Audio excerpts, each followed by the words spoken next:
Good evening, ladies and gentlemen, or afternoon. Hi, it's good to see everybody. I'm Captain D-Trag. And I am Crusader64. What's up? Welcome to Super Bowl Game Saturday. We're going a little earlier today because we have a very special show planned for you tonight, and well, eventually tonight. We're getting into the spooky atmosphere, so that's why I'm kind of tripping over that. It's spooky season!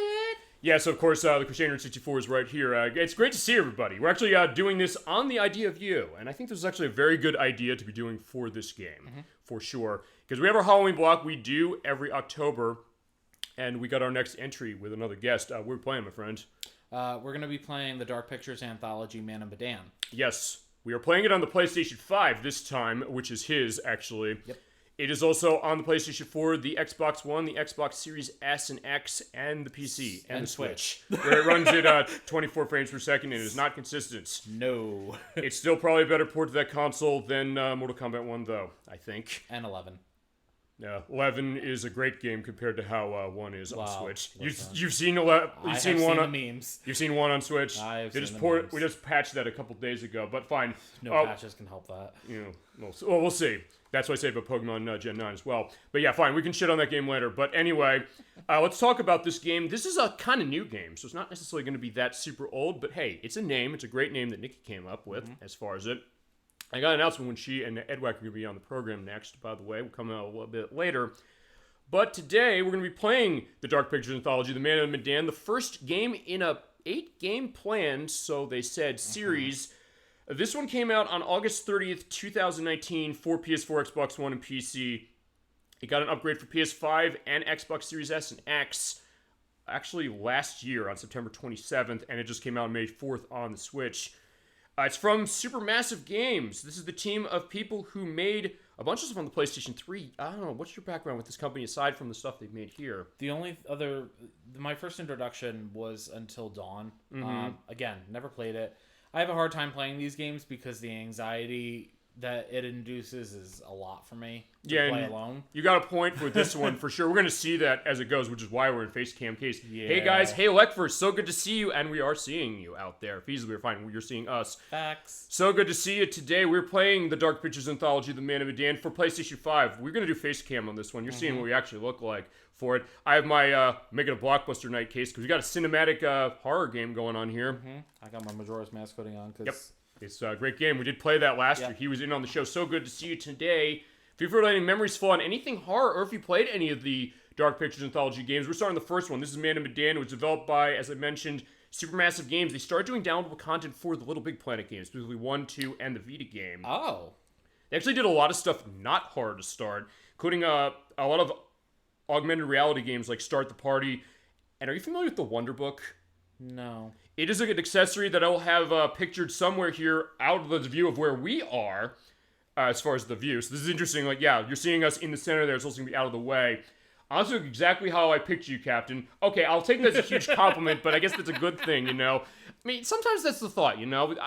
Look, Electris has been coming into the show for the past couple years, and we've always appreciated his input, for sure. Him coming by, him seeing what's going on. The thought of, what do we look like, really? I actually did get a haircut yesterday, specifically for this, so that's going to be that idea.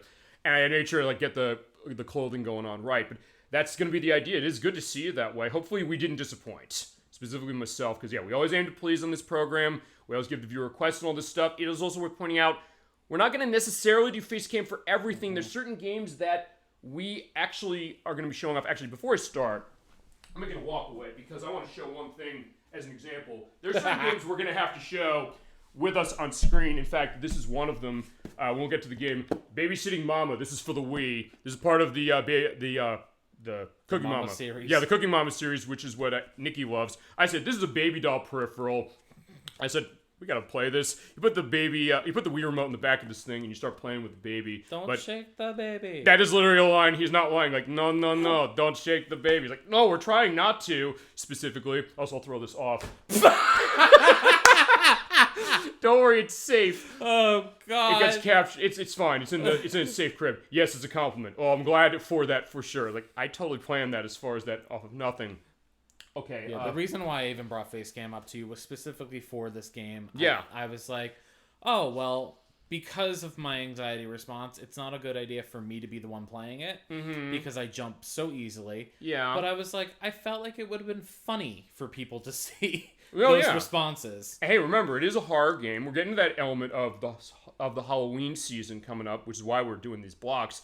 But yeah, going back to the Wonderbook thing, because I got off onto another weird peripheral. It's this device that was on PlayStation 3. It's basically an AR book. You open it up, place it down, it uses the camera from the PlayStation 3 and the Move, and you kind of do things like games based on Harry Potter and things like that, like Book of Spells, Book of Potions. But there's also Walking with Dinosaurs. You can do some stuff with that. Weird. They also did Killzone on the PS3, the HD version of that, and also Doctor Who: The Eternity Clock, which was a game on PS3, PSP, or PS Vita, I should say, and PC. That was episodic, but it didn't sell well. It was not well reviewed, and at that point, they said, we can't continue this. But you mentioned Until Dawn. That was the game they made. That was a huge hit for them, along with other stuff like, I think there was like Human Condition. Well, I'll get the names going on. Yeah. Great face cam. So good to see you, Chasm22. Welcome to the show today. We are going to be playing Man of Medan for PlayStation 5. We're on the PS5 version. We actually did finish downloading the PS5 upgrade. Right in time. Right in time, and all the tech stuff going on. Let's talk some stuff about this. Actually, let's get started with the game itself. And this is my first time running PS5 as play myself. I'm going to be on controlling this. Yep. Yeah, feel free to go to memories of Man of Medan or anything horror-based. This game, it was developed by... fine, the company. Let's talk about them first. It was started by this man, Pete Samuels. He started at Psygnosis and Electronic Arts. He did QA work on stuff like Colony Wars Vengeance and Black and White and Quake 3 Evolution, which is the PS2 version, I should say, of Quake 3. And he made... we're talking about Harry Potter. Right. He made Harry Potter and the Sorcerer's Stone on the PS1 and PC. Oh. And he also made the Chamber of Secrets game that came out a couple years after that. I played the PC version. It actually was good. Yeah, we should figure what we could do as far as showing that. He then also designed Battlefield 2 Modern Combat for the Xbox 360 and did project management on a game I think we could show. Harry Potter World Quidditch Cup. So yeah, EA Sports, it's in the game as far as Quidditch. Right. He did make that. He started this company in 2008. As far as some of these other things, I mentioned the AR games like Start the Party and the Wonderbook thing, but then they kind of found their niche saying, let's do horror. We can do some stuff with this that's kind of interesting. I was just going to say, too, I really feel like they hit their niche when they started going down the horror path. Right, and Until Dawn was a case of that. I have not played that game, but I've seen bits of that game being played. You know what it is? I feel like, and you know me. I'm a spooky bitch. Yeah. I love my horror, movies and stuff like that. Mm-hmm. And I've, slowly been trying to build up to certain things because certain things will give me nightmares. Which is also why we're doing this game earlier in the day, just to indicate that specifically. I'm a scaredy cat. Well, no. But, I mean, this also goes to what you're sometimes saying. You sometimes said to me, like, hey, why do you watch a scary movie and you're fine with that, but not with a video game? You said, quote, it's different. The way it's different is because we can sort of start getting stuff going. Turn the audio up, which it seems like it's kind of low. Well, fine, maybe it's because we're in the menus specifically. Mm-hmm. Yeah, I mean, I get that idea of what that's going about. All right, so let's go into our settings. We do have some stuff we got set up for this game. But like I was saying, I think that what Supermassive Games has done with, Until Dawn, this series, The Quarry, they take these traditional, like, horror tropes that you see, like the cabin in the woods. Like, in this case, we have a ghost ship that we're going to be dealing with. Which is like the better take on Ghost Ship. We'll talk about that right. Over our audio test, which we're going to have a splice in going on with that later when I edit. Little Hope, I think, deals with, like... witchcraft, I think you said, right? Witchcraft, and I feel like almost like cultish behavior. Mm-hmm. And then The Devil in Me is like... Exorcism. Exorcism, and it's also like this... this undisturbed civilization with, like, a demonic presence that comes out. Mm-hmm. So they're taking these traditional, like, horror tropes that you've seen in movies from, the 60s, 70s, 80s, and onward, and they really, I think, do a good job with taking those tropes and telling it in their own way. Right, and actually there is a featurette on the disc, or fine, actually not on the disc for you. Yeah, it's all digital in this my version. Can I also rage for a little bit, saying why this should never have been a disc release? I know there are a lot of people going to want to kill me for saying that, but before I do that, fine, the other games that are in the anthology, in fact, I'll take a brief look at this. Because we do have this one, this is the Man of Medan. Next is Little Hope. There is Will Poulter, by the way, who is in that game. There's a big star power in this too. House of Ashes, which is... actually, I guess an Iraq War element specifically as far as what it is. They find the buried temple. Okay.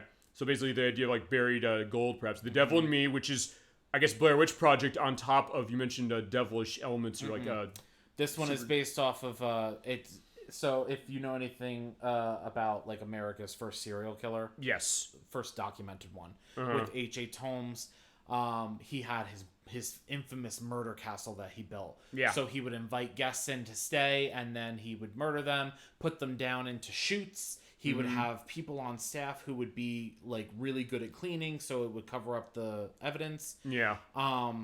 And even American Horror Story did a takeoff on that with season 5 Hotel. And you mentioned you're a big one on that show, as it is. So yeah, we feel free to go into anything you want. And thank you also for pointing this franchise out to me. I'd not really known much. You showed me the game we're going to see tonight, and it was very impressive. And this is also the latest one, which is a VR game. Yeah. This is Switchback, and there's also other ones. There's another one coming out that is called Directive 8020. That's going to be the second season. This is doing like the Marvel stuff back when people gave a shit about Marvel, because nowadays they do not. Yeah. It kind of came out of nothing. That being said, this game, we're going to get our stuff set. It was directed by Thomas Heaton. He also has a background as well, actually with Pete Samuels, working on Quake 3 Revolution as the level designer. He also did design on the Game Boy Advance ports of Pirates of the Caribbean, Curse of the Black Pearl, and Gauntlet Dark Legacy, as well as the Incredible Hulk game was on the Game Boy Advance, as well as Star Wars Flight of the Falcon, which was a kind of flight game with Star Wars back in the day that I think Ubisoft published. Okay. And also, this was the other thing, he designed, directed Until Dawn, but another game he did, and I'm interested in this is something I had to bring up.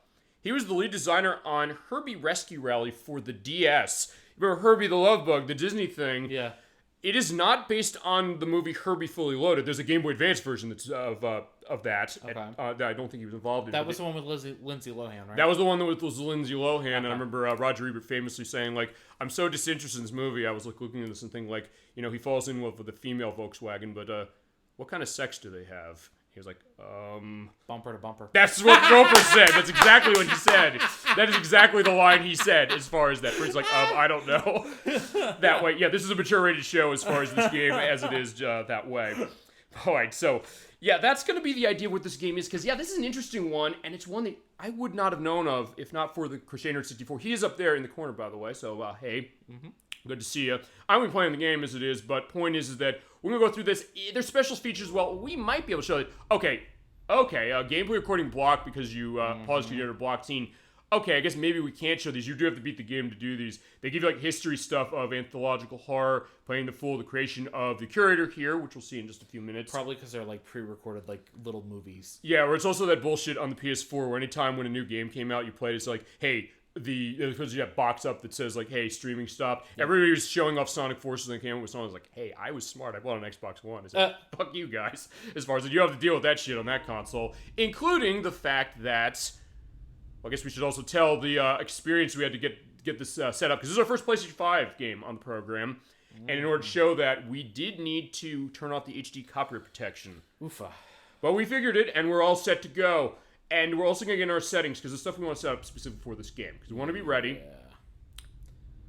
But, okay, so let's take a look at this. There are controls. You could set up controls as far as aiming for a normal, inverted, for aiming, inspecting knobs. You'll see that sensitivity of the camera, which is on the right analog stick. They'll always ask you if you want to save settings. We'll say yes. I don't know about you, but in terms of, like, aiming and stuff like that, I always have to set something to normal because inversion screws up in my brain. See, it's funny. I know Nocturne, who I can confirm is going to be on the show next week when we do Typing of the Dead. She's kind of the opposite, specifically. But it's also the case that, hey, if you can't be in that mode, especially with early games where you can't change it, right? People are like, hey, how do I adjust to that? I mean, I guess I have to adjust as far as certain things, but some people's like, I can't play this stuff. My mind thinks of it as backwards. Right. And realistically, it kind of is. I put her in front of The Wolf Among Us, and she couldn't play it, specifically the very reason.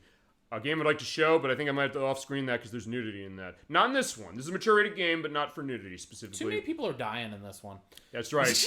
I was just saying, you're gonna have not. That. If you're playing, probably not. I was screaming about Ghost Ship specifically as far as how awful that movie is. Fine, that's a movie that does it because a lot of those Warner Brothers stuff, they will usually say specifically, hey, they'll have a sex scene in there for no reason. Hey, 13 Ghosts, I kind of got it, sort of, kind of. Gothic, I definitely get it because I love that movie. There was a sex scene in 13 Ghosts? I think so.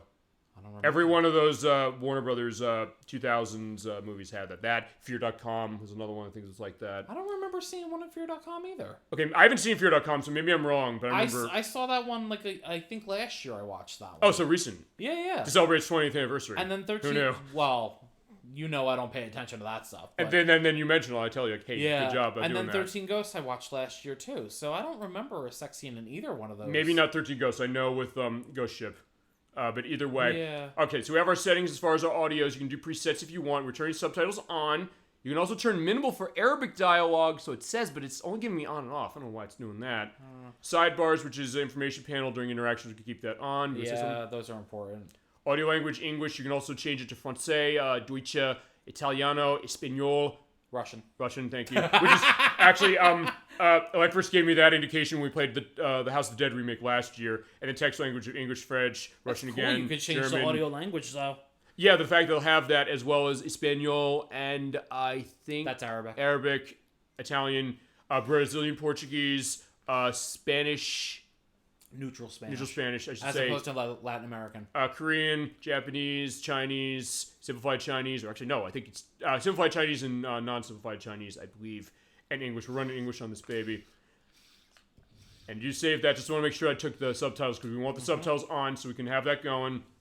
And since we are running the PS5 version, and the Series X version that I have is this way, you can run quality mode or you can run performance mode. What performance mode does is it sets it at 60 frames per second as far as basically locking the game to that as much as it can, generally speaking. I don't see the reason why you wouldn't do that. Well, I mean... Because I feel like the quality is good no matter what. That's true, but I mean also then there's the quality mode, which is a uncapped 60 FPS, but it doesn't always hold that, which is fine for a game like this. For other games, it might be a question. I know actually a lot of the Square games tend to do that. I know Kingdom Hearts 3 did that. I think Final Fantasy 15, I'm playing through now, does that, if I remember correctly. So with the quality mode, it'll kind of dip where it needs to. It'll dip, but it also goes... Yeah, go on. It's minor, right? It is minor. Because, again, full disclosure, I have this on the Xbox One. I have the smart delivery for it for Series X. If you have the Xbox One disc, put in your Series X, you get a smart delivery. It runs the new version for you.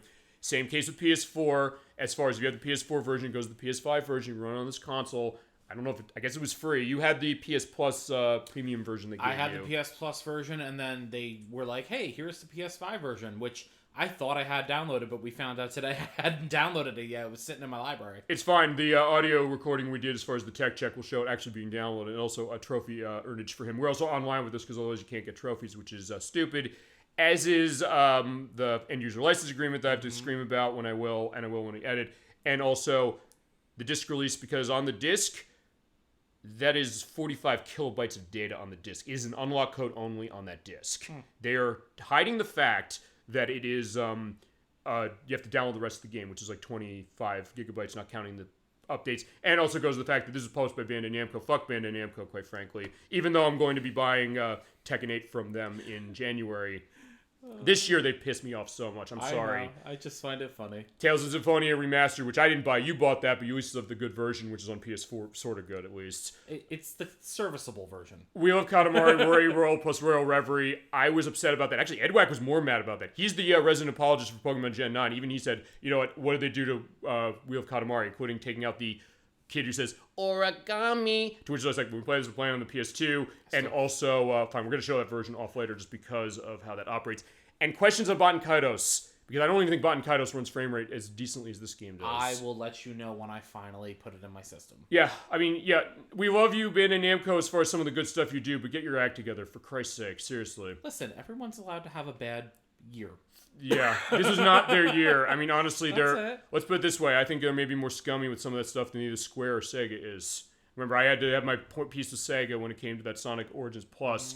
They couldn't put 15 megabytes for the DLC on the disc or the card. Are you kidding me? And I swear there's people who are always going to shit all over Square Enix, so whatever. Well, no. I'm used to that at this point. No. Fine. When it comes to porting of stuff, that's fine. But then not even porting, just new releases. They're like, this is so shitty. Like, really? Why? Well, you said that with Final Fantasy 16, if you're like loving that game, but other people it was phenomenal. Yeah, and I want to play it, but point is I don't have PS5. So that's going to be that idea. This is basically You'll get there. Yeah, Silent Hill 2 remake. That's when it'll be my case. And fine, I'm buying Tekken 8 because Tekken 8 has Tekken Ball. I cannot wait to play that. You'll buy your PS5 when the PS7 comes out. You're probably right. That's what I bought. You're always like 2 generations behind the recent one. You're right, because that's when I bought PS3. I bought it after the PS5 came out. Good catch. That's why I said that. Okay. So fine, all right.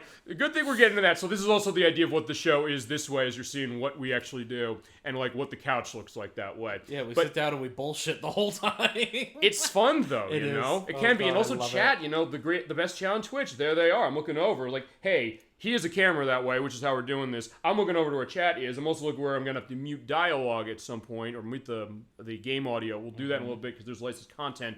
But we're in accessibility options. They give you a lot of these for a bunch of different things. I love that. Yeah, I don't know if, I think this might be the first game I've had that has some of these things, but stuff like single button action, because there's going to be quick time events in this game, by the way. You can turn off the timer for that, but if you hit the button wrong, you'll still fail it. You can do dyslexia font, which I believe what it does is it changes the font to be... They curve it a little differently from when I looked at it. In fact, you know what? Let's make sure. Well, right now you can see the font it has serifs right now, so they probably make it sans serif. In fact, you know, I'll just show that briefly. Yeah, that's what they do. Yep, they make it sans serif. Okay, because I was like, what was that? I asked you what that was, but we're gonna play on the normal element that way. Subtitles, which is on. You can change what the background size of the subtitles are and the text size. We'll keep that way. Yeah. You can also do color of this, so basically it shows color for different characters. I thought it made them like all yellow or some shit. No, I'm turning this on. So basically, yes, anytime there's a different character on screen, you're going to see them talk with a different color. So you'll know what it is. They'll have the names, but they'll also say that also choices the main size or the choice you have to make. Which we're going to have to make choices. We might have to pause the game feasibly chat. You want to make choices. If you want to, tell us and we'll let you make choices. Well, Don't worry. Do you want to disable the QT timeout? Fuck no. I'm a Shenmue player, my friend. There's no way in hell I'm turning that off. Excuse the fuck out of me. I was just saying, you're talking to somebody who adores Shenmue. In fact, I thought you said there was a way we could like pause like when we're making a choice or something. I tried to see that. Unfortunately, no. Yeah, I guess it's only the QTE. It's just the QTEs. Okay. But yeah, in that case, I'm not turning it off because, as I mentioned, we got to play Shenmue. I got to figure when I can play Shenmue, but we will. Hey, I just proved to myself that I can do the Karate Master achievement without having to reload the game. So yeah, in fact, I will put the edit in for that. Not here. I'll put it in somewhere. When we do it. Like when we do it in this well, since I'm going to probably... There might be reason to keep that whole, like, almost 20-something minutes in that. You know what? I'll tell you. I'll put that at the end of the show. That's fine. As far as Super Bowl Game Saturday behind the scenes. You're seeing what you are. You're also seeing the microphone. You're like, yeah, what do we do? How do we do this? We don't have, like, the headsets the way some other things, which, hey, might be fine. But as far as I said, I just want to replicate the fact that, hey, I got my man, Crusader64 right here. Whoever's on the show. We had Jim at 96 last week. And we have a bunch of great guests, as it is. Just have them with me. Have them just sitting here. We're just... do what we do on a cloudy day, rainy day. Sitting in, playing games, having a great time. That's what we do. And so that's kind of the reflection. We did pick a perfect day for this, too, because it's about to be a dark and stormy night. Yeah, indeed it is. All right, so that is our stuff. We are set. I did turn off... Okay, let me just check that. I'm not sure I turned the subtitle color on. We did. Also, data analysis policy, which is, do you want us to collect information? Fuck no. You're not taking a goddamn thing from us. So, thank you very much for your great game, though. I'll say that. That's probably a Namco thing. Sorry. I'll get off Namco. By the way, a couple other things. Multiplayer. This game does have multiplayer. It's weird how it works, though, because you have to have a second person. It's online, and it's only if they own a copy of their game on their own. Yeah, because there's play alone. We're going to play alone, but we're going to not play alone, feasibly. But... there are two options for don't play alone. Don't play alone is what you mentioned. There's two-player online. We have one person on the other end playing and the other person on the other end playing. They basically are going to go through the game at the same time. I looked at this to see what they're doing. Which is necessary for one of the achievements. Is it? Yep. But there's one specific for playing that way. Yep. From what I understood, though, I think you can feasibly get ahead of the other player, and if that happens, basically it continues the story on. Yep. There's also another option, and this is actually something that Supermassive said.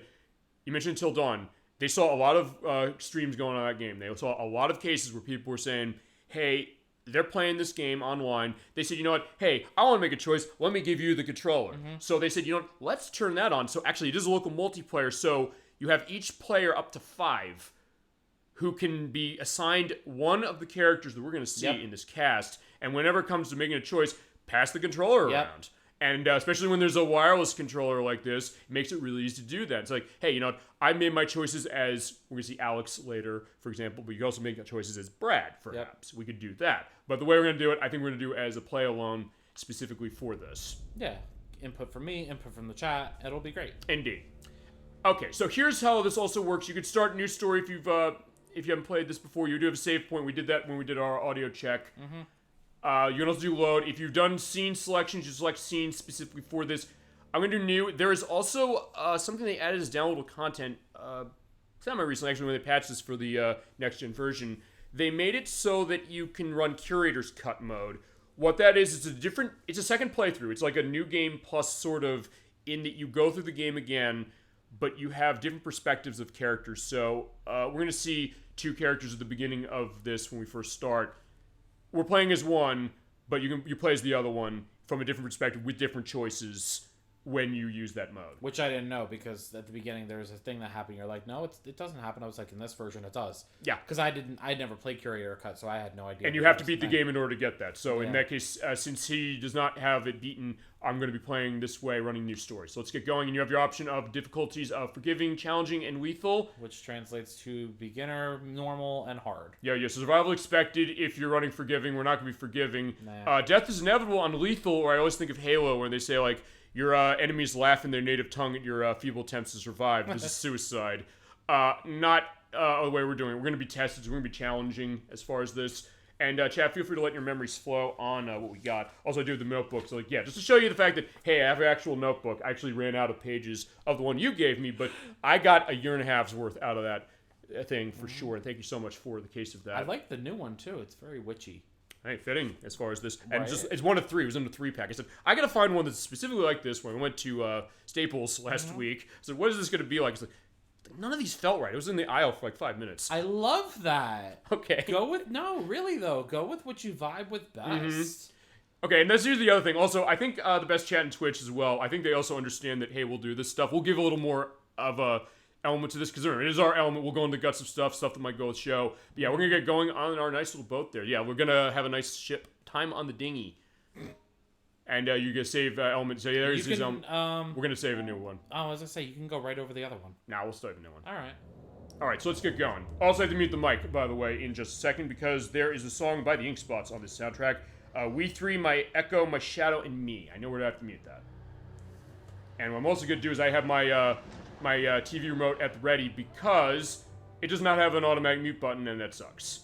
Yeah, it's a dark and stormy night, and we are over here. And when you see the speaker there, turn the volume down.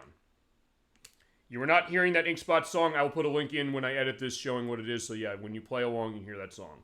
And same with the other two we have to mute on.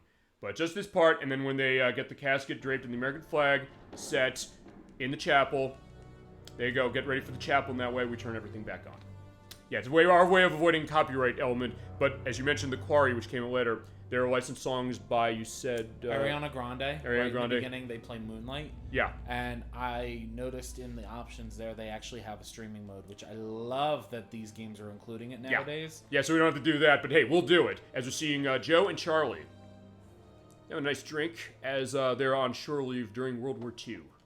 Alrighty, Buster. We better mosey on back to the ship. I'll talk about voice performances and acting performances, because they're not the same. But we'll do that later. I'll do that when there's gameplay, specifically because they'll be going on to that. But yeah, Charlie is, you know, they always say Checkpoint Charlie, or the elements as far as Vietnam, which is way after this. But yeah, there you go. And they do translate the subtitles for characters speak non-English. Love that. Oh yeah, we're gonna see that with Shadow Hearts Covenant when we play that. Yes. Which is next year. But all right. Find out my future. All right. So yeah, your fortune is going to be told by the man here. Alright, so because this is a prologue of sorts to the actual, like, game, the choices that you make do have an impact on trophies. I think. Pretty sure they do. But it doesn't actually matter in terms of, like, outcome. Also, I don't think they make a choice as far as you see. What we're seeing the information there, use the right analog stick in order to make a choice. You point the compass pointer to what you want to do, or you can do this Squall Leonhardt option and say nothing, which is always the way of going. They just have like the 3 dots as far as how that is. So, and since this one's not timed, other ones are going to be timed. You're saying? Yeah. Well, I was going to ask you. So, do you want to go for heart choices, head choices, or just kind of do a mix and see what happens? Do you want to talk about what the distinctions are between those? Because I didn't know they actually had a name. So, heart choices. If you look behind it, you see that there's an actual like anatomically correct image of a heart, and then behind the head choices you see it's a brain.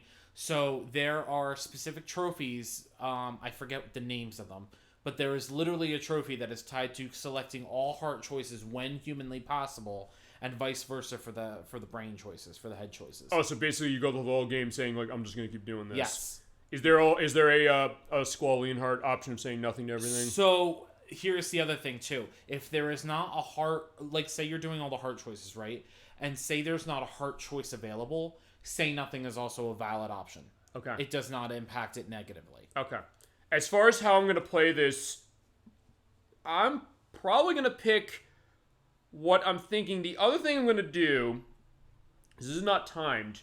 Chat, we're going to let you make our first choice. And when we have cases where it's going to be timed, the little white circle in the middle there is going to go down. That's your timer. If you don't make a choice, what happens if you don't make a choice? It basically takes it as say nothing. Yeah, I think it takes it as a say nothing. Yeah, like the Telltale games do that all the time. The Walking Dead and Wolf Among Us and things like that do that. When we get into cases where it's like, hey, there's something we're going to do, we'll hit the, whatever the start button is called on the system, because they don't call that the start button anymore. The options button. Options button, thank you. It's very clearly a start button, though. Same with Xbox One and Series S and X. But point is that when we get in a case, we'll pause here and we'll say, like, hey, what do you want to do, chat? If you want to do that.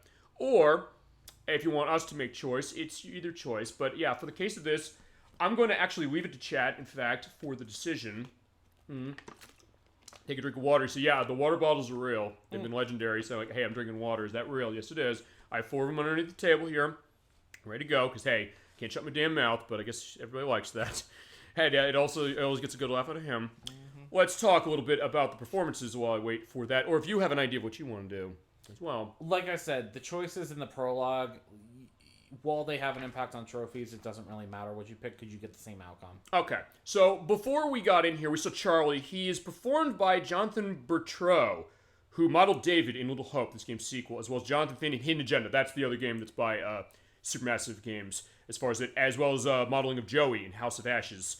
The voice performance, though, it is Sean Colby, who is the voice of Cal Ketchum in the Pokemon A New Beginning short. He was also Daigoro Ito in Ghost Recon Breakpoint, and I guess the radioman of George Gay in the movie Midway. It's by Roland Emmerich. It's basically a take on actually World War II, as far as it. So actually kind of an interesting attention to detail, saying, hey, we'll get a voice performer or a performer who's in that movie. I've never seen that movie. I don't know if it's any good. I can run hot and cold with Roland Emmerich, I'll be honest with you on that one. So that's the idea, who's playing him. And Joe, the person we're seeing right here, there's no name I could find as far as who's actually playing him, as far as doing the model work. But as far as who voices him, it is Adrian Burhop. He was the voice of a Viking soldier in For Honor, which is by Ubisoft, and he was also the voice of Martin Tweed in Journey to the Savage Planet. And the other stuff I found, mostly was uncredited voices, as far as they don't know who it is, out of actually a lot of Ubisoft games, like Far Cry Instincts on Xbox, Splinter Cell Conviction, Watch Dogs, and Assassin's Creed 3. We're talking about Assassin's Creed 3 before, off screen. Hi, One True L, so good to see you. We are here at Captain D-Trag and Crusader64 playing the Dark Pictures Anthology, the Man of Medan. We're playing it on the PlayStation 5, and we're doing face cam because scary stuff. Interesting. Feel free to let me know, or us know, any memories you might have with this one, any other games by Supermassive Games, other horror games, other horror movies. We got a lot of movie elements. Yo, yo, yo, so good to see you. It's so good to have a good chat. And feel free to pick a choice on screen right now, because there's no timer on this one. That's true, but also it's a good thing, because in that case, it means I get to hold the book up, I get to talk about what's going on. Because like, hey, I said, where's going to be the case that I'm going to be able to talk about who the voice performances are? But yeah, that's going to be the idea. So yeah, whatever you want to see, Chad, we can say nothing as far as what it is. Do the dubious choice. All right, I'm not sure. So, Captain 22 saying dubious choice. Okay. Is there going to be any objections to that? Dubious. Okay. Okay. I think we're good at that. Let's see. Will we going to be rich? Let's see. And your traits get updated anytime you make a choice. We'll show that in a little bit. So I became selfish. Oh, wow. And as he mentioned, as the Crusader 64 mentioned here, it does affect your achievements or trophies depending on the console you're running on. Unless you're on Switch, in which case, yeah, fuck you, you're not getting any. But yeah, right. Yeah, Nintendo's never going to put one of those out as it is. Okay, we have one more choice that way. So we made the dubious choice, but we have our Dragon Tile or Bamboo Tile. Yeah. So how are you feeling for that? Okay, so I like this as well. This is the other thing, and that's when it comes to these choice selecting games. I'm hearing Bamboo. It's a good choice. Any objection to Bamboo? And feasibly, it's also the case where after a little time, I can do the auctioneer thing like I did when I did going once, going twice. Actually, no, fine. We'll give it. Fine. Bamboo. Do I hear bamboo? Do I hear dragon? Do I hear dragon? I did that when I did one of the Pokemon Gen 9 parts, which I didn't know. Like one of the challenges, like, hey, do the seaweed auction, and I won that. And I then did like bamboo. Okay, so I'm getting more bamboo. Going once, going twice. Sold. Bamboo. Okay. This is also why we have video cameras, so you can see all this stuff. So if we did that. Look at the tile. Tell me what you say. Sure. Okay. So now it's going to go through a tutorial, how to pick up and hold objects, and how to examine stuff. Yeah, so you hold the R2 button, or it's the right trigger playing on the Xbox systems, and use the right analog stick to look over. It's worth pointing one thing out. This is not one of them. I remember this game. Oh, you do, One True L. Feel free to go into anything you got on it. Any thoughts of what you think, maybe whether you like it, or anything else, or if you do recommend it to people, and also what system you played it on. We're also trying to keep the spoiler free because I have not finished this game before. We will, though, so don't worry for that. By the way, one thing I'm going to say is that I'm holding the R2 button. You do have to hold the R2 button to do a grab on. Yep. When you do a flip over, there might be flashing light warnings, so actually right down below, I always say, like, I'm going to put an edit down for something that's like, hey, I say something wrong, like, me dumb dipshit, this is wrong, here's the dialogue right down here saying, no, it's actually this. I'm going to put flashing light warnings on certain things, not right here. Some parts are dumb and some parts are good. Okay, which I guess goes, when you think about this, to elements of horror movies, horror games, for sure. And that's also, we're doing our Halloween block. We had Earthbound last week, we got Typing the Dead next week, and then Castlevania Round of Blood at the end of the month. But yeah, this is our next element to it. So yeah, you get that. I'd recommend this if you like the other games from the developers. Yeah, we mentioned a couple of those. Mentioned their weird background as far as doing the DLC for Little Big Planet 1 and 2 in the Vita game. And also the Wonder Book game with Walking with Dinosaurs. The one in the forest was amazing. That was, which was that one? The Dark Pictures Anthology game with the forest. Is that A Little Hope? Well, because it came out with the Quarry, which also took place in the forest. Which is where your friends go to a log cabin. Yeah, probably knows. That was the Quarry. That's the Quarry, which is by... That's the most recent one. Yeah, it's 2K published. This is Namco who published this one, and it was developed by the same people. We definitely show that as well if you'd like to see it. If that's a request, that's the case. And One True L, by the way, it's not that one.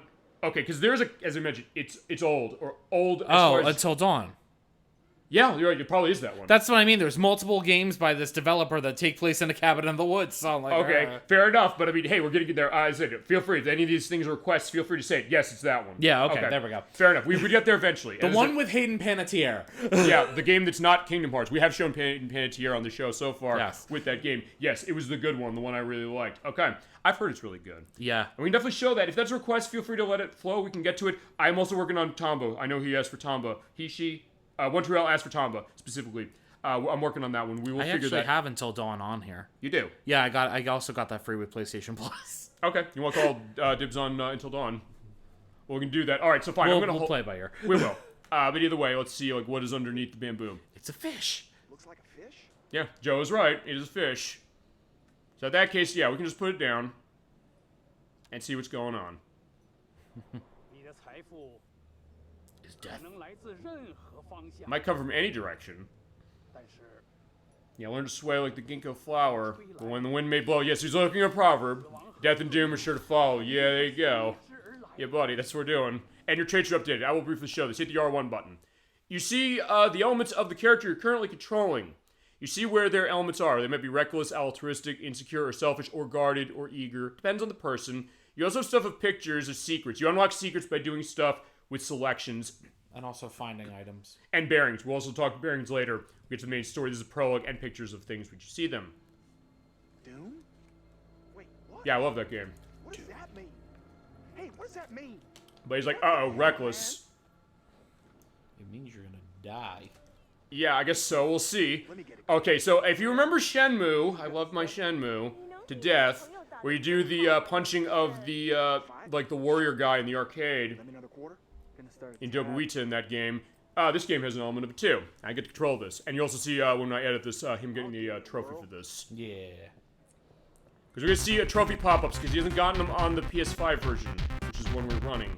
Basically what you do is use the right stick to aim, hit the R2 button, do a punch. And when you see it pop out, just punch at it. For now. And it'll get harder as she pulls the lever each time. She does it like 3 times, 3 levels. Yeah. And it also goes faster, that bar. If you don't hit it in time, you lose. Which is the difficult part that I was having. Also QTEs. So yeah, it is like Shenmue. The right is always going to be the circle button. The left is always going to be the square button, just to let you know. And basically you get a little bit of a warning of what it is, but don't hit the button wrong, otherwise you're getting punched in the face. Yeah, she says I can't fight. She's like, yeah. No, I'm the Shenmue master for sure, so I have to show this off.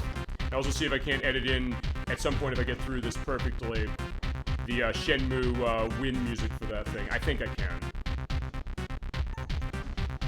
All you have to do is just do this and you'll be okay. But also, if the timer goes down quicker, so you gotta be quick. Not yet. You did it.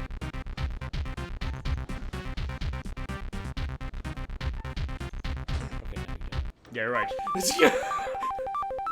Shenmue 1 2 are my jams. I want to play that game so badly, True. I'm going to try and make that happen. We're starting with the first one on the Dreamcast. I love that game to death. We're going to play that. I love that game maybe more than words can say. There you go. And any chance I have to bring up Shenmue, I will bring it up. I think everybody knows that on the show, as it is. So good to see everybody, by the way. We're having a good crowd.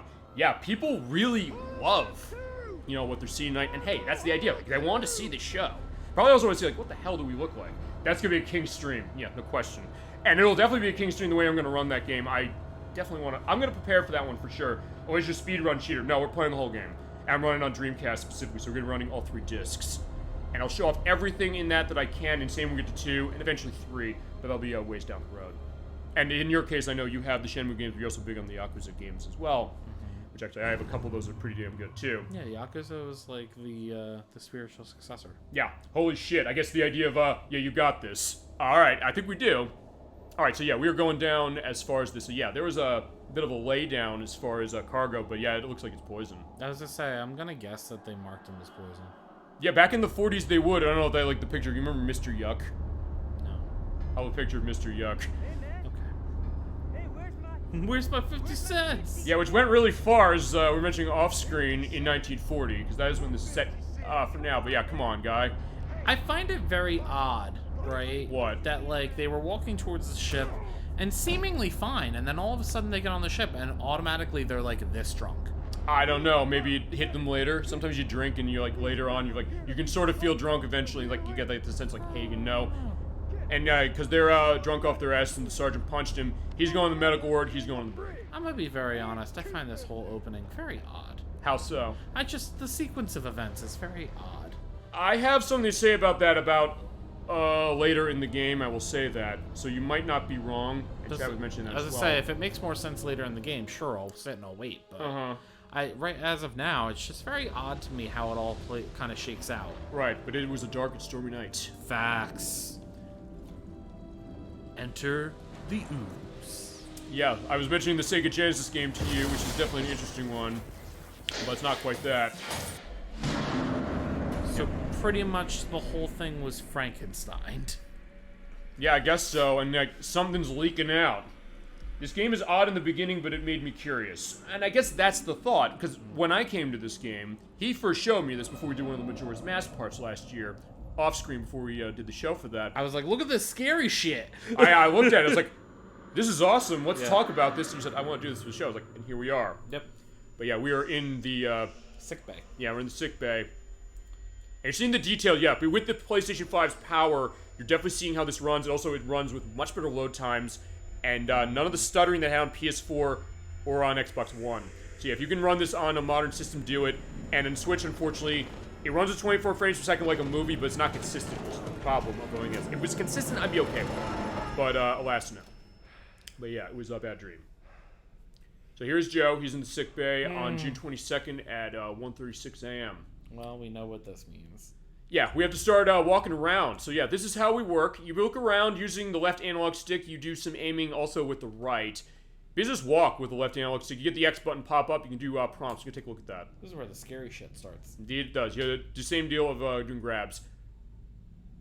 So alright, this is, let's take a look over, to Pops. Come back soon. Okay, we're going to get a sense of who that is. We're going to take a look at everything, by the way. Hey guys, hey Gemini96, so good to see you today. Hello. We are playing the Man of Medan for PlayStation 5, myself, and the Crusader 64. You're also seeing us on camera. What up? So good to see you that way. If you've let memories flow on anything horror, or if you played the Man of Medan here, or anything else from Supermassive Games, or even the DLC of Little Big Planet, because they made that as well. Alright, we're going to hit the R2 button to open the door. Oh, fine. Now I'm going to hold that. Yeah, because there you go. Had I not just seen it like a half hour ago, I probably would have reacted again. Well, you wait. That's the other reason we're doing There's this plenty of way. time to react to all the shit that's going to go down. But there's a little key he dropped, so that's going to be the idea. I've gotten maybe like a couple hours into this game tops. I know it can be done within like a 5-6 hour playthrough. Yeah, if that. So. Oh my god, what a twist. No, I get the idea, like him coming into the thing. Well, yeah, you Plot said... twist. You also said at the beginning of the show, Crusader 64, you said this. You said, what Supermassive tends to do well when it comes to this is take maybe established element of horror and then kind of give it a bit of a twist on itself in certain ways. It gives you what you want to see as far as what horror is. You also inspect the body, look at the great detail. Like, hey, look at his eye almost swollen shut.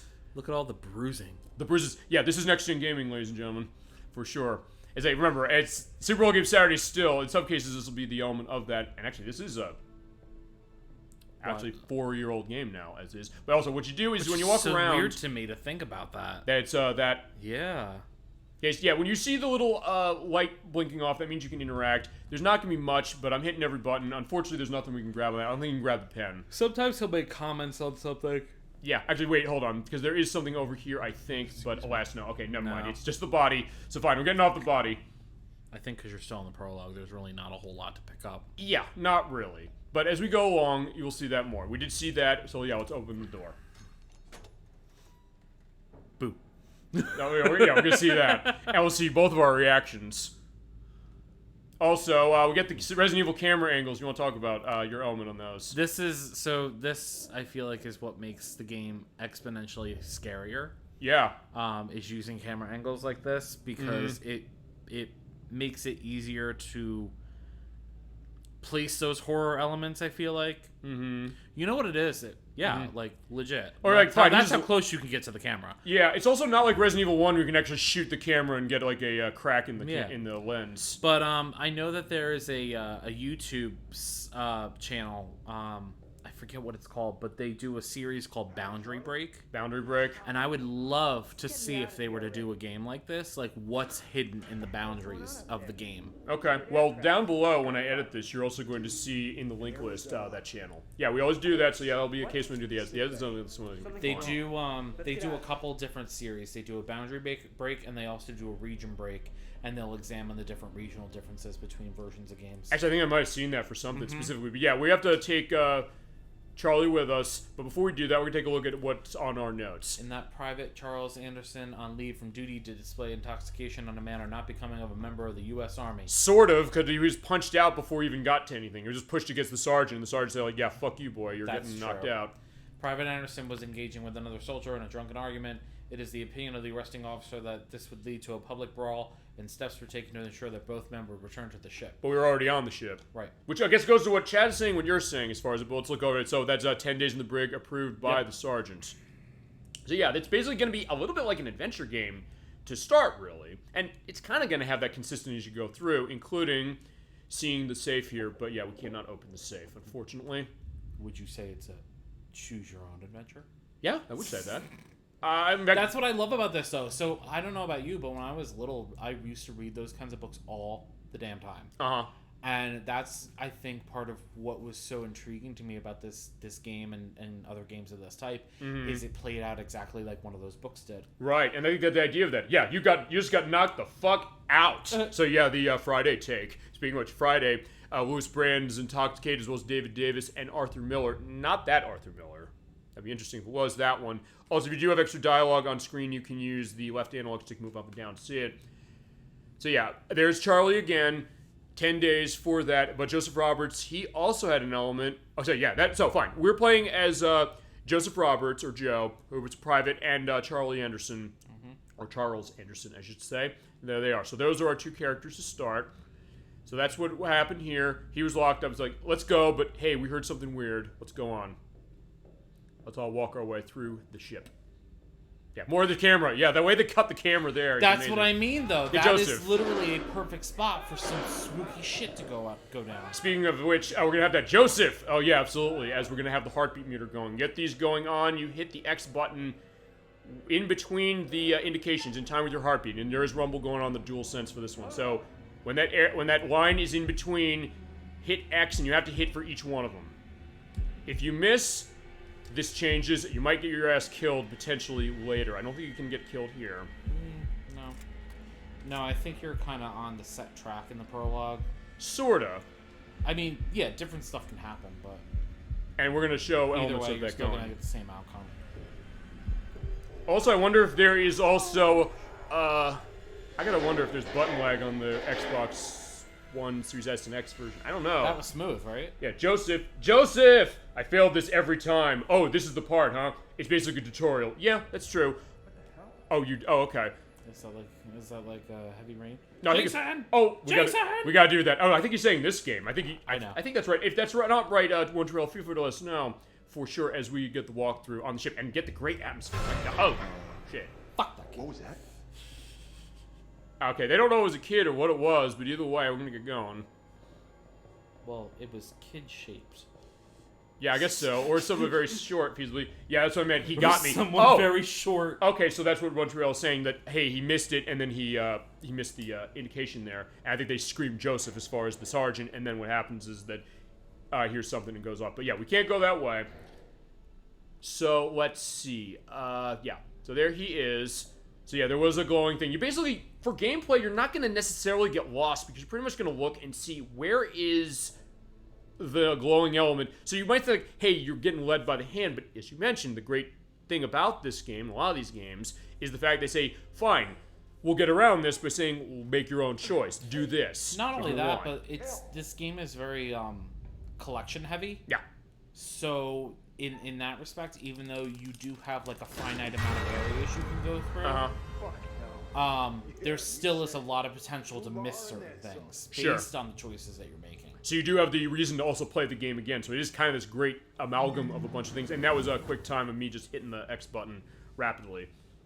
Yeah, me with the thunder thumbs of stuff like that, that element. But then again, I mean, I was going back as far as some of the feats I'm collecting of your 10 spin ring hit with Shadow Hearts on the PlayStation 2 last year.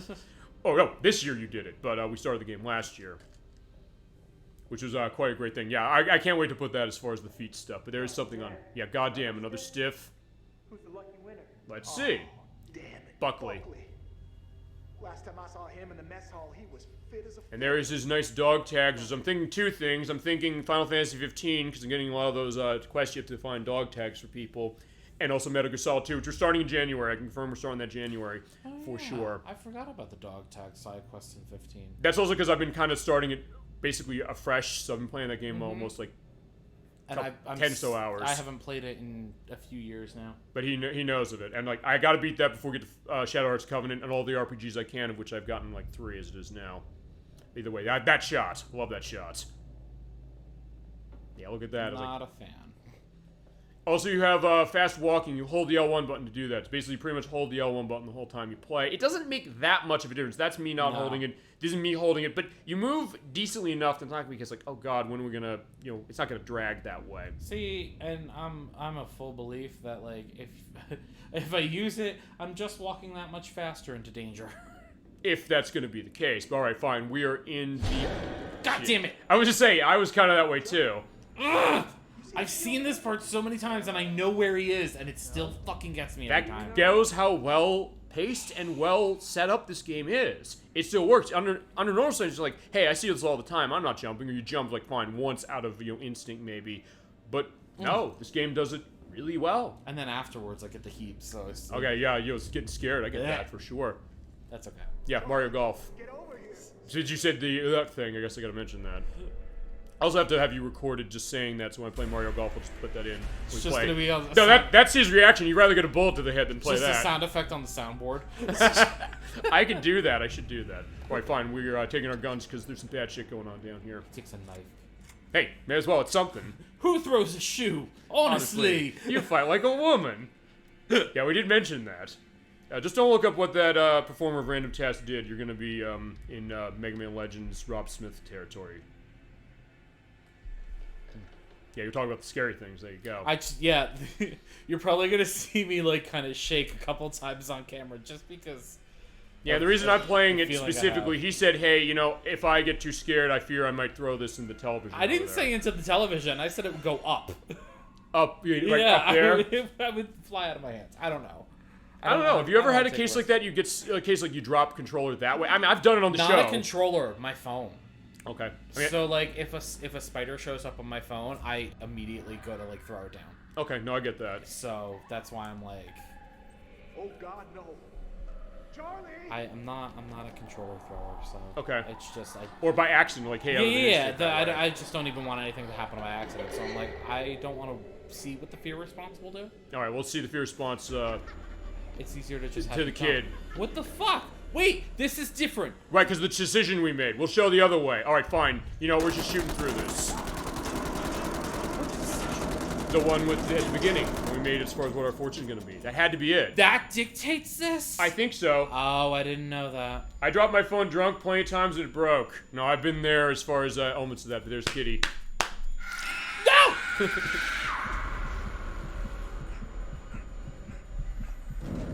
Alright, so yeah, there you go. That's why I said whatever you pick really doesn't have an impact on the outcome. 'Cause this Not happens yet. This happens either way in the prologue. Right, we'll show the other way when we have the edit, because we showed what the other thing that happens. And yeah, we are also getting our next element is what's going on the ship, because yeah. Mayday! Mayday! Unfortunately, Joe and Charlie are no more. Hello, And since we're in Oh yeah, they 1940s don't territory, show. They don't show Charlie dead. well, they sort of did. He's like, oh god, Charlie. I think he sees him, right? Yeah, but saw that. they show it more in the other option. Right. Okay. Yeah, turn out the lights. How do you cut power on a ship? Chat, do you know how to cut power on a ship? Do you have If this not, I'll- niche skill set that nobody knows? We have the best channel on Twitch. They know stuff that you might not expect. Mentioned when we played Space Channel 5, Dolly Finn going to elements as far as where Teletubbies was filmed. I'm not going to put that past the best channel on Twitch. That is a long time ago too. Yeah, that was a year ago. Over a year. Alright, fine. He's dead. So is it. Yeah. Look at the great detail of the teeth. You can even see So the is- tartar on his teeth. So is everyone. That's it. They were all fucked. As soon as the lightning hit, they were all fucked. Pretty much. But I have to mute the game right now. I must say this. And I just did. I still don't remember there being a song here until you brought it up to me. There's also skip to the end. We're not skipping to the end. Okay, so I'm also put this down so I You don't can actually use hit this it. as talking points. Exactly. Perfect. We play on the show, I swear to God. Okay, the reason I'm muting the game, you're like, where the hell's the audio? Well, this has a licensed piece of music here. There are 3 pieces of licensed music. As I mentioned, the beginning of the game, after the title card, we heard the, you saw the little gramophone with like the radio thing. It was playing, We Three, My Echo, My Shadow, and Me by the Ink Spots, who also did I Don't Want to Set the World on Fire. If you played Fallout 3, you know that song. I'll talk about cast later as far as that. Right here, they're playing Conversation with Death, which is by Chemists, which is the name of a doom metal band from Denver, Colorado. Semi-recent as far as the band is concerned. And I said, doom metal. What's doom metal? So I did look that up, like what that was. It's basically metal music that's kind of emphasizing elements of desperation, pain, and despair in its lyrics, and also maybe the way that they sing it. I've heard people say that Black Sabbath is kind of like that. Maybe sort of kind of. Sometimes with Ozzy Osbourne, who was in Black Sabbath, as it was.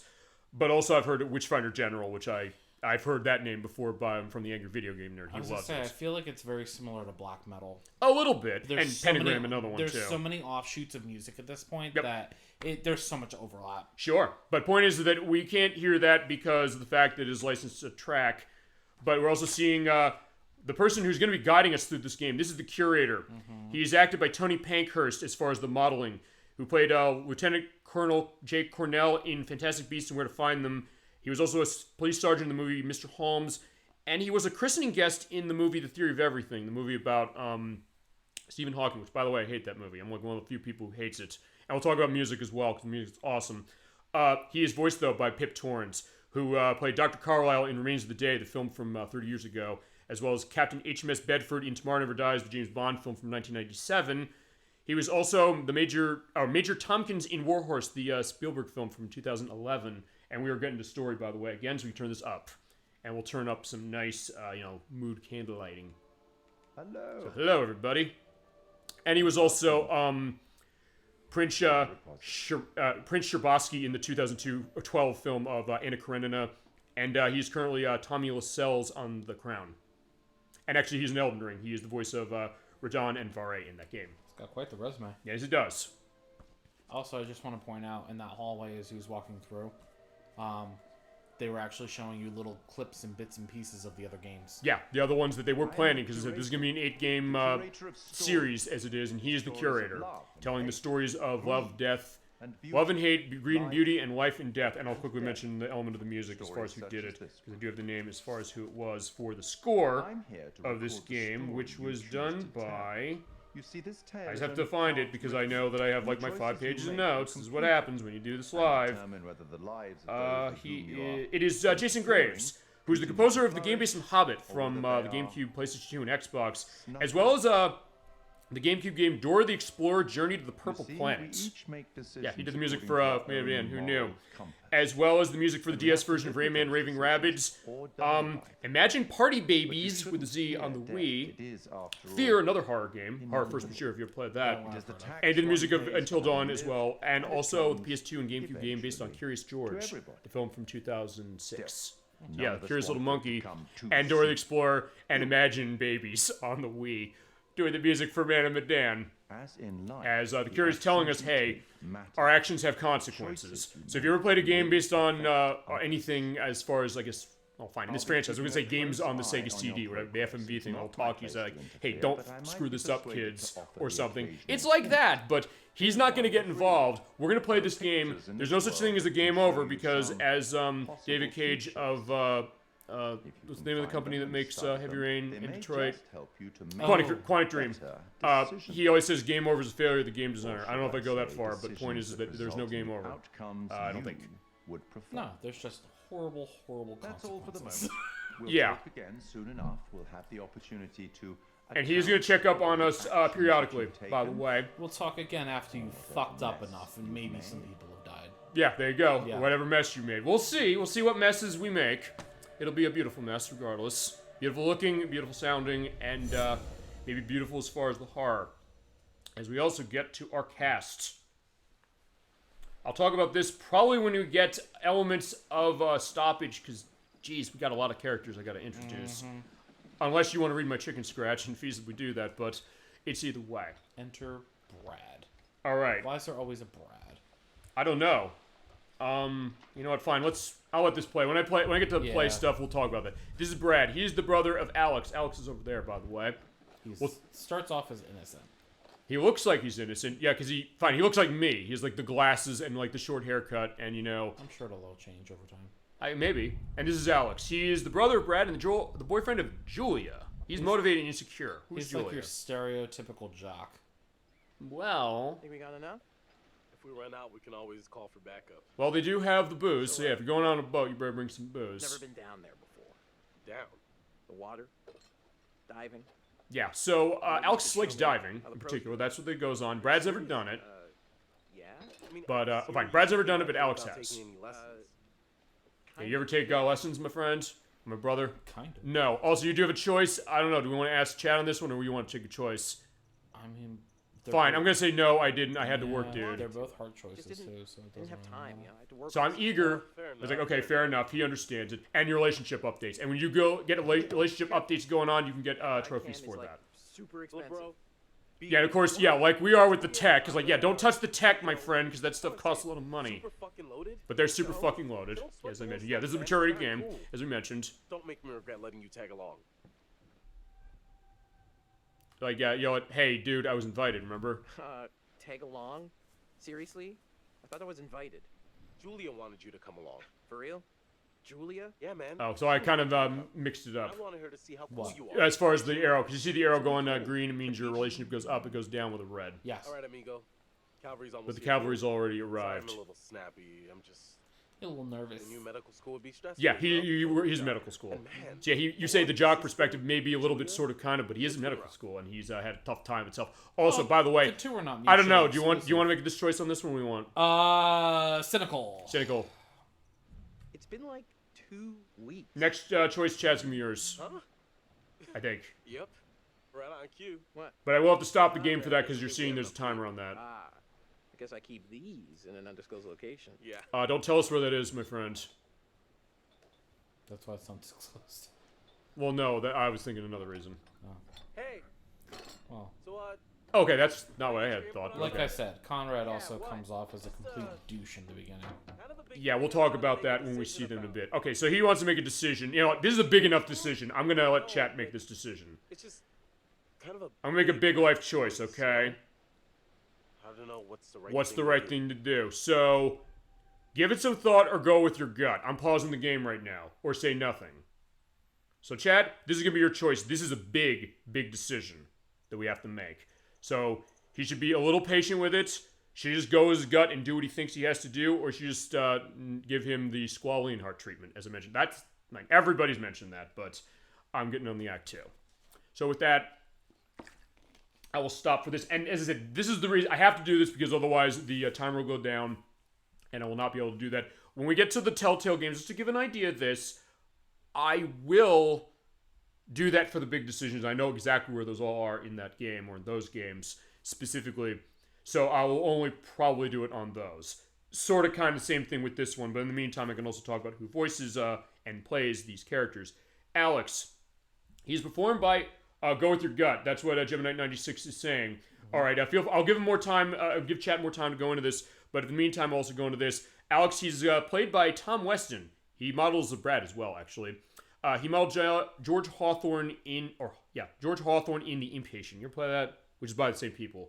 I think it's VR based. It's taking off. It's a prequel to Until Dawn, actually. Wait. So the voice actor for Alex is the person who modeled for Brad? No, the person who acts for Alex and Brad modeled for, Oh, the same voice actor did both characters? Not the voice actor, the performer. Because, let me explain this, because...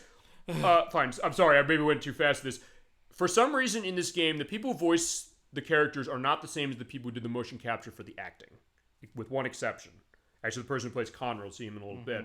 So, Alex and Brad were acted, as far as the modeling, by Tom Weston, who is George Hawthorne in The Inpatient, as well as Nick Kay in House of Ashes, which is the third game in this franchise. As far as voices are concerned, Alex is voiced by Tristan Allinet, who did the voice and mocap of the Son of Ra in Assassin's Creed Origins. He was also a small ACLU staffer as far as a bit part in the movie On the Basis of Sex about Ruth Bader Ginsburg.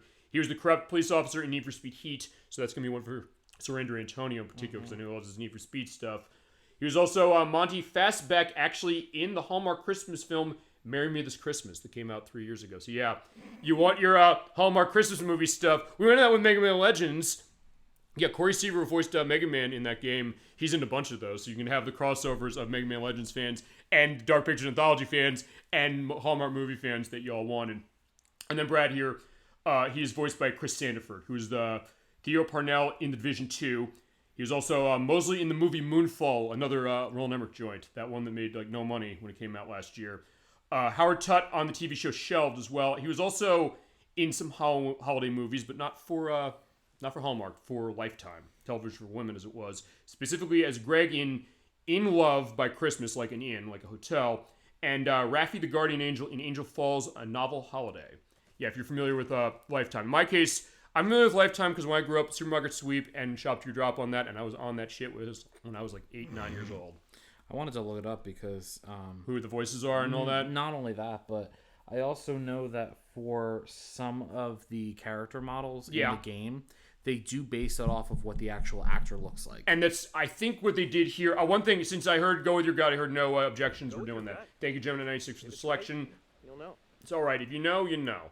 So make your choice, as we're going to see. Enter Julia and Conrad. Yeah, we'll do in their voices. That smile, though, looks weird. It does look very odd. The teeth, I think it is. It's Conrad. He's the brother of Julia, and that's that. Never give up. Trust your instincts. So Peppy said for Star Fox 64. Very good on that. Gemini96, as there they go. Sorry. Connie, this is... And he also is going by Connie, but that's a man. That's like a woman's name, I guess. But I don't know. Usually people use Connie as far as Conrad for short. I guess so. Good to finally meet you, Conrad. Maybe they're just really close. This is Brad, by the way. All right, so yeah, his little brother Brad. So here is our group of people. I'll talk about who voices them a little later, as well as one more person in our motley crew. Likewise. As we go along. But all right. Want to have some beer? Fuck yeah, let's have some. Which I guess he wants to try to be cool. Yeah, you know what? Fuck that. We're going to have the beer. I want a drink, damn it. Yeah. Fine. Cool. More than one way. I'm having that. I love beer. Meanwhile, he's like, I've never had beer in my life. Yeah, but at least Connor's like, yeah, I like the cut of this boy's jib. And he probably says, what's a jib? I like the Radical. Yeah, there you go. This is how bro-y and douchey he is. He did. He said, I like the cut of your ship. Okay. Yeah. I forgot he said that. You're right. You ever do any diving before? Nope. Yeah, you know what? Fine, I'm not going to lie to him. We have not. I mean, No, I probably should say the other way, because he might not like me. Oh, that's why. Fine, he'll be able to pop my cherry that way, I guess. Yeah, because of course you have that in a horror movie. There has to be an element of virginity going on that way, whether literal or metaphorical. And there you go. We have one more person. I mean, if we play it like a traditional horror movie, then the virgin should survive. Yeah, the final girl. Here's Fliss, by the way. She's the captain of the Duke of Milan. This is the name of our ship here. Love her. Yeah, she is very interesting as far as that. invite you to make yourselves at home, but And talk about twisting of character when it comes to actually every one of these people, which is very interesting. And it is like a movie. Ready Really. to go? They're all ready to go? I'm just curious. What's Why up? are they barefoot? I get you're on a ship, but like, wear some shoes. Well, I don't know. Wear flip-flops at the very least. I want to say, we've sometimes talked this before. I don't know if we actually talked this on the show. He's like, hey, I say, like, yeah, fine, that's probably why. But you say, like, hey, don't get me on a ship ever. If you were going to go on a ship, would you be wearing shoes or sandals or flip-flops or, like, barefoot, that stuff? Probably, okay, so me? Well, first of all, you know my relationship with the water. It is torturous, I guess. Is that right? I do not fuck with water. I do not go in the ocean. I will not even get into a pool. Yeah, like Brad is throwing himself up that way. It's Get not all even out, my friend. seasickness. It's just I don't like the idea of just being surrounded by nothing. No, I get That's that. fucking terrifying. No, I get that. It's like people sometimes say it was space or something like that, you know? And she's But like, oh boy. I don't know. I think if at the very least I would wear flip-flops, because then if I do for whatever reason fall into the water, I can just kick those off. I don't have shoes weighing me down. No, I get that. I'm just thinking about backup targets in case we don't find anything on the dock. All right, so yeah, they went to the dive point, which is in the Polynesian Sea, by the way. Usually these things are crawling with divers. But Fliss knows what's going on around here, because, yeah, she runs the boat. She understands. I guess she's in connection with the Coast Guard, I guess, in the sense that, hey, she has to be in code with that.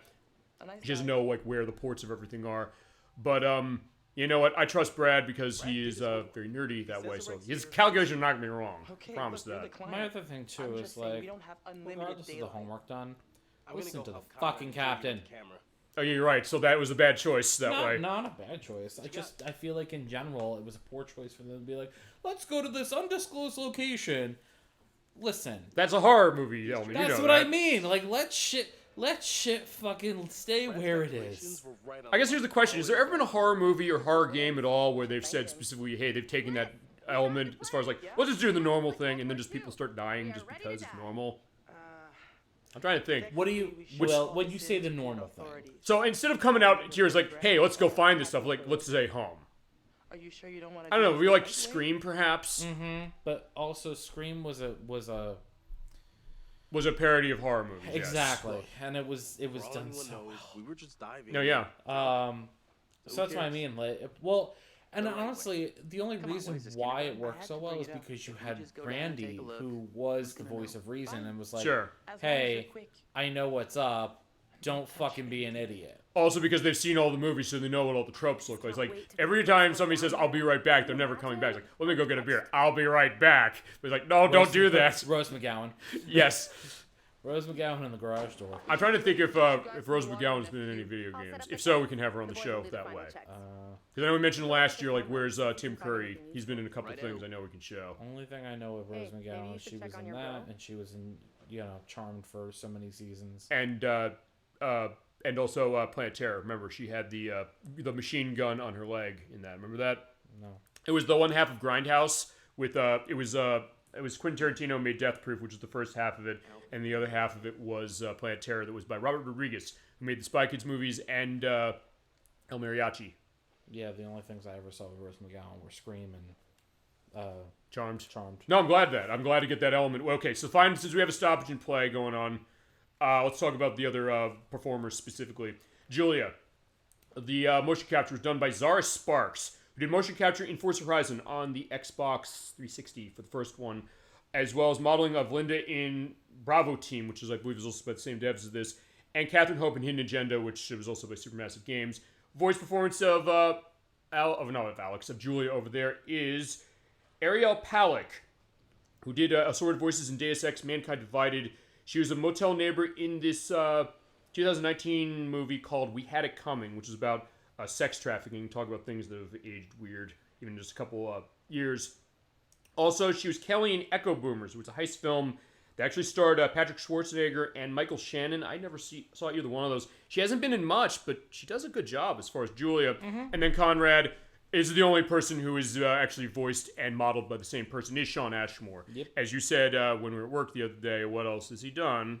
So the only thing I knew him from was Cadet Kelly on Disney Channel. Yes, he is Brad and Cadet Kelly, but he is also Which is ironic because we have a Brad in this game. Fitting. There you go. We plan it as it is. He was also Bobby Drake, so Iceman in all the X-Men films, at least the first 3. Oh my god, it was him! Yes. I never even made that connection. He is also in the game based on X-Men 3, which was released in 2006. So he's in X-Men 1, X2, X-Men United, X-Men 3, The Last Stand, X-Men The Official Game, which is the name of the X-Men 3 game, and Days of Future Past as well. Outside of that, he's also currently on The Rookie, a TV show, as Wesley Evers. He was Jack Joyce in Quantum Break, which was on the Xbox One and PC. It's by Remedy. The people made Alan Wake 2 that's coming out in, I think it's next week that comes out. And he also was Jack Berenson on Animorphs. Remember that series? But I never watched it. Okay, I honestly didn't see much of it myself either, but yeah, turn the camera over there, my friend Alex. But anyway, that he did that, and he actually was Chet on an episode of The Famous Jet Jackson as well. And last name as far as the, because you mentioned like, hey, you hadn't seen much. I haven't either, but there's people who's like, oh my god, The Famous Jet Jackson. I'm gonna give credence to those people. The main character died. Of Jet Jackson. Really? Yeah, I did not know he that. passed away I don't think too long after that show went off the air. Oh, wow. Yeah, I think it was... I don't remember exactly the reasoning, but I think it was some sort of accident. Okay, I'll probably say something as far as an edit and, give you the salute, my friend. But anyway, Fliss is acted by Storm Stewart, who did motion capture for Victoria LaBoucher in The Impatient, as well as Ronnie Atkin in Shattered State, which actually was another VR game that this company made. Okay. As well as she did have a bit part in No Time to Die, the last Bond film, as a club girl, and she was also the waitress and carnival goer in the Venom sequel, Let There Be Carnage, that came out a couple years ago. I didn't see it. I saw both of them. I actually liked Venom much more than the first one, the second at least. And No Time to Die, I actually kind of love that movie, surprisingly. I thought I wasn't gonna, but I did. But the voice of her is Aisha Isa, who's June Curtis currently on Transplant, and also Jama in Far Cry Primal that came out semi-recently. She was also the High Priestess number 4 in The Immortals, which was released by in 2011 by Tarsem Singh. You remember the guy who made The Cell and The Fall? He made Immortals as well. And she was also an athletic woman in Warm Bodies, which was a film that came out about 10 years ago, specifically. I never saw Warm Bodies. Yeah, it was Jonathan Levine, the guy who made 50-50, who made that. But yeah, that is our Motley Crew in that case. And since we're set to that, we're going to have a walk around. So hi, everybody. Hit X to say hi. So, this is the rebreather. Way cooler than a regular. All right, so Julie has our back as far as, us doing the diving. So yeah, the idea, like, the dumb teenagers, doing stupid shit, but this game kind of twists a little bit. It's like, yeah, maybe they're doing dumb stuff, but also, like, they have the tech. Like, she's talking this way. She kind of understands some of it. So it's very interesting the way this is kind of doing it. Well, I think they're all certified to dive, except for Brad. Yeah. Which I don't know if that's an element to that. Or if they say specifically, but yeah, that's a great case of it. Yeah, you know what? Fine. I'll tell her, like, yeah, say you set him straight. Yeah. I think you knew it was like, that's the decision. Guys. What? Jesus, why are you so loud? There are certain things, too. I know it all affects trophies, so I'm, I saw like, this trying to... huge hole in the tail. Kablooey. Oh, so you want to show some of those? No, I get that. Nice work, man. Thanks, Conrad. Okay, you the Conrad did a good idea. Yeah, he's the kind of, smarmy guy a little bit. So like, let the lovebirds go. But either way, there's some shading to him, too, as you're going to see. What do we want to take? It's the... bar? Oh, so why is that flashing of the dialogue down there? You saw that, right? No, I think it's the bar. Let's take the bar. Yeah.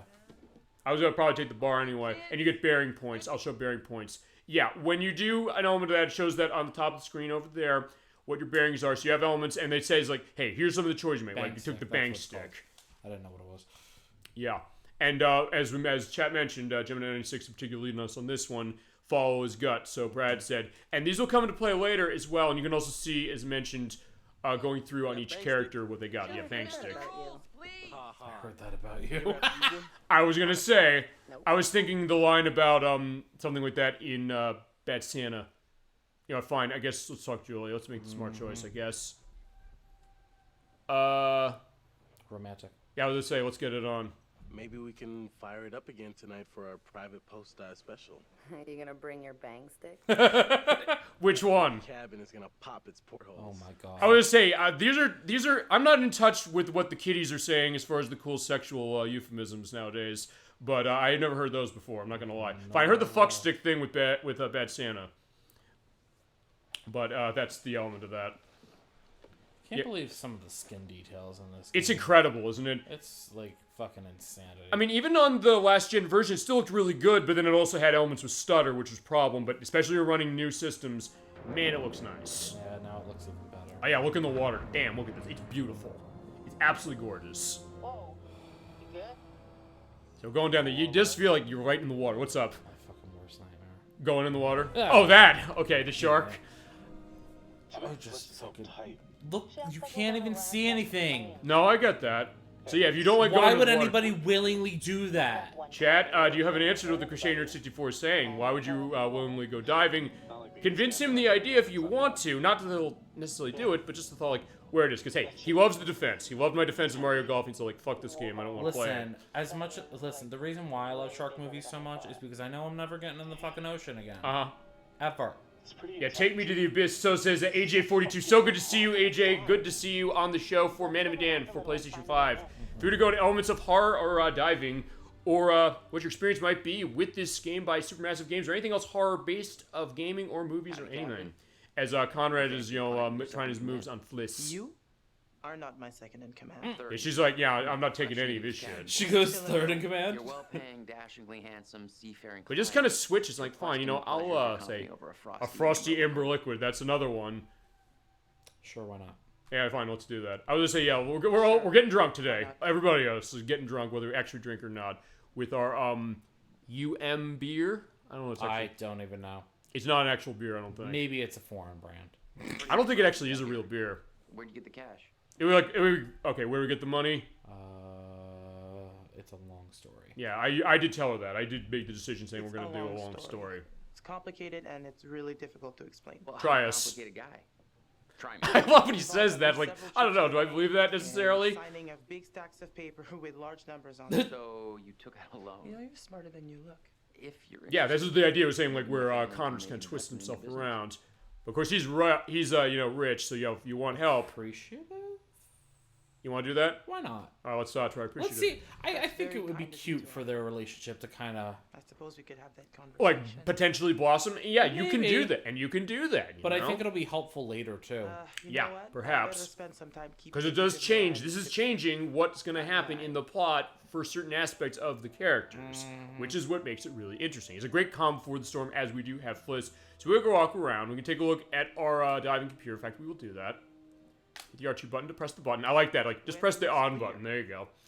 Okay, so it looks like right now we're at 31 degrees Celsius. Remember, it's not Fahrenheit. That would be freezing. You don't want to do that. Partial sunshine, 29 degrees. There you go. And it looks like we're going to have a bit of a storm later on at 20 o'clock. And they're running military time. You go on the sea, you usually have that element. And there's also our element of whether sunrise, sunset is going to be happening. It looks like we are at a sunset case. What is that, like 8? Well, it's clear. 20 o'clock is 8 p.m. Yeah, got it right. Yeah, military time. It's basically just... I didn't even do the subtraction. I didn't necessarily even do the subtraction. I just know it's 19 o'clock usually for our show when it starts 7 p.m. Eastern Standard Time when I do the 7 p.m. shows. If you subtract 12 from the 24, it'll give you what the regular time is. Yeah, there you go. You're learning about military time on this program, or seafaring time as it is. Yeah, no other show is going to do that for you. But you also press the button. Yeah, look at the Doppler radar. Look at that detail. I like that. Like, yeah, you always love seeing the stuff as far as, what's going on. So it looks like over here in this area of the country, there's going to be this massive Need storm. another map behind you. It's like, I have to turn around as far as look at this massive high pressure system coming in. It's going to get heavy downpours. There might even be some hail in there. Who knows? Yeah, but that's what we're looking at feasibly for that. We can also press the button to see what's going on. There's another radar. Uh-oh. It's getting mighty crowded out here. I love when she says that. It's like, yeah, that was the one thing over there. Know about that. What's up? I didn't even know about that. What you The doing blip? all the way out Yeah, I didn't know you could switch screens like that. Yeah, so that's going to be the idea. So, fine, we'll leave it be. We'll keep an eye on what that is. Go to the... Okay. Go down. Well, no, we can go down. If you turn to your immediate... Yep. The that. picture, yes. Because I want to talk about the pictures. Yeah. So the pictures, as the curator mentioned, there are different pictures you can find, and they will outline potential futures for the characters. And you can see Premonition unlocked. It's called High and Dry. We'll Right. show what this is. You can look at it again if you want. It's like, hey, that's something weird. It's kind of submerged. What that's about. Yep. And you're so saying... there are black frame pictures and white frame pictures in this game. Uh-huh. And I don't really know the difference yet, but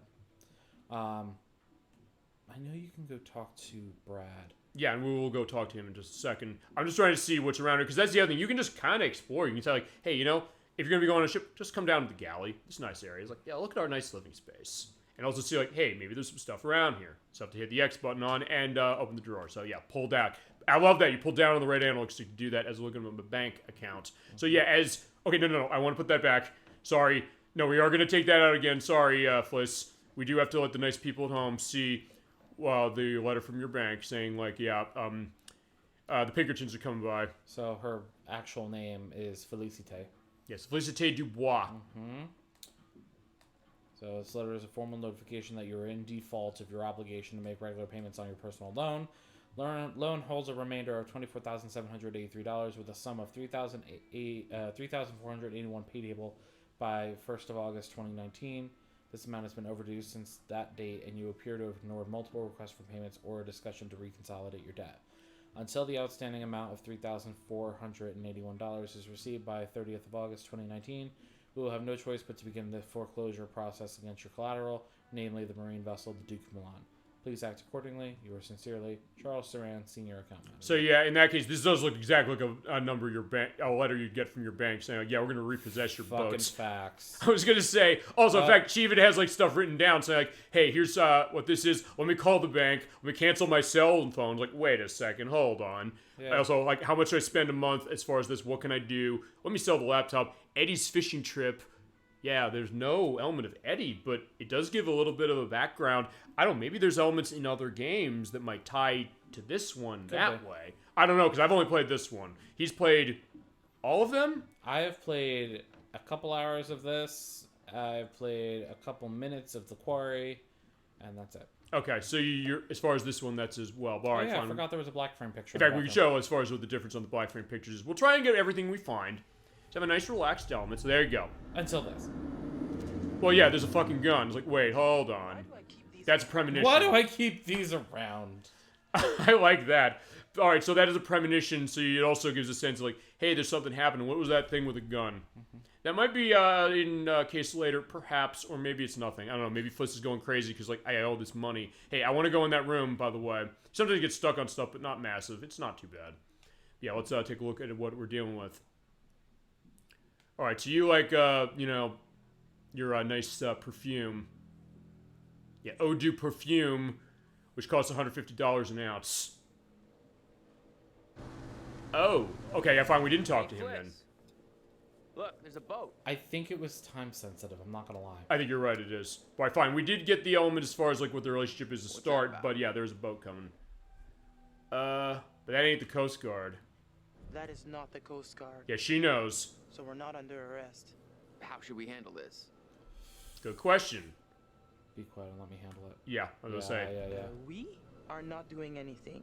I'm the captain, so you be quiet. Yeah, I'm the and let me captain of this handle it. vessel, and we want to take you on a Got that? cruise. But I'm the one who's going to be talking to the potential peoples here, whoever they are. They're coming in a boat. There, Peckins. I guess so. Oh yeah, they crashed into our damn boat, you bastards. You know what? Fuck you. Get out of here. Hey, get out of here! What do you think you're doing? Oh, so I guess they lay down buoys to like let potential boaters know that there's people in the water. Yeah, I think that's usually the idea, because like, hey, if you're out in that case, you crashed into our boat. What the hell's wrong with you? But find comments saying like, fine, I got some money. How about 10? You bastard. Yeah, that's what I mean. He's so douchey in the beginning. Whoops, my bad. Let's make it 20. Thousands. Well, shoot, you The think problem it's is he's 30, I throwing can do fucking 30. money at pirates. And in the water, so who's They're gonna get it? know that Market, he's but I'm with you. fucking Here. loaded. Let's just throw in the whole pot. Yeah, no. See, this is where they fucked up. Oh, for him, you mean? Yeah, he fucked up because now they know he's loaded, so that's... Yeah, that's Conrad's Now element. they're marked.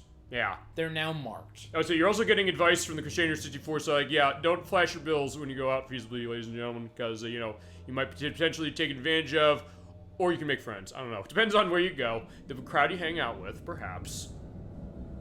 But yeah, meanwhile, down in the dive there. In the depths.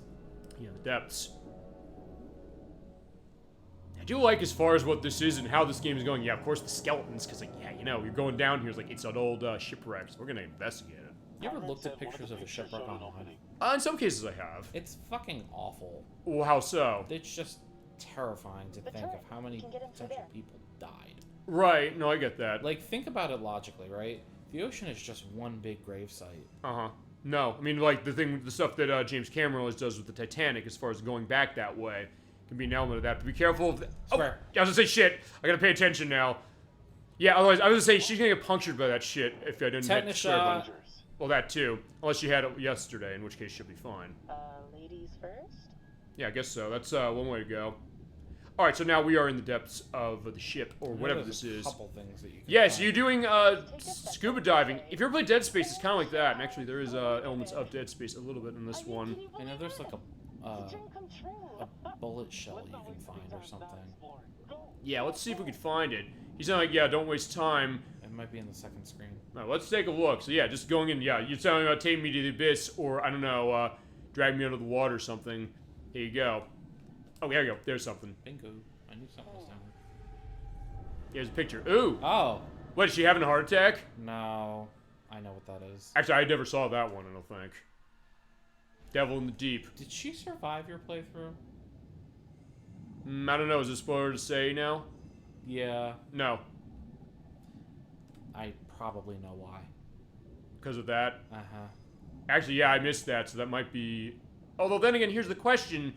Even if you miss a premonition, I don't think it means that you're necessarily guaranteed to have that happen. No. It's other decisions you make. In fact, here's Yes. the bullet case, and you're right about that. So let's pull this out. Damn, that was pretty high caliber. Yeah, it was an Arsenal show. Yeah. And you get a secret. Yep, that's why I wanted to pull it. Yeah, so, hey, you found a secret. For all of you Hydro Thunder people. Brad's gonna flip when he sees this. Why does he get...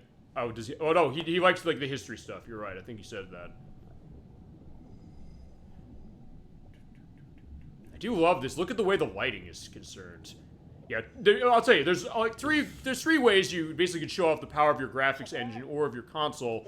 How good does the water look? How good do the people look? And also, how good does the light look?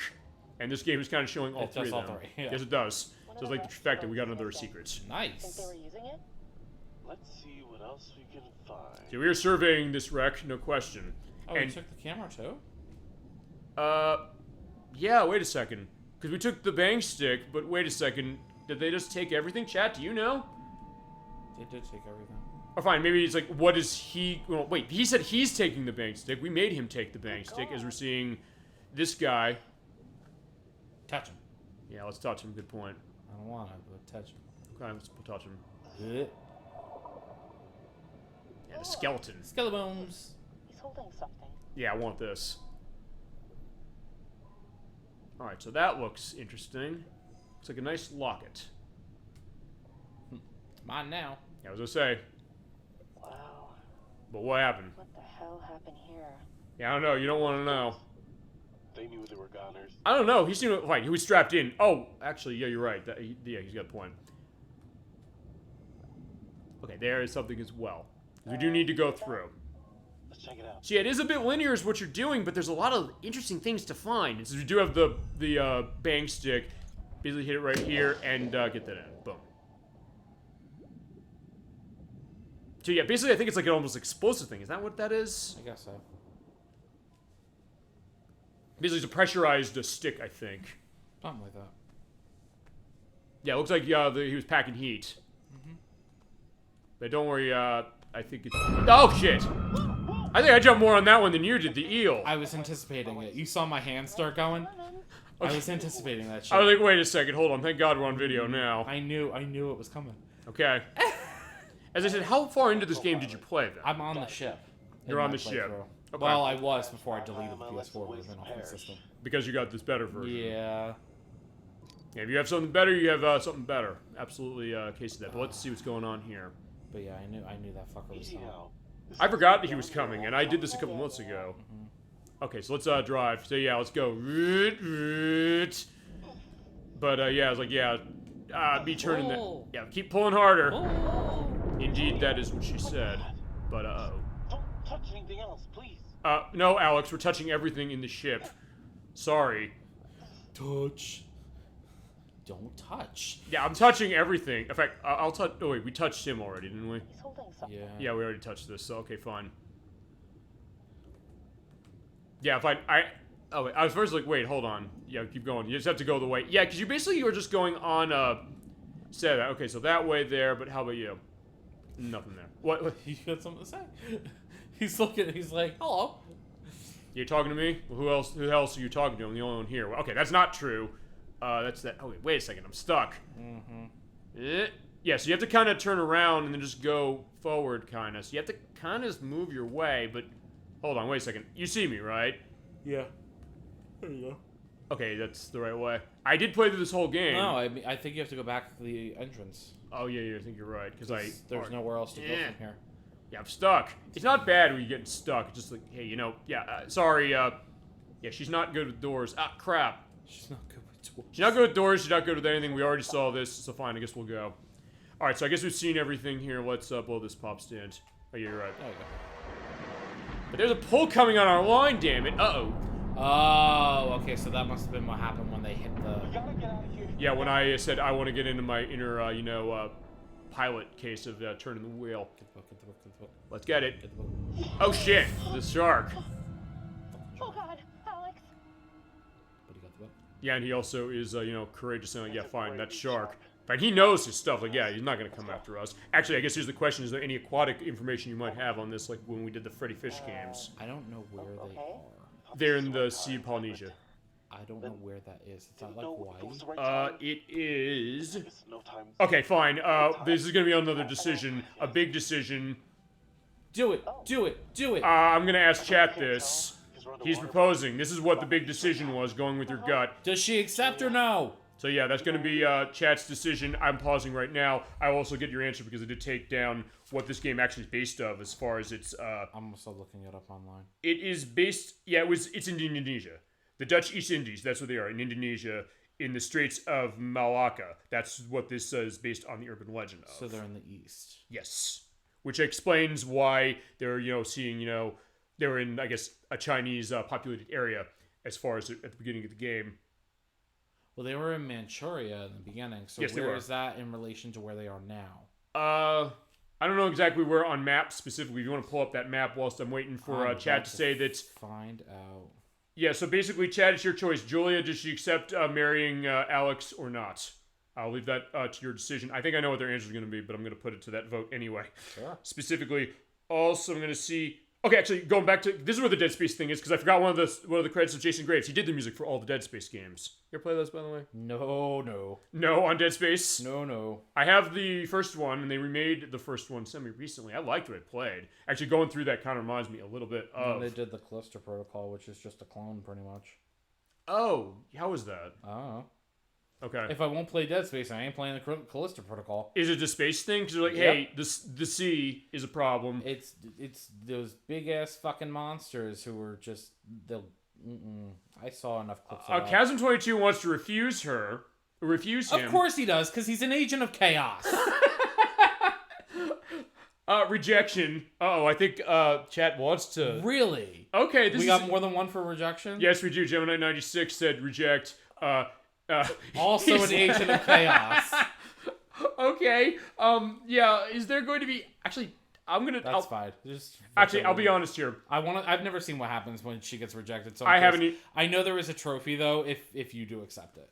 We can come back and just accept it, because I think we just do a chapter select. Yes. This is going to be interesting, but fine. If that's a case, if anybody else has any objections, so far it is 2-0 as far as us saying no. Going once? Going twice. Yeah, let's do it. Sorry. Right. We can't. You're shitting me, right? Okay, wait. You're shitting me, right? What?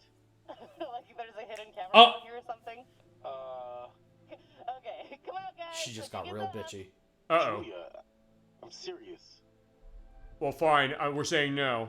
So, yeah. I need time to think about this. Alex, I just... It's bad timing, I know. It's terrible timing. I'm sorry. This is so stupid. Stop, I'm sorry. please. Don't apologize. I just need time to think about this. Okay, so there you go. That's interesting to see that way. It's like, yeah, fine. When we're... Like when I'm not about to die at the bottom of the ocean. Not a bad point, so, chat's got an idea. So, like, well, fine, maybe this is not the right time. Let's, I don't know.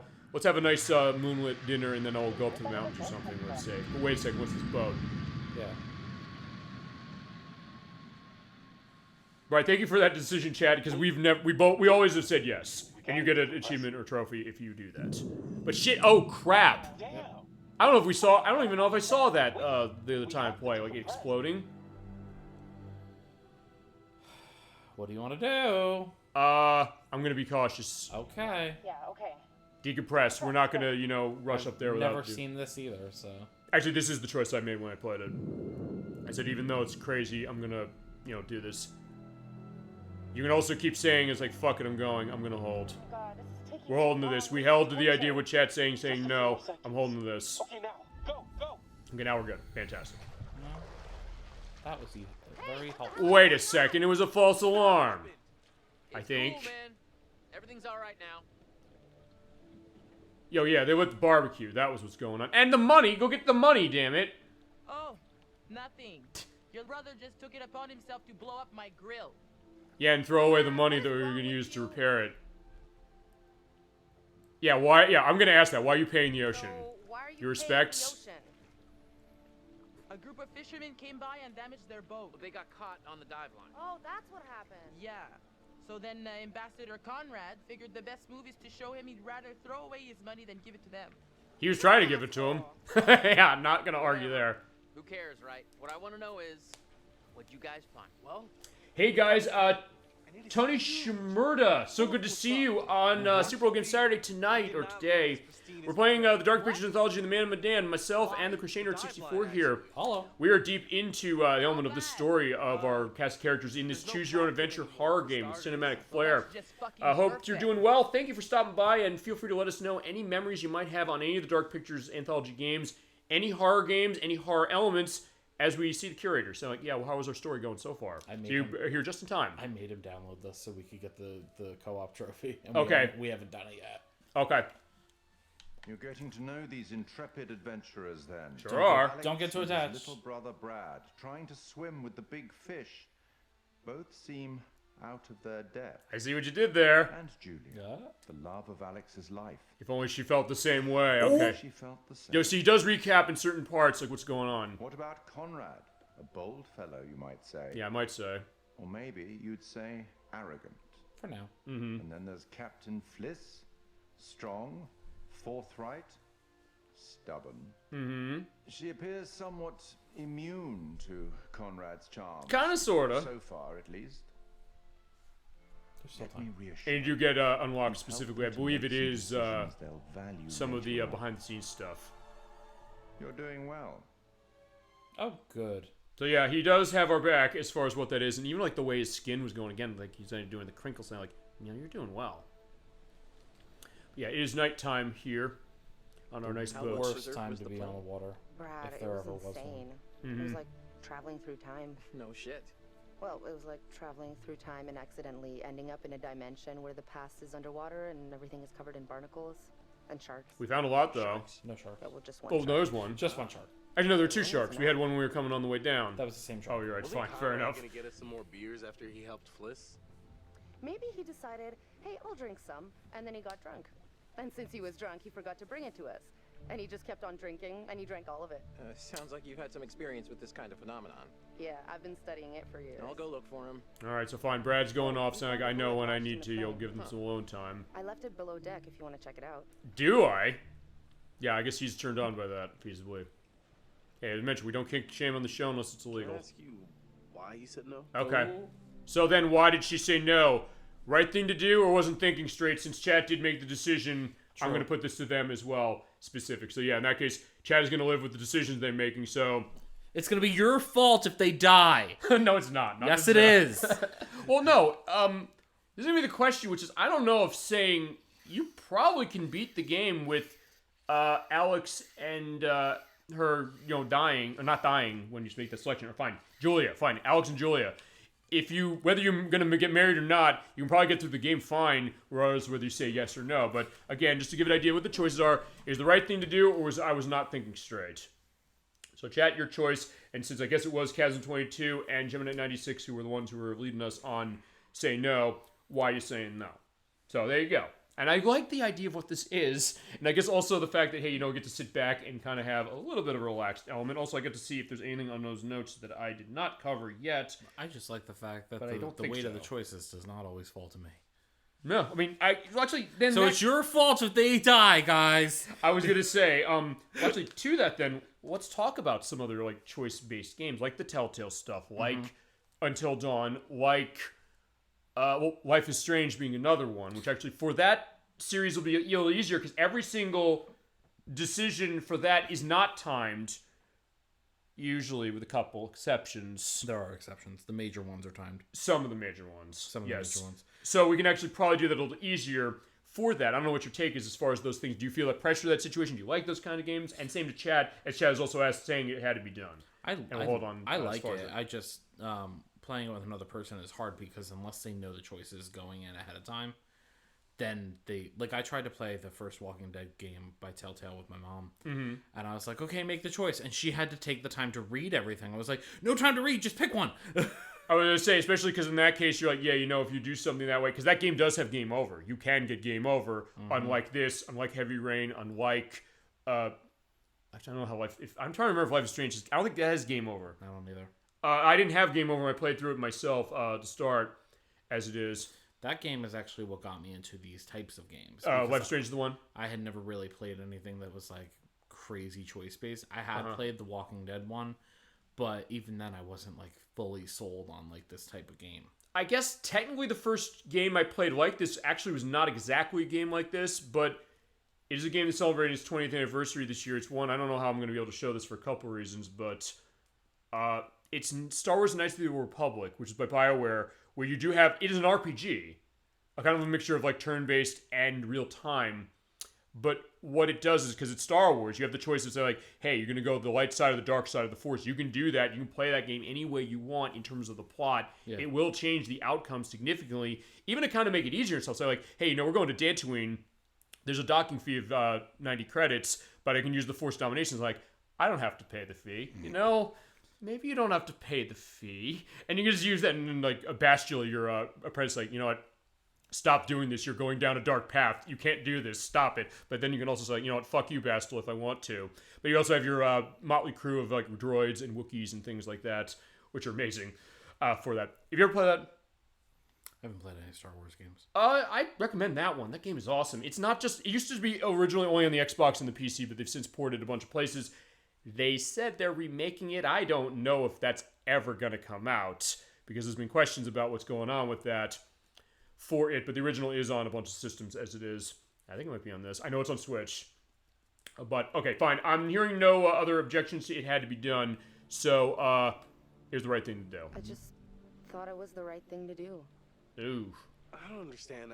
I thought everything was going so well.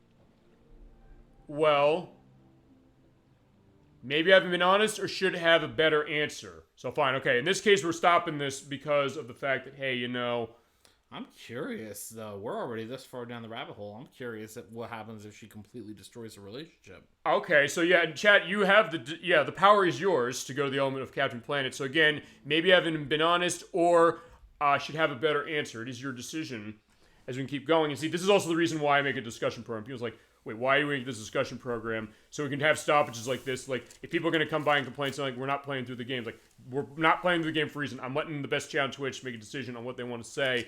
Because they made one big decision, and this has multiple consequences of where's it going to go, what's going to happen, and what's it going to have running specifically. Yes. As you're getting a little more comfortable, specifically as far as it. But still Zeldaing underneath. Yeah, for that, sure. You know how I do. No, I get that. Hey, we love our Zelda, and at some point I'm going to do Link's Awakening's Switch version eventually. I just couldn't do it this year. I remember I said, like, hey, we'll do it this year for the day. Maybe I haven't been honest. Oh, so Gemini 96, you want to destroy this thing. Am I right about that? Go. Okay. I'm on board with it now. Let's go. If she dies, it's still your fault. Okay, I'm gonna sort of be on board with it. I'm going to give you, like, about another 30 seconds. And I will also put in the Jeopardy music like I did when I played, we played, actually, Gemini 90, no, not when Gemini 96 played this, when, 2022 and I played, Guardian Heroes. It was also choice. I said, fine, you have 30 seconds for that.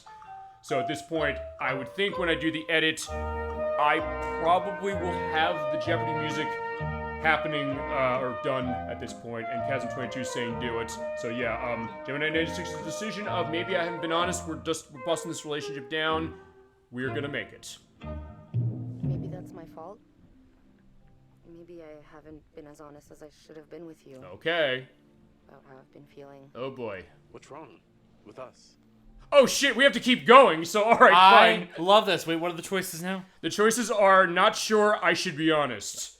So, there you go. Oh my god, this is amazing. Well, I want to know what the honest is. Like, I don't know. Yeah, Chad, do you want to see the honest? guys, let's go. Let's go. We're all in on this shit now. I should be honest, or I'm not sure. I think we might going to be going the honest way, but that being said, I'll hold to that. I'm also going to see if there's anything else in these notes that I forgot to mention. So far, we'll talk about the other voice performances, because there's some coming up. Just think, if she's not sure, it leaves the room, it leaves the door open for too much.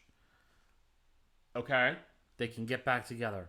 If you really want to destroy this. But you haven't beaten this game, so how do you know that? I don't. Oh, you said you saw the playthrough this. No, I didn't. Oh, you haven't? No. So this is gonna be I'm new. just going with what I think. Oh my god, Gemini 96, I love you so much right now. What do you say? I should be honest, let's tear this down. Yes! Let's do this shit! Alright, I don't think I'm going to be... I don't think we're getting objections after that point. We're not going to What else we got? Haha is by Chasm 22. Yeah, no, let's go. He's on board with it too. We know this. And I think so is One True L, so is AJ42, so is Electverse. Fucking Agents of Chaos tonight. Yeah, tell me. Yes! Alright, so fine, there you go. Wait, it was I should be honest? Yes. I should be honest. Okay, Yes. fine, I'm going to be honest. I know this can't be easy for you, but... Oh boy. I just think maybe we should be honest with each other. Oh boy. I've always been honest with you. What aren't you saying? Oh? Oh Christ, what is she not saying? So the choice now is not the right time or it's not that simple. I would go with not the right time, but I want to see what they say. Okay, see, I didn't know it was this many decisions to make. Imagine how long... Wait, how long did this game take to develop? Because for the amount of choices they're putting into this... I imagine it would have taken the writers quite a bit to like write all the choices and branches. Well, this game came out in 2019. I know that Supermassive has been trying to do this for a while. Until Dawn came out in 2014, 15. I'm about to look it up. Mm-hmm. And I won't necessarily have to edit down as far as which one.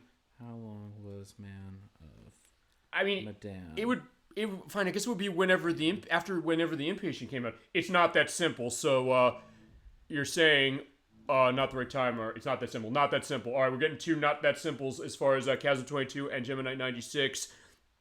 Any other objections, or we're going to be running? It's not that simple, as I guess you're going to be getting a sense of how dev time was, because I guess it's probably going to be between projects. Because I guess I may as well mention about this. 18 months. 18 months. Okay, so that's pretty that's quick. Faster really. than you think. Yeah. I want to see how deep the rabbit hole goes. Yes. How deep this goes. Yeah, because I'm trying to see. Because as far as the games of theirs, I mostly talked about games in this series and Until Dawn. So fine. I want to see how it goes. It's not that simple. So it's not that simple. Alex, I wanted to say yes. I did, Don't but lie. it's just not that simple. The fuck? Oh! Yeah, that's the right way to say. When we get home. Oh, your Baron got updated Please, too. not now. Fine. In a good way or bad way? I guess we'll find out. I'll go find Brad and everybody. I think here's the other thing I think we have to do is bad. Hey, you seen my brother? Or Fliss? Weird cut. I got distracted. Let's go get him. Sure. Oh, actually. So, which one is, where the magic happens? Yeah, that was weird. You saw that too, right? It was... Okay, give it a rest. I apologize for my brother. You know what? Fine. She's upset as far as this. Give it a What's your rest. problem? Give it a rest already. Okay, that's enough of that. Conrad, beers, where are they? Yeah, she needs drink now. Yeah, the beers. Yeah, 20 beers stat. They all need to be heavily inebriated. Yeah, perfect. This is how deep the rabbit hole is going. Thank you so much, chat, for your decisions and your thoughts on what you want to see. That's the beauty of a game like this. We can do this. This is opening the door for sure for any other choice-based things. Already, I mean, look, I'm happy we're doing this game just because I like this game a lot. He introduced me, the horror elements, but this might be more than even I was expecting. Okay, I'll go get it. Fine, it definitely is. All right, fine, we need drink. But she needs to go search the nav pad. Before you get it. Yes. Go behind that wall. Alex. Before I do that, though, I'm going to take a look at my You can also do that, relationships. So fine. Because this does show when you go along what relationships are characters.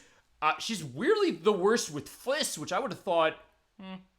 Guess what? Fine. We just yelled at her there. So like, fine, get off of it. It's kind of neutral-ish. Conrad is kind of low, and then Brad's kind of in the middle, and Alex is more. But you think Alex would have dropped like a stone? What's that gray bar underneath of the white one? I think that is where her. I think it might, because I think if I remember correctly, every character in this game, they have a certain affinity to other characters based upon how the story is. Yep.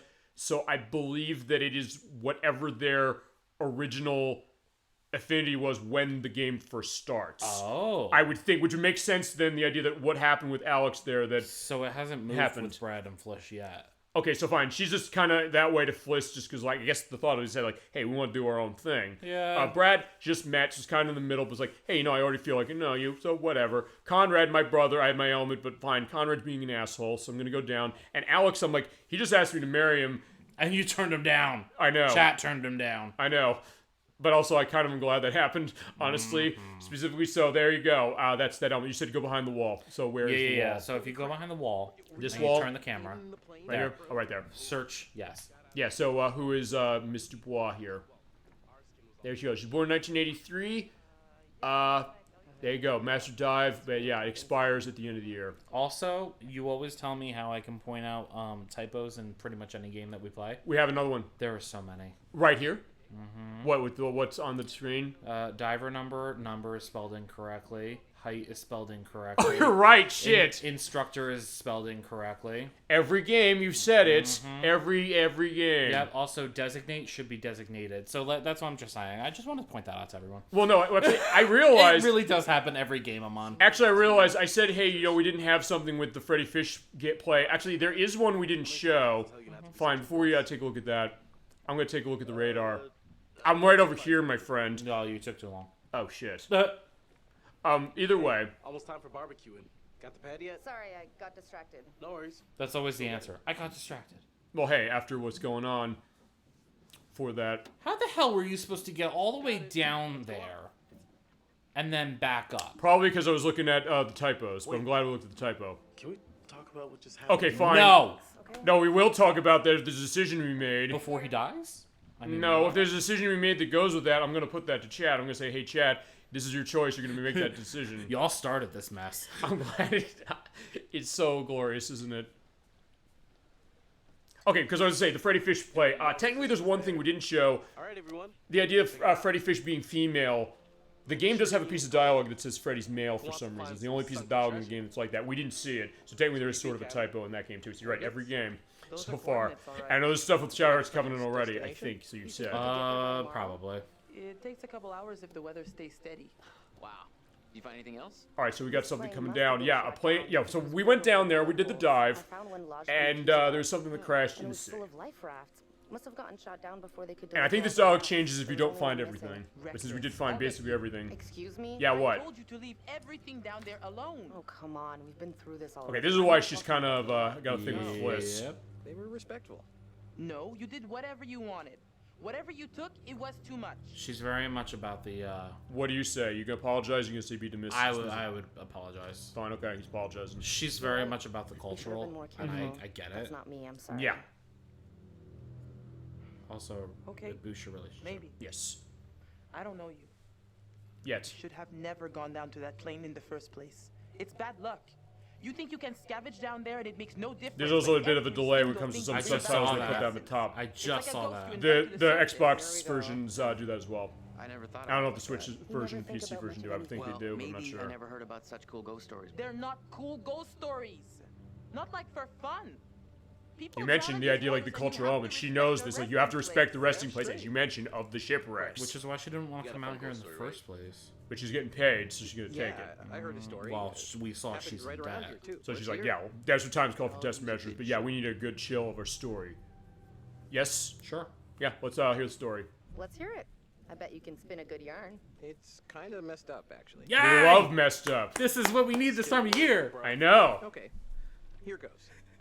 This story is All right, true. so Brad is It doing our happened storytelling. right here, in an old lighthouse. Classic setup. He did it. I love that True one. story? Where'd you hear this? Internet. You need to know it's ripped right from the rotting pages of Creepypasta? the terrifying Yeah, ancient feasibly. in-flight magazine I was perusing on our way here. Okay. The lighthouse stood atop an atoll, isolated from the rest of the world, a lone beacon in the night, a sailor's respite. Is it respite? I guess it could be both, respite or respite. Depends on colloquialism, I'm sure. I always One pronounce it misty respite. morning, he comes upon a woman covered in blood. She's stumbling down the beach. This is like a setup of that movie, The Lighthouse. You ever see that? No, I've never heard of it. It's Dave Eggers, the guy who made The Witch, who made that, and The Northman. He doesn't waste any I'm time. kind of mixed, but there's some interesting stuff. All right, one-track mind or shush? Fine, one-track mind. Yeah.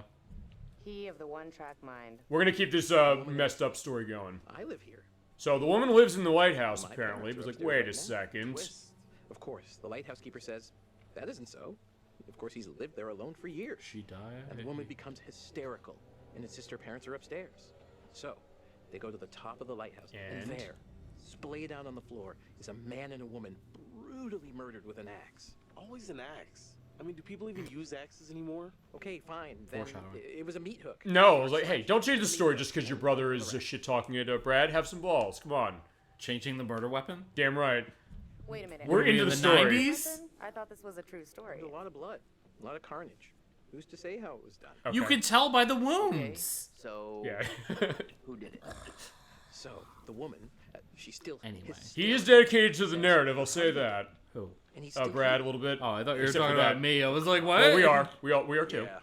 Marriage is a bitch. The housekeeper creeps over to the closet. Fucking shots fired. Oh my god, this is amazing. Sure enough, there's a man inside. Yeah. But he sliced out his own insides with a So we're going with the meat hook now. Horrified.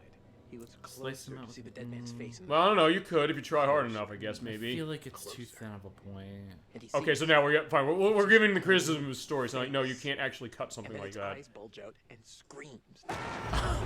Actually, that's cool. I love when he does that. I remember that. That's amazing. Hey-oh, super twist. Nice. Sorry, I can't stop on that. The story's amazing. We're gonna say the story's amazing. You're okay with that, right? Pretty cool. Absolutely. I was gonna say you're gonna say like you'll criticize the story. Okay. No, it was solid. You've all had your Except him fun. changing the murder weapon. We should all Fine. join in. I'll tell you, it's probably his nervousness to his brother saying what's going on with that. But then he's like, fine, fuck He you. was I'm being doing meat hook. criticized. Yeah, I guess so. What regular issues are these? It's standard issue, regulatory, institutional protocol, subdivision. How many words can you pull out of your ass? I don't know. Like, I don't know. Is that every time Nikki says, as far as when it comes to their stuff, as far as the super limited edition Nintendo Switch that's red new and from has- Japan. from Japan Yeah. with Knuckles and Dante with Dante from Devil May Cry Only for Switch. Buy now. for $29.99 plus tax. Yes. And order in 10 minutes, and you get a nice commemorative tote bag. So now it is a Darkest Story night again. Okay. Which, like, tell me this doesn't make you the least bit nervous. Like, if you were in this situation Yeah, in real no, life, right. being on the ocean when it is literally like thunder and lightning. Oh, and the Colts. Beside that, though, Well, that's- even if you were just like alone, everything was safe, whatever. You're on the fucking ocean Yeah. In a small ship like this, not like a cruiser. with a storm. Would you not be even the least bit nervous? Yeah, when you're out this far? No, I get it. I Okay. agree. I agree completely. You're right. Just that's why I'm like, please tell me I'm not the crazy one. No, you're not crazy. But they're like, uh-oh, shit. Yeah. Sneaking up on us. Oh, yeah, so yeah, I'm not gonna do the Shenmue QTE thing. Fine. Give me my thing. As long as you're quick. Yeah, there's achievement. Or trophy. Actually, I don't think I ever got that when I played my version. It sneaks up on you. Oh wait, how'd that happen? Oh right, because we did They this got way. him. Shit, uh-oh. Oh boy. They're gonna carve him from ear to ear. I'm thinking like the, what's the name of the enemies in Resident Evil 4? Ganados. Ganados, thank you. Like, I'm the fan of that game and I didn't remember that off the top of my head. Do you know what it means? Not off the top of my head, no. Livestock. Livestock, okay. I just remember like they yelled the I want to play. Do you know what that means? No. Catch him. Catch him. Okay. It's like get him. Please call dibs on Resident Evil 4. Please. Because I could translate for you. That and also because I think it'll add a lot to it, and I love Resident Evil 4 to death. I don't know what Resident Evil we're going to do first. Chat, what do you want to see in Resident Evil first? Who are we on gagging? Fine, you know what? Chat, your choice. Who are we on gagging first? Brad or Fliss? Brad or Fliss, your pick. So then, yeah, feel free to let us know what Resident Evils you'd want to see first, because we need to do that. I talked to Medix about that. He loves Resident Evil 2. I know the discussion, actually, I was talking to Chasm22 about this the other day, saying Resident Evil 1, the original. I don't have it. I'm going to look into that, see if maybe I can get the Saturn version or port the Saturn version. I'm trying to remember the Saturn. I mean, they make it on modern ports now. No, the OJ one. Oh, you want to do the original? Yeah, with that great voice acting. Stop it! Don't open that door! Or, Jill, here's a lockpick. It might be handy if you, the master of unlocking, take it with you. Of course, that was too close. You were almost a Jill sandwich. You're right. So, see, and to me, that voice line is so much better than what they changed it to. But see, that's the other thing. The question, like, hey, maybe that's cheesy. People's like, that's bad voice acting. They said that for years. It but was so much better than what But they you know changed what? it to. Sometimes the idea of that earnestness, that kind of energy that they put into it, Yo, Barry had some of the fucking best voice lines in the OG. Barry Burton just is a great character as far as it. Actually, I never played the remake. You play it? No, but I've watched multiple playthroughs, and that's the whole thing. In the original, was Lisa in there as an enemy? I don't think so. I know. I think she was only in the remake. Right. Because I know the Which remake was really sad. That whole storyline. I don't know. Chad, if that's wrong, let us know, or I'll say down here, no, she is. I don't recall him being in the original, because my brother had the original, and I watched him play it. Yeah, it was the PlayStation version, yes? Yeah. Because it's expensive on the Saturn, but I'm going to import the Saturn. If it's that case, the reason I'm saying that for Saturn also is that I would be importing the Saturn version if I'm going to do that. The only reason I'd say that is because the opening cinematic is censored for us. If it's not uncensored on Saturn in the Japanese version, I'd get that one. Also, the old one has the CGI cutscene when you try to open the front door of the mansion. Yeah. Instead of the new versions where the dog actually jumps into the lobby. Okay. All right, so yeah, chat your choice. Who we ungagging first? We ungagging Fliss or we ungagging Alex? Brad. Oh, Brad, sorry. Wait. Alex. It is Alex. You are right. I was like, wait a second, hold on a second. It is. I was like, which one? I got them confused. No, I forgot. Brad's. Is he even in that cabin? I think he's somewhere else. Yeah, he is. No, he's not in that. He's not here. You're right. Okay. Gemini 96 wants to see Fliss get rescued. Anybody have any objections to that? I'm with him on that. Yeah, you know what? I think in that case, just to keep things going, I think I'll take that unless somebody says right now, no, I want Alex. Yeah. In this case, we'll fight to the death. But we can't exactly for the show. Otherwise, the show would have to end. Wait a second. Why would you and I be fighting because chat has a disagreement? I don't know. No. I'm not hearing a disagreement. So fine, Fliss, you're getting ungagged. You're the captain of this vessel, so we're gonna get you out. And to hit the R2 button, and yeah, there you go. I like that touch. You basically have to put your mouth over the tape and then just tear it off. Yeah, she has a good dentistry, I guess, going to be able to do that without her teeth snapped. They all do. I mean, all their teeth are great. Hey, everybody in this game has amazing looking teeth, even when they have tartar on it, which is amazing. Okay, now, here's the deal. I guess, fine. Since they said ungag her, we're going to talk to her. Unless they say we want everybody ungagged, but I'm going to say no. Oh! Told you it was his fault. How was I supposed to know? I'm sorry. I would apologize for that shit. Okay. God damn it. This is all my fault. So yeah, he is getting a little introspective. Okay, I'm sorry. Let's do some character development on him, because he does really suck in the beginning. Right. But we're also getting good character development as far as everybody else, but alright. Uh-oh. I'll talk about who these people are when we get later, because this is Junior. Yeah. Oh. But they're taking Fliss away. Well, the question is, does he recognize that she's untied? Almost free. Oh wait, she's not free. Shit, I forgot about that. She's flexible. Yeah, there you go. I wouldn't be able to do that if I were bound and gagged. Hey, so good news, bad news.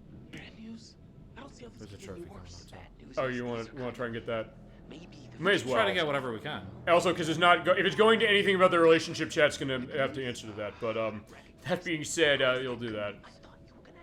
So, Such an idiot, Jesus. you remember the part where you have to like bust out the window? Yeah. So you have to time it specifically, and if you time it correctly, you get the trophy. Okay. I think it's 7 seconds. Get out of here. Okay. We're in a lot of danger. So what are you doing? Untie. Untie? Okay. Guys. Yeah, we'll show this off. We'll show off whatever trophies we get, as it is. or anyone that goes to it. Yeah, I mean, obviously we're not getting everything. That's fine, because you have to play through the game multiple times. Exactly. And unfortunately, as I mentioned before we started, you have to be online to get trophies on modern systems, which fucking sucks. Bring it back to 360 days where you could do that. Oh yeah, you're right, that is Junior. That's how I know. Oh, but yeah, Conrad's getting taken. Actually, I don't know. Can he not get taken here? I don't think so. Okay. Let's make the most. Alright, this is Olsen. Fuck yourself, you piece of shit. Yeah, she's not mentioning words clearly, is she? And Conrad's saying, like, fine. At least, if nothing else, he has his priorities straight, saying, you know what, fine, you're not gonna get in trouble, but he's gonna get punched in the gut. Oh boy. Alright, so yeah, Conrad's not having a good time. But yeah, look at the rain. That's the other thing. Jesus, look at this. And the lighting. Yeah, so he's... Oh, boy. Okay. You know how to treat a lady, or what do you want? What do you want? Okay. What do you fuckers want? Okay, well, you could have not been an asshole. Oh. Now he's gonna knife you.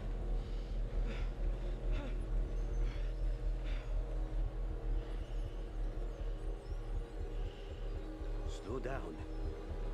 And that's Danny. There's someone... Oh, what are you doing? Fuck you or just stop? I would be agitated. Fine, stop. Please. Just stop, man. I think you say fuck you, he dies. I don't know, and I don't want to risk it. It's too early for anyone to die yet, I feel like. I think this is the first part where people can die, is that right? I think. So I don't think... like, let's not risk it. I don't know, like, you die tripping over tripping over getting on the boat and you land on the glass with the beers or something, I don't know. Bust your head. Yeah, we're gonna be compliant. Yeah. So yeah, you just mentioned we're gonna keep everybody alive to start. Okay. Yeah, wait until the supernatural shit comes into play. Yeah. Then people could start dying off. Okay, if they do. Yeah, if need be. There is an achievement, by the way, or trophy if you... It's interchangeable. If you save everybody throughout the story. Or if everybody dies. That's true. I don't have either one. Because I didn't let everybody die, but I also didn't save everybody. Yeah. When I played through on Xbox. I feel like you have to really try to, like, have everybody die, too. Basically, be a total asshole. Man, just say fuck you there and he'll be dead, probably. Most likely, we think. Although, Chad, if you know when we're at these points, when they're there, what happens with the choices... I don't know, is that necessarily a spoiler at that point if we're passing the points? If we're passing, that's fine, actually. Alright, but Julia's getting taken. So yeah, they're taking turns as far as who they're pulling out. And he's, yeah, hey dipshit, shut the fuck up. Also, I have here, so... I don't think they're gonna hit her. They haven't hit Fliz. Sure. So what you say? They only hit the man. So with the light, with the thunder, as soon as he says 6... Oh, I know. Yeah, because he does that count. So when he says 6, that's when you have to hit the R2. Is he fine or not? What did he ask? Oh, what do you think of my brother? Have you seen him or is he okay? I think he's fine. That's fine. No. But I'm sure he's fine. Being foolhardy? Just want money or something. All right. At first I thought he was going to say, like, wait a second, no, don't do this to me, please. Or don't get me nervous on my brother. Don't let them see your hands. Once we get you Alright, so that is how they're also doing that. So it does answer some of those questions. Usually the idea, like, do characters do dumb things? You can easily make them do dumb things, or you say, no, and they're not. Like, hey, but even in the dialogue, they say, hey, put your hands behind your back so then they won't know that we untie ourselves. Fuck. Motherfuckers. I mean, Julia got untied and they didn't even... Oh, no, she didn't. I lied. I thought she was untied. Okay. She's just got her hands in front of her. I'm fine. They didn't touch me. They asked about our parents. Yeah, because you're rich. Right. How much money they have. Yeah, as you mentioned before. That's why I said Conrad was stupid to be flashing all that fucking money. This truly was his fault. Now we just have to wait and see what they want to do with us. And also what we can feasibly do to, you know, get our way out of the situation. There. And here comes the counter. 3, 4, 5, 6, 7, 8. Okay, so he stops at 8. You're saying, okay, it's 8 miles away. I think I know what you're going to do when I did this on my play as well, I think. Yeah. It's a speedboat. So we're going to try and take the boat, is that right? He's got a gun. Well, At least one of us can get on their boat. Wait, sorry, what? We're gonna be taking the boat. That's the idea. I guess so, yeah. I can get on Yeah, this it boat. says Or... I can get on that boat. Okay. If you can distract him, I can get on that boat. Okay. The dude with the gun won't even realize until I'm long gone. Okay. 7 seconds. Here you go. As you're saying, if you do this, there's a trophy / achievement for this. We're gonna break him. So when he says 6, that's when you hit R2. Hit R2 when he hits 6. Okay. And get the boat. I did do this, but I don't remember exactly how I did it. I got the trophy for it on my Stay first focused playthrough. and get Okay. to the boat. Okay, let's do it. Here we go. 1, 2, 3, 4, 5, 6. Perfect. Conrad. Break him during the thunder. There you go. Bingo! Yes. Okay, so you have to do heartbeat Heartbeat. mode. Okay, let's try and do this.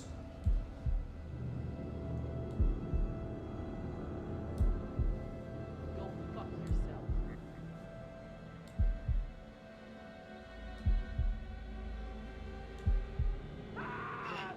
Oh, it just stopped. Grab the knife. We're going. We're going. You know what? I've had enough. I want you off my boat right now. Get off my damn boat!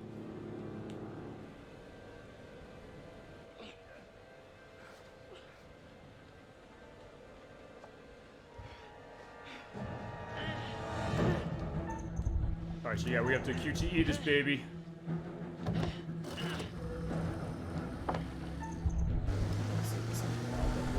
We'll see. I think you can actually die. You can, yes. Yeah. I know you can get shot in the back of the head. Oh, fuck. Oh, I didn't. Yeah, you can't catch him, little junker. Oh, alright. I did get that on my play. So there you go. He's gone. See, I never escaped with the boat. Okay. Oh, so he was never on the ship with you? No. He was just gone for the whole game. Yes. What the fuck? Yes, he can be gone the whole game. If you do that, we did actually see one of the premonitions that showed you can do that. So that's also the reason I did this. For now? If you're okay with that. Yeah, I didn't realize that he would just be gone the whole game. Yeah, because what's happening is he's going to go and get help. That's the thought of what this element is. And since I did do that right, you're right. If I missed that triangle button press, he'd get shot in the back of the head and would be done. And he'd be gone. Yeah, so either way, he would have gone from the game. If I made that choice, although I never took the knife. So I don't know, did you take the knife doing that? Yes, he was on the ship with me, and it doesn't unlock. So basically him going on the ship means that he's guaranteed to go? He's not guaranteed death. So taking the knife, though, is not guaranteed death either, is that right? Yeah, it just... He tries to jump the guy, and it fails. Okay. Sit down. Though I'm wondering now, because he's gone, Yeah. if we're gonna see some of the same things on the ship that I saw. Well, this is going to be very interesting, because this part is how I played this. This is kind of a mix, a little bit of how I played, because I did get away, specifically. But that was also the case that you can look at this game, it's like, I want to do this. Let me see what this is going to do. This is a mix of my game, too, except he was there during all Perfect. this. And since Montreal, you said you played this game before, and you also said specifically as far as the Joseph thing, he was referencing the Heavy Rain thing. You were right, of Jason or Sean. But yeah, he'd say, yeah, if you want to go into elements of what you've done as far as your selections when you played this, feel free to do it. But yeah, Manchurian Gold.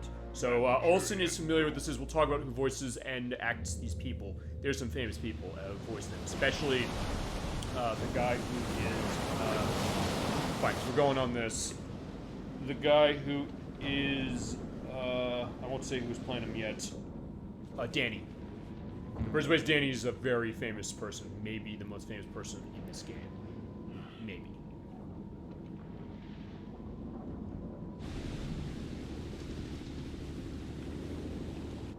Think Connie's okay?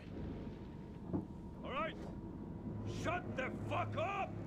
He just said one thing. Oh, we're only talking or lay off? You know what? Be an asshole to him. Fine, lay off. Oh, give me a break with that gangster shit. Okay. I don't think you. Yeah, Fliss has some very good retorts. I get why you like her as a character so much, and I agree. She don't take shit. Yeah. I was gonna say it. Oh, you can make her take shit if you want. But yeah, the way her character personality tends to go, you're right, it is that. She's the captain, and they barely laid a hand on her. Okay. I bet you told him about the Manchurian. So fine, Alex is saying like, yeah, you know what, we can't trust our captain. But what are we doing? We stick it to him and say, how dare you? I would be distraught. Fine. I can't believe what It's I'm not hearing. true. I just lost everything I have. Which is and true. this is what you She think? did. Either way, she's You're still all very in strong. this together. Yep. This was a trap, and you set us up. Hey. Put a cork in it. Oh yeah, right. There is going to be some stuff on the wave, so you do have to do QTEs as it goes. Sit still. I love We just that. had a giant wave. Sit still. You, come with me. You who? Oh, Fliss. Fliss.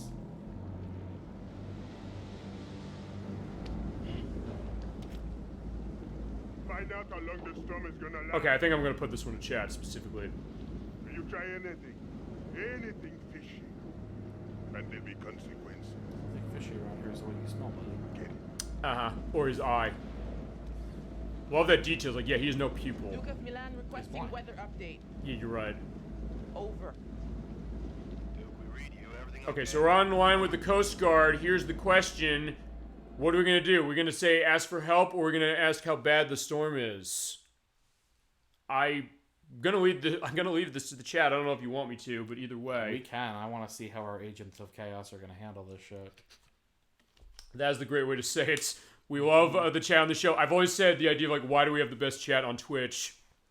It's reasons like this, and it's like, look, it's also this, which is that, hey, you know, sometimes people just come in the show, they'll just stop by, they'll say, hey, what are we playing? Let's take a look, we'll sit back, which is good that way. Maybe they haven't played it, but also say, like, hey, I have a story to tell, I have something I might want to do. When there's a choice saying, like, let's do this, I said, yeah, let's do that. Oh, I'm convinced that a few people in the chat right now just want to watch the world burn. I'm convinced. Well, and I am fully fucking here for it. Well, one thing I didn't indicate is when it comes to the chat, I've actually never mentioned this before. I'll see the text as far as it on the Twitch window, but also whenever there's emotes going on, specifically, so I've seen stuff of Hatsune Miku drinking, or dancing specifically. It was about dropping phone drunk, but I also saw like cool cats or being cool for cats. But Gemini96 was saying, I should be honest, tear this down. Well, let's tear this down. It does have a picture of a fire next to it.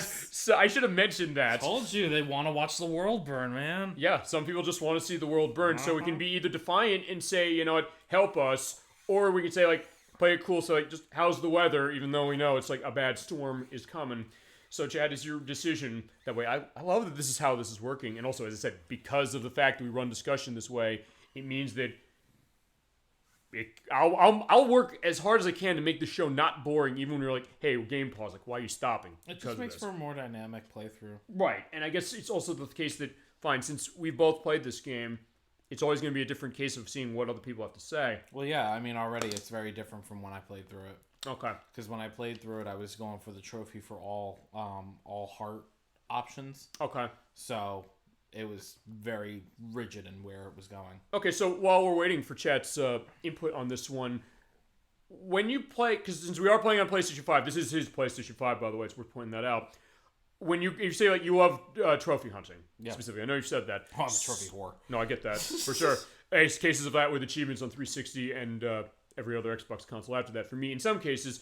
But one thing I'm wondering, when you play a game new, do you generally try to go for the trophies right away? Yep. Or do you play it and then try and do cleanup? Like Final Fantasy 16, when that came out a couple months ago. Yep. How'd you play that in regards to running trophies? Right off the bat. Basically, so you focused on what they were.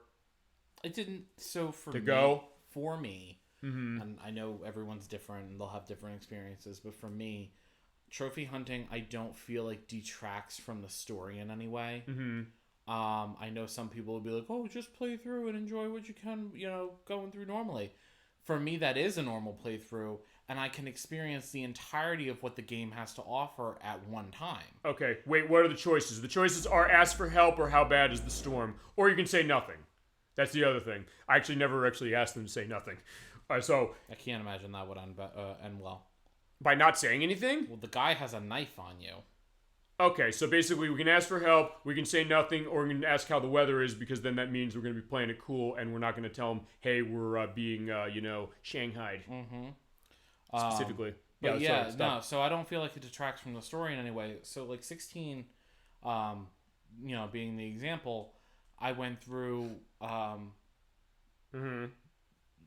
chapters, they weren't chapters, they were, like, sections of the game, though. 15 runs chapters, I know that for a fact. Yeah. 16 does it more in, like, sectioned off parts.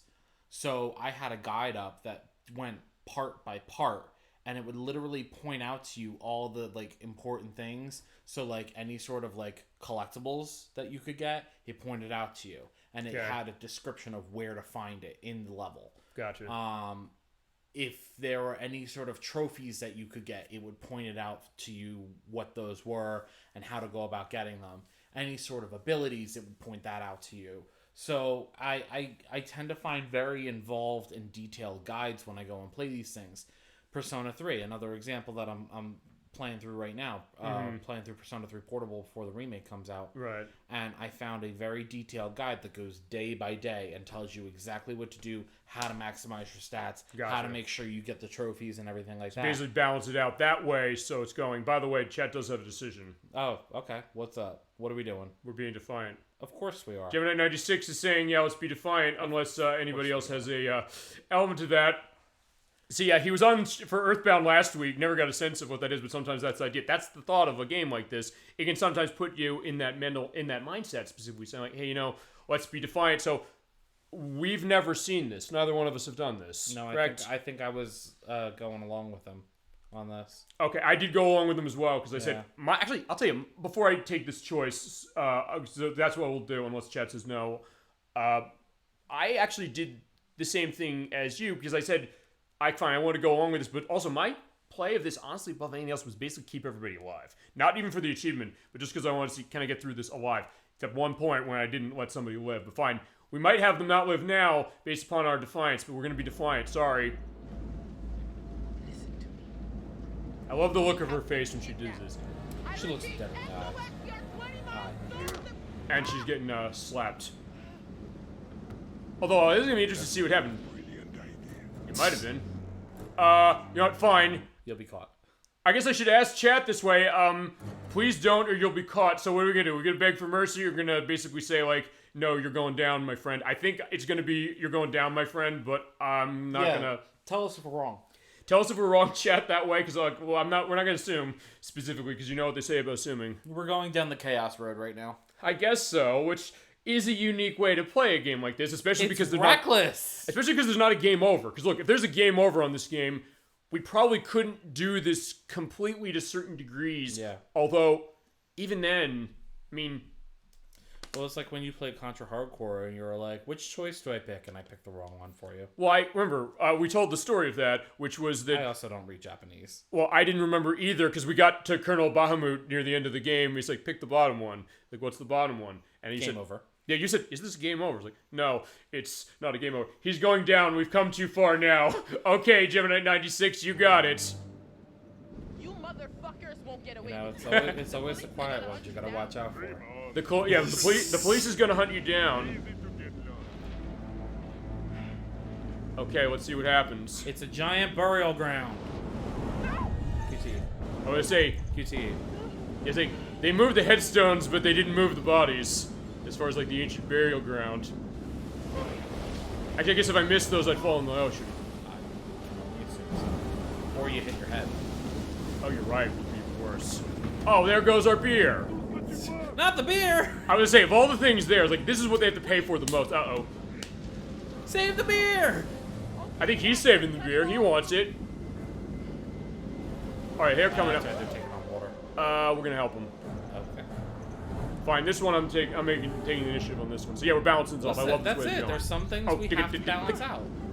So yeah, we do have to do this. Hey. Move it. Yeah, we're here. Now. When did they let him get clothes? Oh, you're right. I didn't notice that. I just realized they let him get clothes, shoes and all. Because he was in his boxer briefs before. Were they, wait, hold on a second. They're probably like, was Junior down there watching them? Anyone But what about Brad? Is he hiding somewhere? I don't know where he is. We know where he is, because we saw a premonition. Yeah, okay. He could help. Okay, keep a lid on it. It could be our ticket out. Brad stays hidden. Better off down there than with these psychos. Maybe. Oh yeah, great. He could get killed down there. Brad's a big boy. He'll be okay. and it's probably better for us if he He doesn't know how to dive. Does he know how to swim? I don't know. That's the question. Yeah, because we're taking on some heavy squalls going on here. Yeah, we've come too far, as Gemini 96 Here said. comes the ghost ship. Okay. This looks familiar. I wonder why. Oh, shit. There's our, oh no. She's like, y'all fucked with the ocean, now it's fucking with you back. This is the perfect definition of fuck around and find out. Pretty much. We have not gone to that yet for the show for it, so it's fitting. They fucked around, now they're about to find out. I guess the question also is, what about Brad? Because actually, if we don't see anything else with Brad... Everyone's still alive. Yeah, congratulations. That we know of. Things could have been quite different. That they could have. I love how he kind of hints to be like, somebody could have died in this portion. Yeah. There's also enough of a case when he's kind of, dismissive of what you choose, but not making you feel like a horrible person completely. That's on you, specifically. You appear to have saved somebody. This time. Oh, so Conrad is, yeah, he says he's just fully saved. Yeah, because he's basically going to go and find help. That's the plan. There's another dialogue that we didn't show that where you just go into that if there's anyone left to save. We'll find out. Yeah. Kind-hearted creature I am, I'd like to offer you some forewarning of what's to come. Okay, fine. In this case, I think he does make a choice. I think. Okay, so fine. This I'm putting in chat. What do we do? Do we want the forewarning? Okay, so the curator says forewarning is forearmed, or what will be will be. So the curator will ask you if you want him to give you a hint of what might happen in the next section of the game. Chat, it's your decision. Do we want to see what's going on, or do we want to just go blindly? Well, knowing the Chaos Gremlins, they're going to say to go blindly. Actually, I went blindly too when I played it. Although the reason I did that was not necessarily even because of that, just because I said, you know what, I want to try and figure this out specifically, I guess, without being told. Although here's the thing, because this game is giving premonitions of stuff. I mean, it gave something we didn't see, which is the fact that, you remember how we saw earlier one of the premonitions was the fact that, what was it? Brad was down there, like water filling up. I don't think we saw that. I think we bypassed that entirely. We would have had to if we're by the ship, I think. I don't know, how far did you play? Unless it doesn't happen yet. That's the thing. I don't think so. I got that too, and I didn't actually know when things actually occurred. That's true, because, okay, that's the thing with the premonitions. The premonitions don't exactly tell you what to do. It's kind of like, I mentioned Prince of Persia: Sands of Time a lot. They have this too. They usually will give you the solutions to it. Go blindly. I'm with Gemini 96 on this one. You? I think fine. That's what I did when I played it. That's fine. So in that case, we can go blindly on that. I think I'm fine. I'm with that. What will be, will be. So fair enough.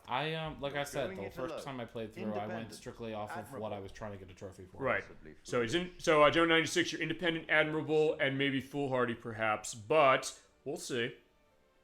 Anyway. But now that we've reached a point of significant distress. Well, now it's like we have to go back. So yeah, the story's happening while he's telling it. So it's a great detail. And also look at how his costume is. And there's a featurette on the disc or on the game itself that goes in it, and he also has his alcohol ready to go. So then here's my question. Yeah, what's up? Is this a true story? Probably shouldn't. Funny you mentioned that. Is this just a fictional story that he's telling us? Is he reading us a choose your own adventure book? Mm-hmm. Or is this a story that he's recapping?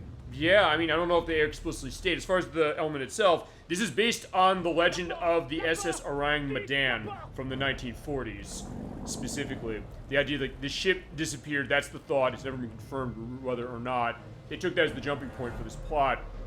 That's a great question to ask, saying, hey, the curator's telling this story. He knows what's going to happen, but the idea is that, is it a true story in terms of, I guess, the reality of what this is based on, the reality of this game, or also the reality of the universe upon which this game appears. Remember, this is the first shot out of the Dark Pictures Anthology. I was going to say, the curator exists in every one of these games. Yes, he's in every single one. So it's that thought that, like, the plan ahead. People said that with the Marvel stuff, like, hey, the Marvel Cinematic Universe, they're planning ahead, and the idea is, like, what happens when it all comes together with the elements that connect it. And I think that's kind of interesting with what this game's doing too, and it's also not something like the Doctor Who game these people made where it said, we were planning to make this an episodic thing that's going to go along, but it was savaged by critics as far as when it came out, and I think it was only physical in Europe, and I remember the PS3 is region free. If chat wants to see that feasibly, so I don't know. But they canceled that, so like, they had this idea even going back at least 10 or so years ago. And whoever the writers were on this, they did an excellent job. Yes, they did. Everything flows like true conversation, and it feels very realistic in that sense. And how does that go against Until Dawn? Wait, you have Until Dawn, but you haven't played, is that right? Yeah, but I've seen parts of it, and it what do you think about that one? I've heard it works the same way. I've heard some criticism sometimes when it comes to Until Dawn in terms of stuff with plot. By the way, we're doing a walk-on. When I get to a place where I'm not going to do it, we'll talk about who these people are. I mean, here's... You're going. I thought about this when I was playing through. Of this? Just the fucking potential for tetanus. Yeah, no, I thought too. They're walking in a rusty-ass fucking ship with no fucking shoes on. Fine, you're right. You were playing the siege that way, saying, hey, you know what? We got to do this, but hey. That's why I brought up earlier. I was like, why is nobody wearing shoes? Right. But yeah, you're playing the siege. You're playing the breadcrumbs. We love doing that on the program. He's like, fine, no, go this way. I don't think you can keep pushing into him. It's like, fine, you know what? I'm going to put a bullet in you. Eventually, as I say, eventually he just killed her. I don't know. No, he won't. At least not that I know of. And we'll talk about who these people are, because, yeah, there's some interesting stories on that. Oh, shit. I know there's a thing tied to Junior at some point, but yeah, I think it all is really dependent on how you play. Okay. Oh, yeah. I was gonna say, is this the case where we're getting, I guess, the scare case? Because honestly... This is where it all starts. Okay. Because I was gonna say, looking back as far as, or thinking what we've been doing so far, we've gotten elements of it, yes, but maybe not super massive yet. This is where all the supernatural bullshit starts. Yeah, the Mask of Madness. You dare to look in the eye of death. Now showing at the mess hall. So there you go, that 1940 serial horror movie. Oh, yeah, look at that. The crucifix. Eat that. Wait, I think it was a crucifix there. Mm-hmm. Oh, but first...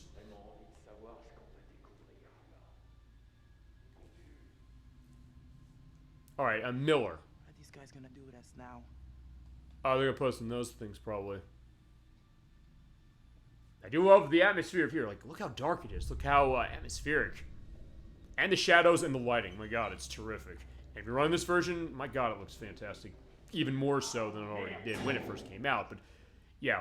You can't get in the door, and, yeah, some of these guys are French in terms of that. Yeah, we can go this way, right, my friend? Oh, shit! Oh, yeah, the rats.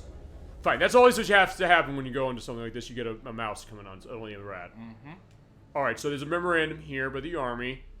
Private O'Neill, you're covering Patterson's guard duties. He's sick. Check the chart rotation. I think there's a flashlight warning when I do this. Yeah, there is.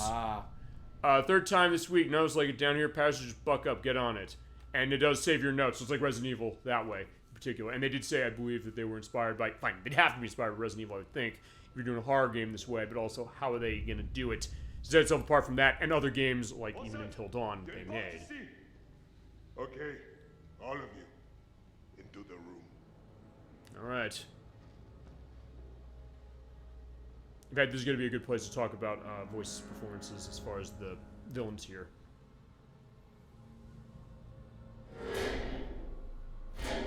Guess you're getting that element. Actually, wait a second. It's not looking too dark on the video over there, is it? Give us the light. Chad, if you're saying you can't see it, tell us we can't see it and we'll turn the brightness up. Oh.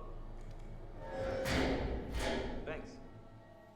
I mean, this is a naturally dark game, so... The other thing I'd also do is there's brightness setting. I can turn the brightness setting up. Yeah. It might be worth doing here, honestly. Yeah. In fact, but you have to QTE to turn on the lantern. But it's not a case where if you miss it, I think you burn your hand. I don't think it is. I don't know. That'd be amazing if it was.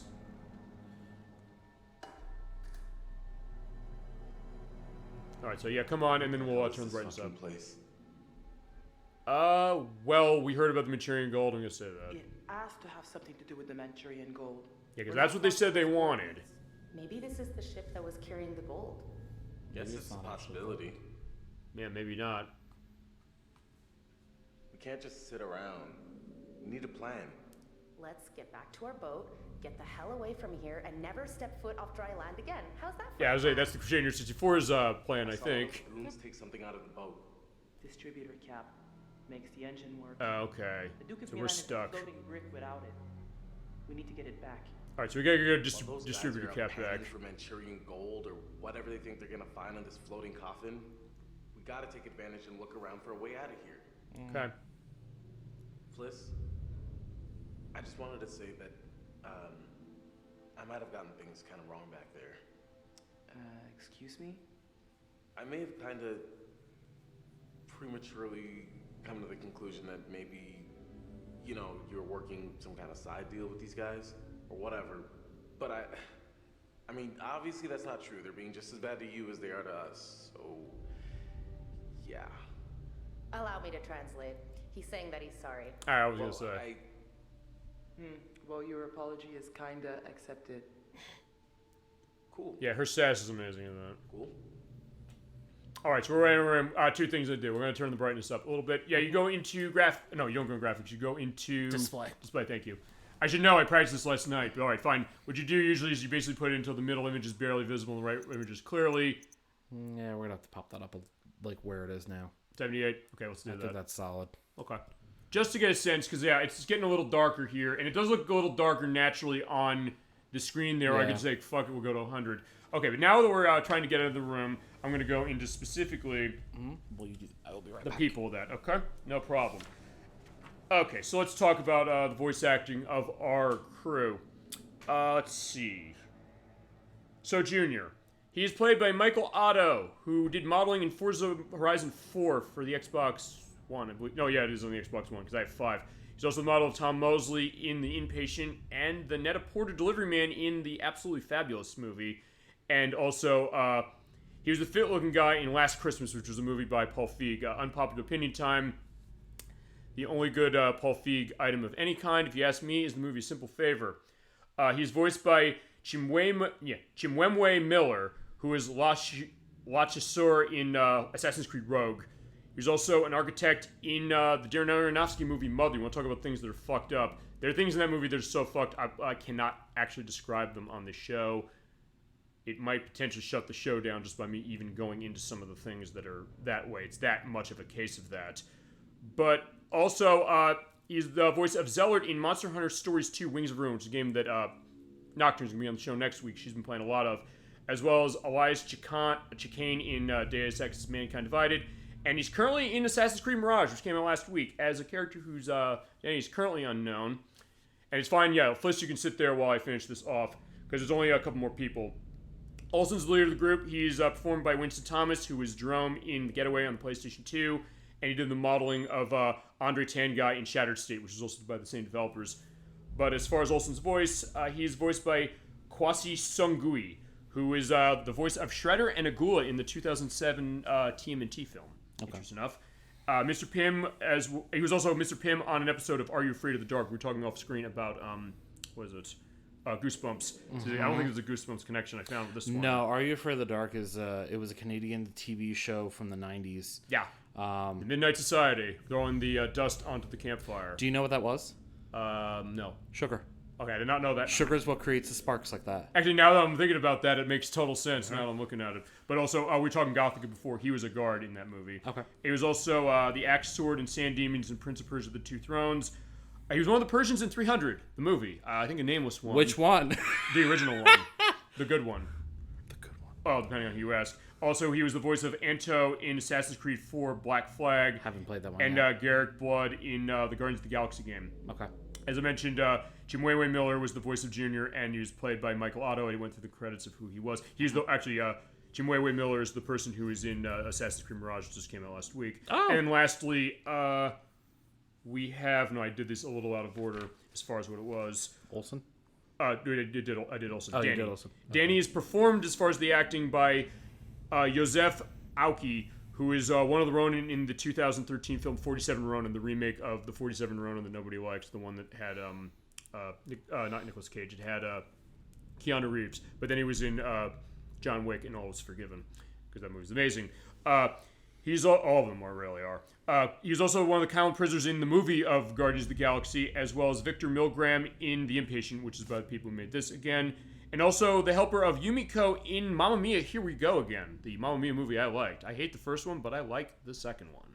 I don't remember that. I don't either. I'll try and see if I can find a picture. Yeah. And it'll probably be one of these areas because, yeah, we're up on the top, so I can't just put on the top out the resize. This will be interesting. But the voice of Danny, this is a big name, probably the biggest name in the game, is Russell Ewan, who is the voice of the older version of Ming in the movie The Red Violin, which is a film that my brother loves in particular, as well as he was the voice of Colonel Kong Fei Rong in Splinter Cell, which I want to play Splinter Cell at some point on the show significantly, as well as Gang Min in Far Cry 6. Mm-hmm. He was on an episode as a lawyer, or on Degrassi: The Next Generation as a lawyer.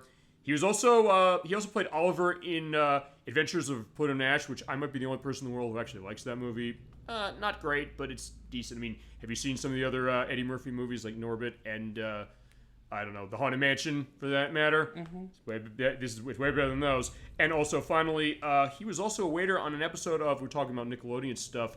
Remember The Secret Files of Shelby Woo?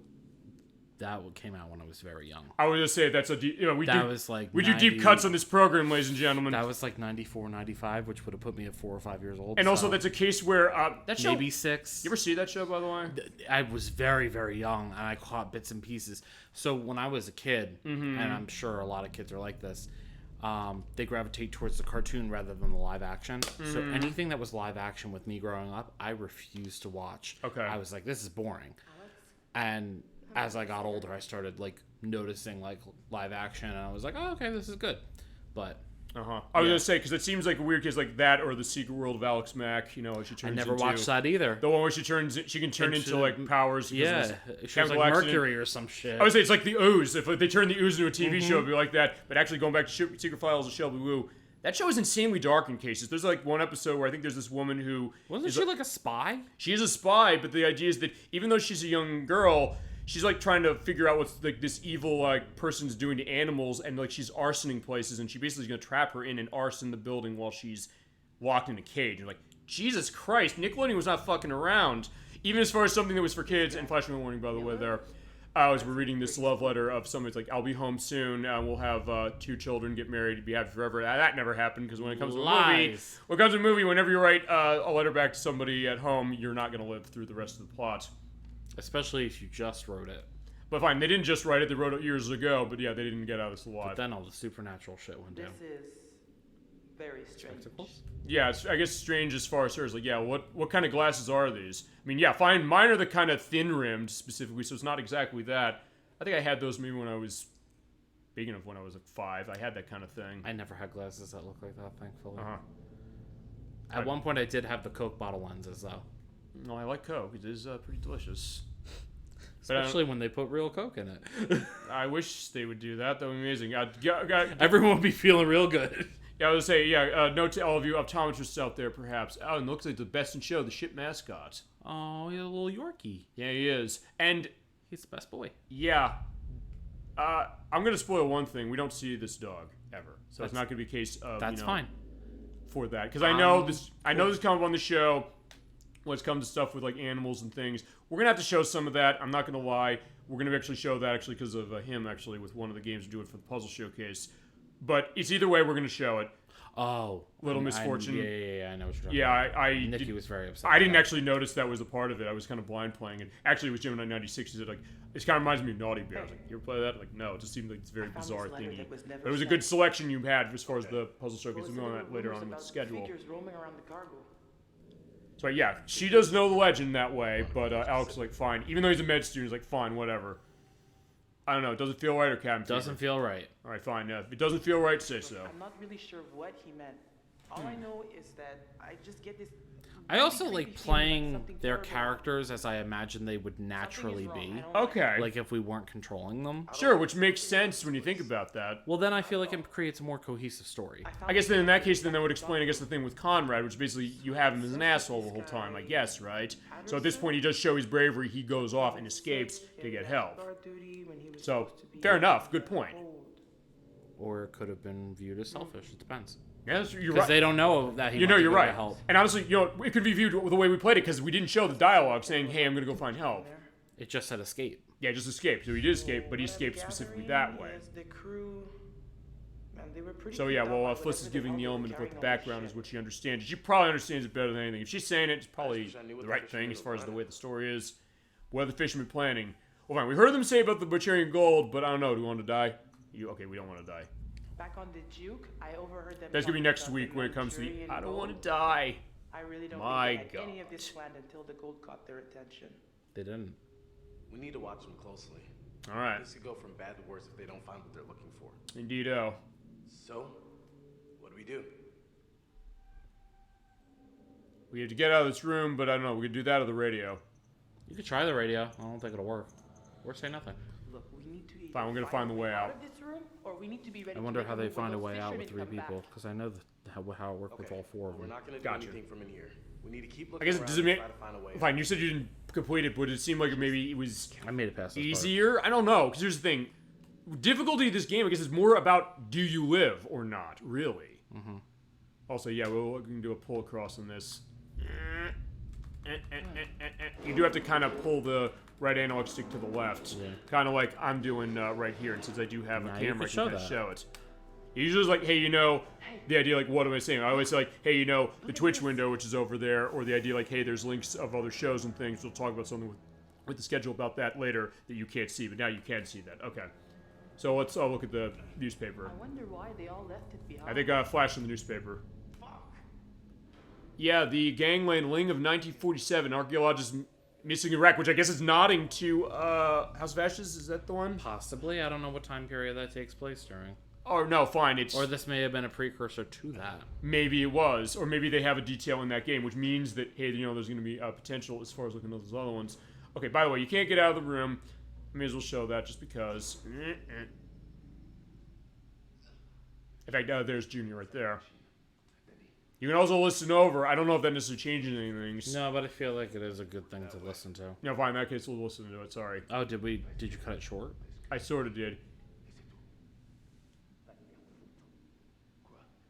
Yeah, so yeah, Olsen and Danny are, yeah, no. You can see there's a little bit of tension. Yeah. Yeah, you stay here and watch the prisoners, but Junior doesn't want to do that. Olsen is the leader, though, so he does have the final say, feasibly. Yeah, you're right. They are looking for money. At least so they say.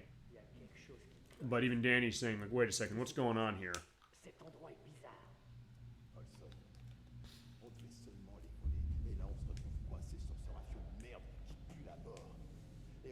I guess, did they establish that Fliss understands French? I think she does. She speaks it. I thought so. I just want to make sure of that. She spoke it earlier. Oh, yeah, you're right, she did. I thought she did. I just want to make sure that's right. Also, her name is of French origin. Yeah, you're right. Okay, and that's our dialogue. Yeah, they do kick you out as far as that. But they're not going to say, hey, what are you listening at the door for? At least I don't think they will. Okay, looked at that. Basically what I do in a room, just pretty much go around, see what you can find, and see if there's anything else to click on. Mm-hmm. You can kind of go that. But hey, you know, Alex, what are you doing? How's our escape route going, buddy?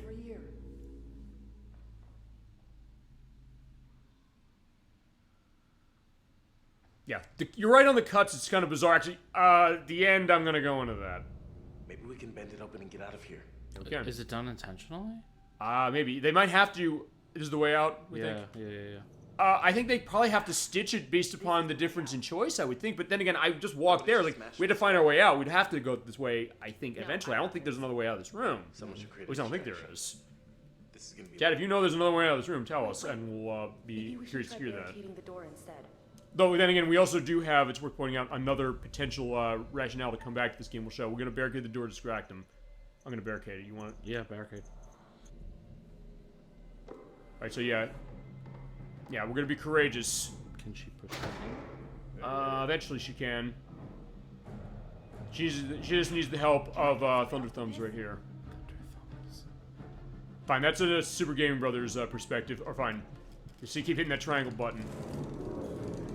I think I distracted them on my playthrough, but I think it was Conrad who did it. What? Oh, okay. So, yeah, feel free to tell then, since Conrad isn't here, what did you do with him? Feel free to go into that every point. That's what I'm saying. Like, that's why I said I'm curious to see if we're going to see the same things that I saw in my playthrough when Conrad was on the boat.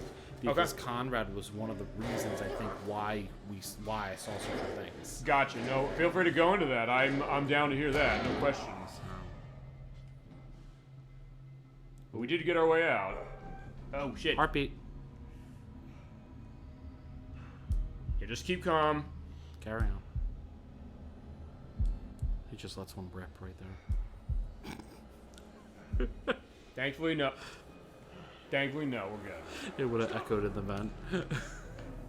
Unless it was silent. Fine. We do ask the important questions on this program, don't we? So many important questions we've asked on this show, you know? Nothing is too high or low class. We do it all, you know? I mean, what other play of Man of Medan is going to have an element of, like, what that might be, what the echo of that might be? And we reference the fact that one of the people in this did play, or was performing as somebody in a version of Anna Karenina. No show but ours will do that. I guarantee you that. And hey, people have played this game as far as stream cases, it's aimed especially with Until Dawn. Let's take a look at, you know, the nice clipboard and a flashy. Okay, so... All ship personnel, extra guard duty regulations due to the special security precautions on this mission. Additional procedures must be adopted by soldiers on guard duty. Double guard duty on all doors and on all watches. No talking, no playing of games, no smoking, no alcohol, no gambling. Guard personnel found breaking any of these regulations will be met with sternest punishments up to and including court-martial by a quarter of Captain Ford. Guys, nobody's allowed into 3A. Seriously, nobody. What's in 3A? We're going. We're probably going to go there. Actually, you know, I'm not going to lie to you. Even though I did try and find everything for this, I don't know if I necessarily said, hey, you know, I'm going to look or notice what the rooms are as far as what they are, but we'll see. Hey, what about this? This is 3A. I don't know. Maybe it is. They say don't go in there. I was like, yeah, no, we're going to go in there. I hate this already. Why? Actually, where's the point when you stop, you didn't get past your... Also, yeah. I will let you know when we get there. Gotcha. Okay, yeah, the laundry room. I got past this, I can tell you that. Gotcha, okay. But it was different because Conrad was with me. Okay. So this is very interesting then. So I'm looking forward to this. How different it is. Okay. Well, I'm glad for that. And that's the beauty of a game like this. Alright, so yeah, there's not much in here, I don't think, but like, well, let's just go around. Yeah, it looks like a furnace. Oh, shit. The mouse. Fine, I was that way too, so you saw that. This is why we're also doing the video. God damn it. Oh my god. God damn it, I didn't know that was there. I forgot that was there. And again, this is why I suggested face cam to you. And I think it was a smart decision. Oh it was the right decision. We absolutely were right to do this. As I said, with certain games, we're going to have to do this. Son of a bitch. Actually, it's going to be funny whenever I Not the first time, and it won't be the last during this playthrough. I was also going to say this, like, at some point when I do Connect stuff, I'm going to have to move this couch. I'm not going to use the couch. I'm also going to have to say, like, hey, for people I know personally, watch the show, and if something happens to me, please call 911. Y'all are Sonic racist. Freeriders, I have that game. You know damn well I got to show that. You ever play? Fine. Have you seen Sonic Freeriders? Isn't that like the racing game? Yes, it's the third game in the Sonic Riders franchise. We're doing like hoverboarding, but that one you have to use the Kinect. You have to use your entire body to like move and do this stuff around. That was like fucking what was that game? Ride or Skate or something that they used to have in the arcades. Oh, where they had the skateboard. Top Skater from Sega. There was another game that was just called Skate, I think, that did the same kind of thing. I think you're right. I know there's a skate game that's on console. That's not the same thing, but. Actually, you know what? Fine. You just said, like, go to... Hold on, what's the one he says that's in out of bounds? Wait, they said... Cargo hold 2. But they said 3A is out of bounds. So that's not here. So there's the stern, there's the bow. You're just showing the cargo holds. Yeah, it was just a legitimate room. Okay, you were saying off screen before we started, like, I don't know parts of ship. We're learning parts of ship. Bow is the front of the ship, stern is the back. That I do know. Yep, and then... I know port and starboard are left and right, but I don't know which corresponds to which. And you also missed actually one of the scares, which I guess was a good thing. What was it? That fell over. Oh. Okay. Well, I'm glad to that at least. So, like, hey, you know... Yeah, if I'm not looking, I'm not going to get scared. But see, it's also the kind of thing I didn't even notice. Like, wait, oh, right, that fell. Like, hi, Conrad's made it? Good question. The fuck is that flashing light? Which one? Over here? Yeah, the thing that, you know, most normal people wouldn't go near. Oh, we're not... Oh, yeah, we're in It's here. a bathroom! Yeah, all right, we need to take a leak. Mm-hmm. Yeah, I don't know if there's a button to actually do that in this game. I don't know. That'll be when we play, I guess, Conker's Bad Fur Day at some point, and I think there's other games to do. Oh, shit.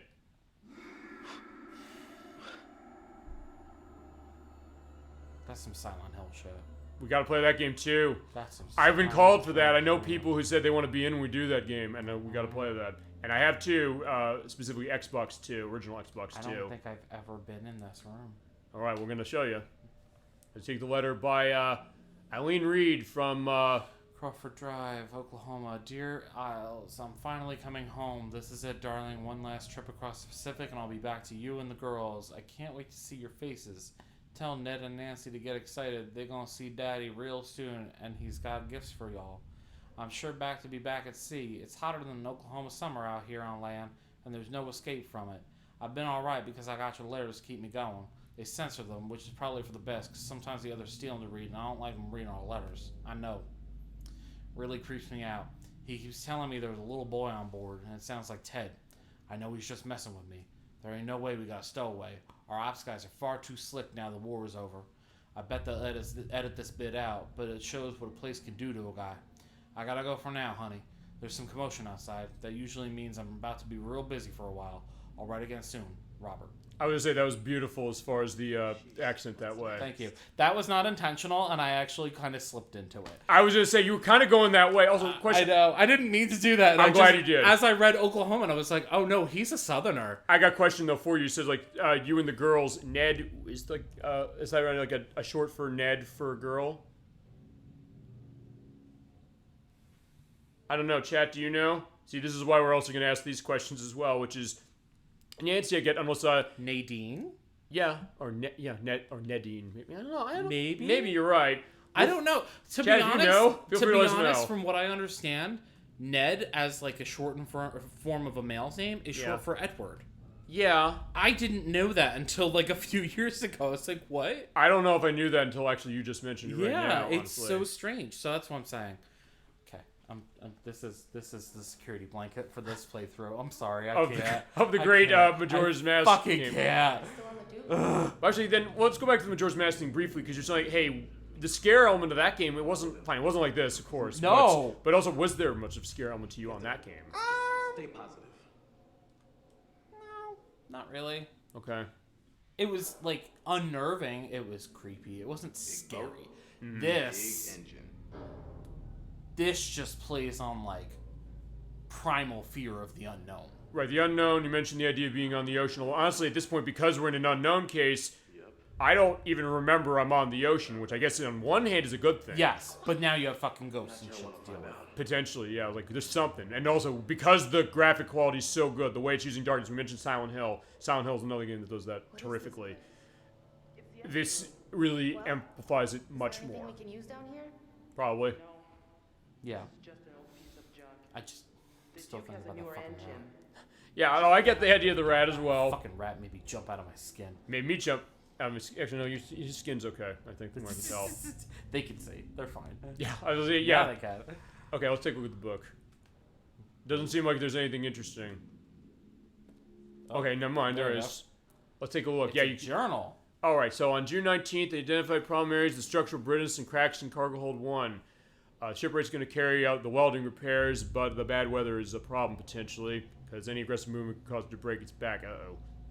June 20th, found a complaint that electronic equipment had been functioning, and gross chin whiskers are around some of the components. Cleaned and added lead to the soldiers, or solders, I should say. Yeah. I was like, at first I was like, wait, I read. I always read it as solders too, and then I realized what it actually at first said. it's soldiers. Like, Yeah. no, okay, you're right. So yeah, we're teaching you about welding.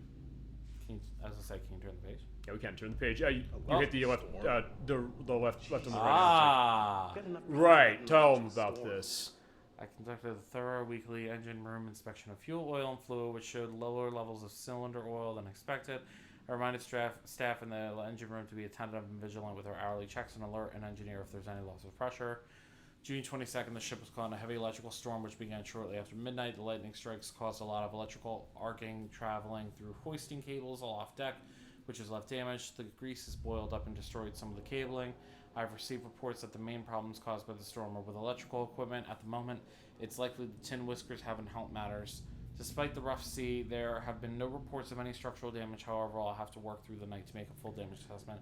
So the whole event in the prologue went down on June 22nd. Yeah, so this is how this is also tying back. So there we go. So I guess that also goes to what we also saw earlier, the idea of people going into the brig or getting potentially court-martialed. That didn't happen as far as Charlie and Joe is concerned, but it is definitely tying back to this perspective. We also have here a flashlight. Also, I want to just share this because I don't know what it is. So what is it? Tin whiskers. Tin whiskers? It's a single crystal of tin that grows spontaneously from the plated surface. Okay. Manufacturers who prefer the use of tin over lead plating can encounter problems with their interconnections.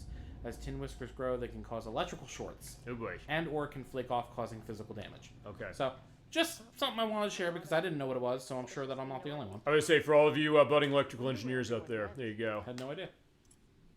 Okay, so yeah, maybe somebody holding up here, but wait, there's like a scale. What Yeah, kind tiny of skull? skull. Looks like a little. A rat? Yeah, I'm going to call it a rat skull. I will too. I was going to say dinosaur, but like, no, this is the 1940s. I don't know. What the fuck was that? It was an arm, I think. No! No! Oh, those are Absolutely not. God damn it. That's how good, effective this game can be with this, you know? And I'm getting my arm. No, okay.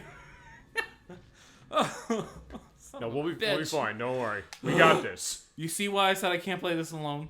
Yeah, I get that, for sure. Although, here's the question then. Because you mentioned this before when you had bought Yomawari, which is, you have the Switch. Still haven't beaten that. Well, but that goes to that. You said, like, hey, you know, that's the case.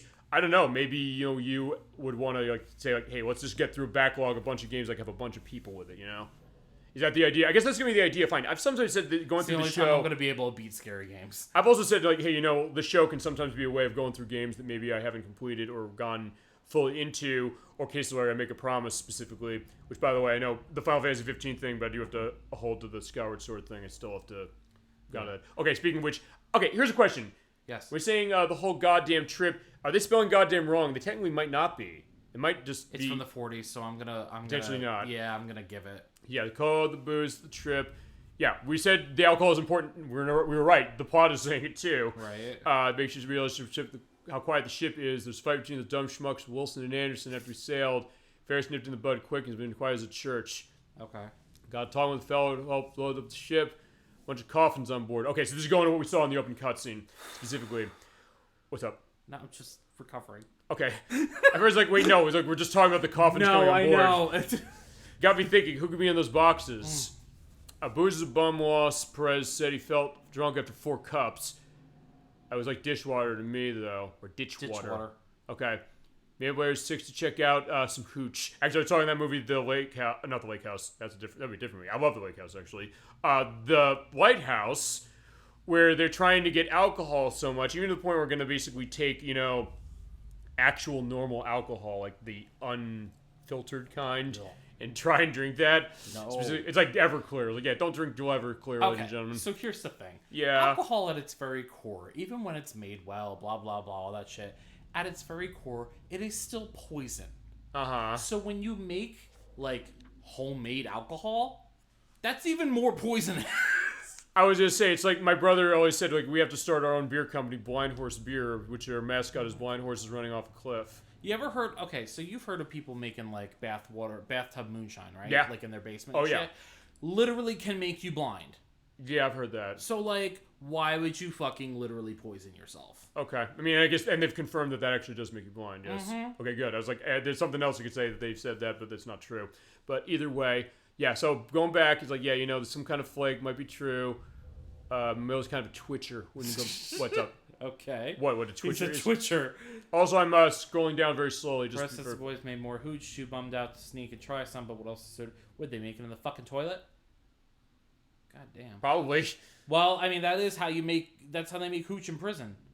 Probably they did then. So, new batch is worse than the last one. All right. Never listening to any damn fool idea from Perez ever again. Yeah, sorry, Perez. Last night I was on duty with Wolowitz, and goddamn if he didn't creep me out. He got spooked, started babbling about some Sergeant Carl Jones that went MIA in jungle.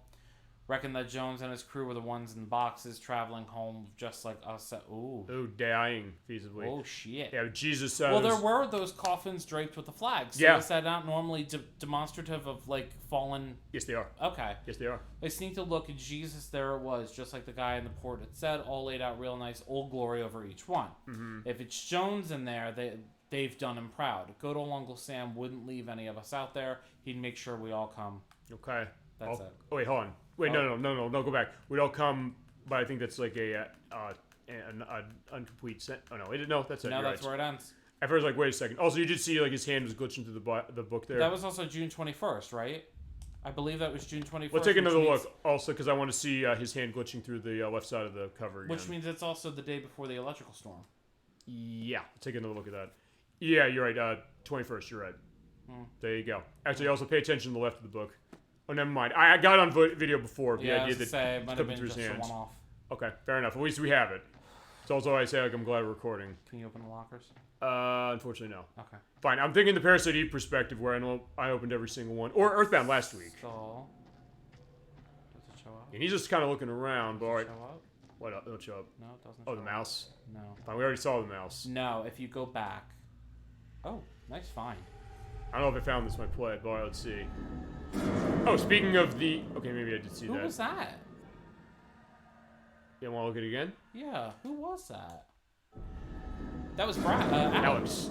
Yeah, I think so. Alex. Oh, was that him dying on the boat or on the ship? Let's see it again. That's the ship. It looks like it's this. That's the ship. Yeah, there's so much metal there. That's the ship. Yeah, it's Alex and Julie. I don't know why the hell I keep forgetting Julie's name, but either way. Yeah, I noticed. Yeah, so if you go back a little bit. Yeah. Like back to the left. Okay. And you go back through those bunks, right? Yes. Okay. So back by those bunks, if you have Conrad with you, because Conrad's with you if he didn't go. Right. He sees a ghostly figure. Oh. Standing by those bunks. Really? Yeah, so that's why I was curious. I guess it does me a question, which is What's that... X over there? Oh, that was the picture. Okay, my bad. I don't make sure... fine, let's just make sure it was. Yeah, same one. Yeah, it is. Okay, we're good. Okay. I was going to say, because then this also makes another question, which is that since Conrad isn't here, does that mean maybe that this game might not be as scary as it is with him, only because of the fact, not that the game's not scary, but just because of the fact that, hey, there's like a scare that's missing, or maybe it's made up for by other ways. I'm sure they'll figure out some way to fuck with people. Yeah, I can think of a couple Because ways. I can tell you that when I saw that woman, I jumped. No, I get that. Oh, but wait a second. Hold on. I just realized something. What? You know who's not with us? Brad. Yeah, what happened? He's on the boat. Oh, he's stuck on the boat. I don't know if stuck is the right word, but yeah, he's on the boat. Okay, that's the difference. When I played this, he was with me. Oh! He wasn't with me around my playthrough, that's why. Oh, okay. So, this is this is interesting then. Well, you're like, who's not with us? It's like, Brad. Like, that's normal. No? Okay. Yeah. See, it's not normal. He can come with us. Actually, that premonition we saw, the one of him on the boat, if you go down and save him, you can bring him with you. So fine. I said we did it 4 people, but I didn't have that, but there's our cap. See, he was still safe in mine, even though I didn't go down and save him. I mean, he might be safe, because it didn't flood, so we did something to avoid that, I guess. But there's our distributor cap. Maybe that was that QT when Fliss was holding on. Yeah, I'm sure. Well, To the bar? Maybe, but how would that affect, the flooding? Well, remember you were taking on water and shit, and you went down to go save Julia? So maybe, I don't know, maybe it all ties into that. Again, Chad, if you have answers to some of this stuff, feel free to go into it, because, hey, everybody might have a different way of playing this, or it might also be a case There's of, so hey, many if you haven't seen it, that's the idea. We could grab this, we could be careful. Careful. Alright, be careful. We need to be careful. This could be our only chance. Not necessarily wrong, but fine, she's doing it anyway. Well, I get why Fliss would do it. I forgot she gets separated if you do that. It's alright. If I say what, the other way doesn't. The other way doesn't separate. I don't think so. Well, let's see. That's alright. No, it's fine. We'll see if we can't get this thing. I think she just gets caught this time. That's what. We'll see. Is it this? Let's warn her. Yeah. Or not. Someone's coming. Okay, no, we will. Fucking tetanus. Sorry, that's all I can think about. There will be a tag on the YouTube upload of this tetanus. People say, what the fuck all is I that? can think about is just rust and bare feet. I was gonna say, there's gonna be a tag on this for tetanus. Somebody on YouTube is gonna check for tetanus. They're gonna pull up our Man of Medan play. It's like, what the fuck is this?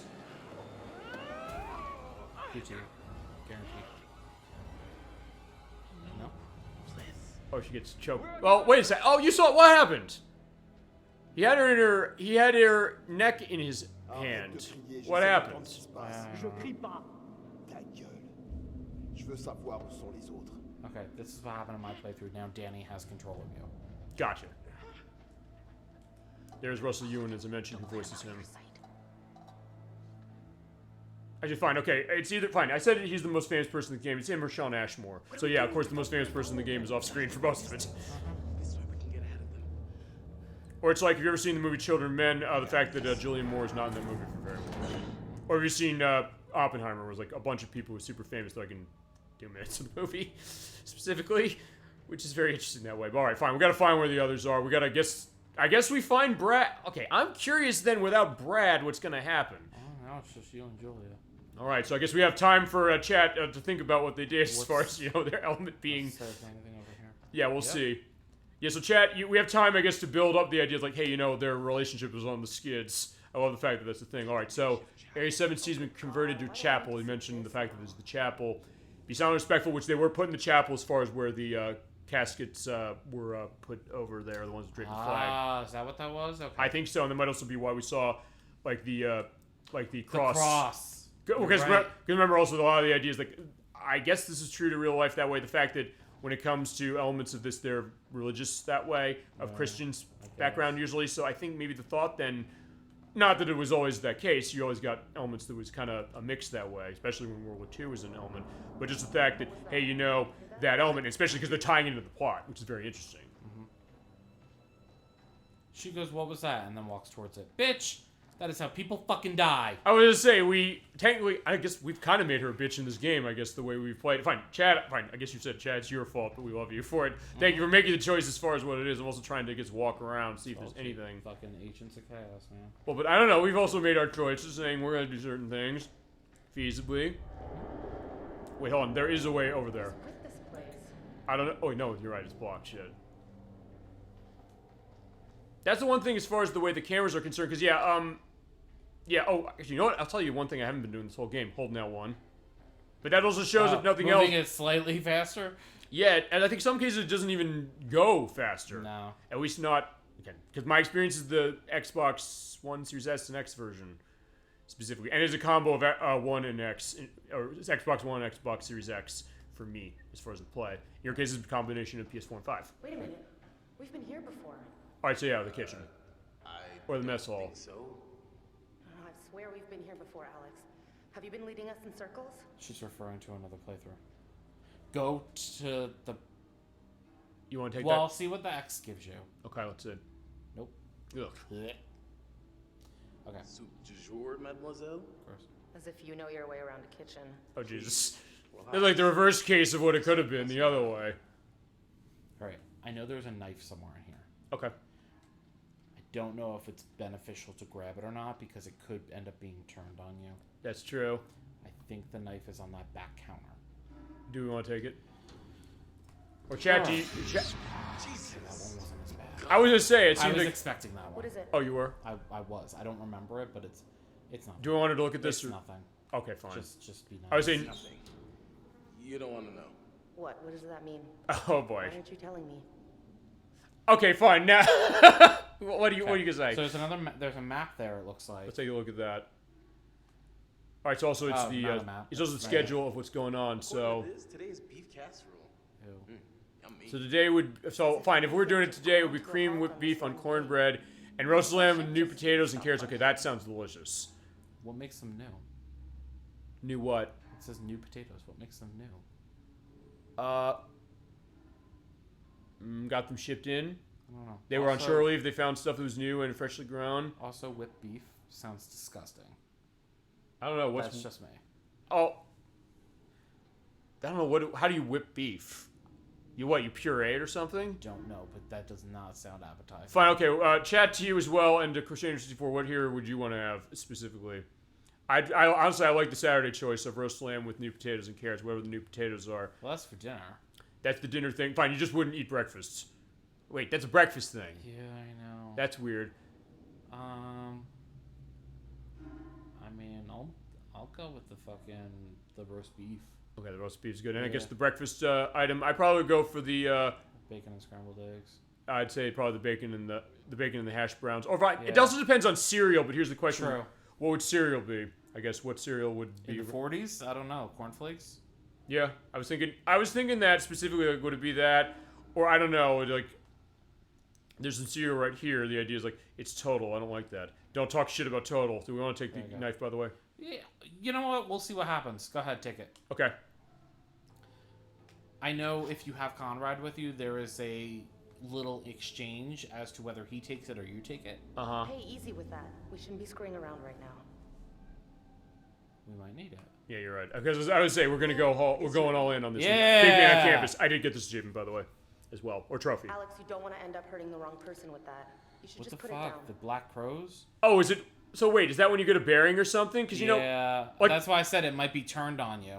Well, okay, because I was say the Batman games tend to do that. They'll hey, when you solve a puzzle or kill all the enemies in the room, they'll then say, here's the flourish. Also, by the way, look at that delicious intestine. I'd rather not, thank you. With all the fucking gnats. The maggots. Oh god, yeah.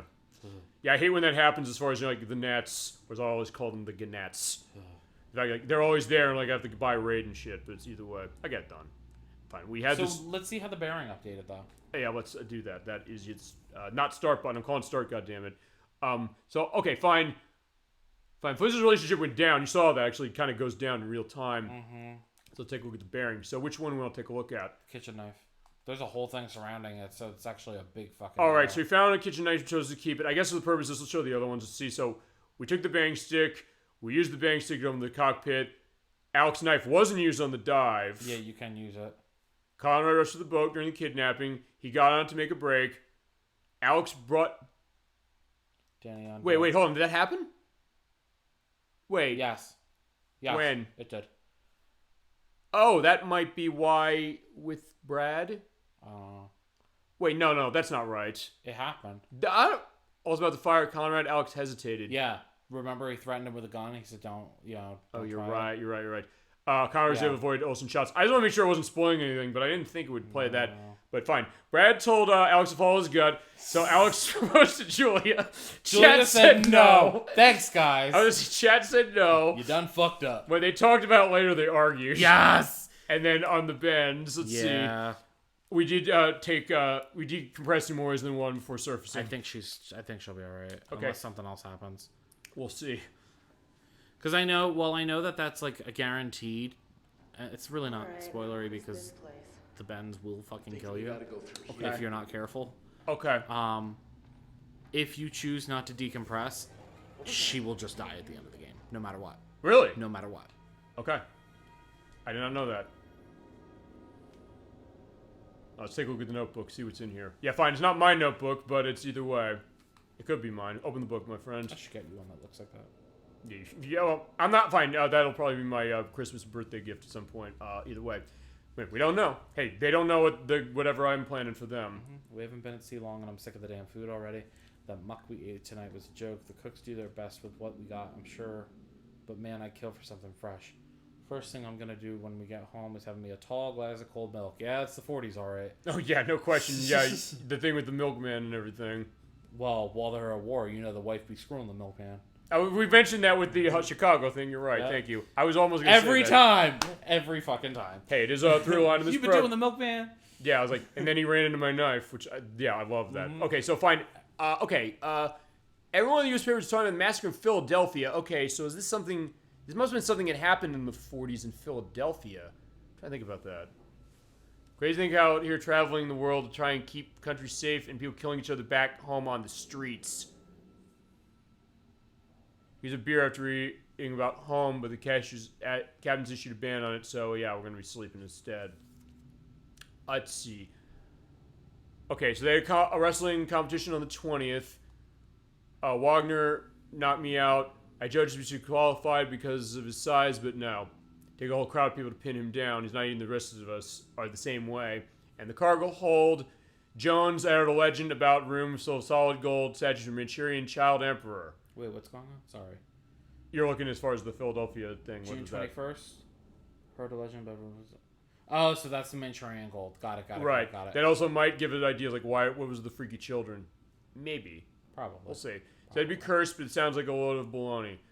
That's also, you can tell it's in the 40s. I don't know if they found them, but they ever did return from the mission. Maybe they are. Okay, let's see. Actually, no, fine. I was wrong when I said, like, hey, we're going to pick up the flashlight. No, he just puts it down to read the book. What year did World War II take place? World War II was 1941 to 45. Okay. Because there is a thing. This massacre in 19... Or maybe before it. 40s. It says there's something in 1947. Okay, that could Apparently there's a whole Reddit about it. Okay, well, that's fair enough. Also, yeah. The knife. Yeah, but, okay, so, yeah, there you go. That was Brad. Yeah, I was like, yeah, which is not... Yeah, cut your jib, Jesus. We talked about that at the beginning of the game. Called it. That's one way to do it. Yeah, apparently that's not a real event. Okay. Then, I don't know, maybe it's something before the war? Perhaps in the 30s? Well, no, the massacre in Philly that they just referred to. What? Not a real event. Okay, so then it was something they made for this game. I wasn't sure, because like we mentioned the Shadow Heart, so I think it's worth asking on this one. That game is so focused on the time period Spawn was set, and Covenant's the same way. In fact, the thing with the music pieces you mentioned, that being a case of that, what are we going to do? Probably just rats or get a grip? Rats. Rats, okay. Rats. Probably just rats. Well, we've seen a lot of them so far, so yeah, it's not the wrong way to go. Laugh at me. Okay. We're not laughing at you, we're just laughing with you. Just as fucking terrifying, so I ain't laughing. Alright, we've been Okay. here before. I'm sure of it. I know we haven't. Circles. Well, what do you want to do? Turn around? We've seen all this Go back in before. circles? I don't know, do we want to go back in circles? No. I would say, like, no, Julia, quiet. I mean, we are curious about the characters, no question, as far as that. Okay, because there's like a small loading screen. You saw that, right? This isn't working. Alright, fine, here's the chapel. Yep. Gross caskets and crappy chapels. Not my scene, you Yeah, know? she's gonna get excommunicated for that. It is crappy, or there's no such thing as ghosts. Okay, you're right. Because it's the best There's no way such to thing be as in ghosts. one of these fucking Ghosts? movies. Okay, I'm down with that. He's Well, on no. path to There's no death. such thing as. Oh, so you want them to die? Is that what you're saying? I don't, but I want to see what turns out if he becomes like the skeptic.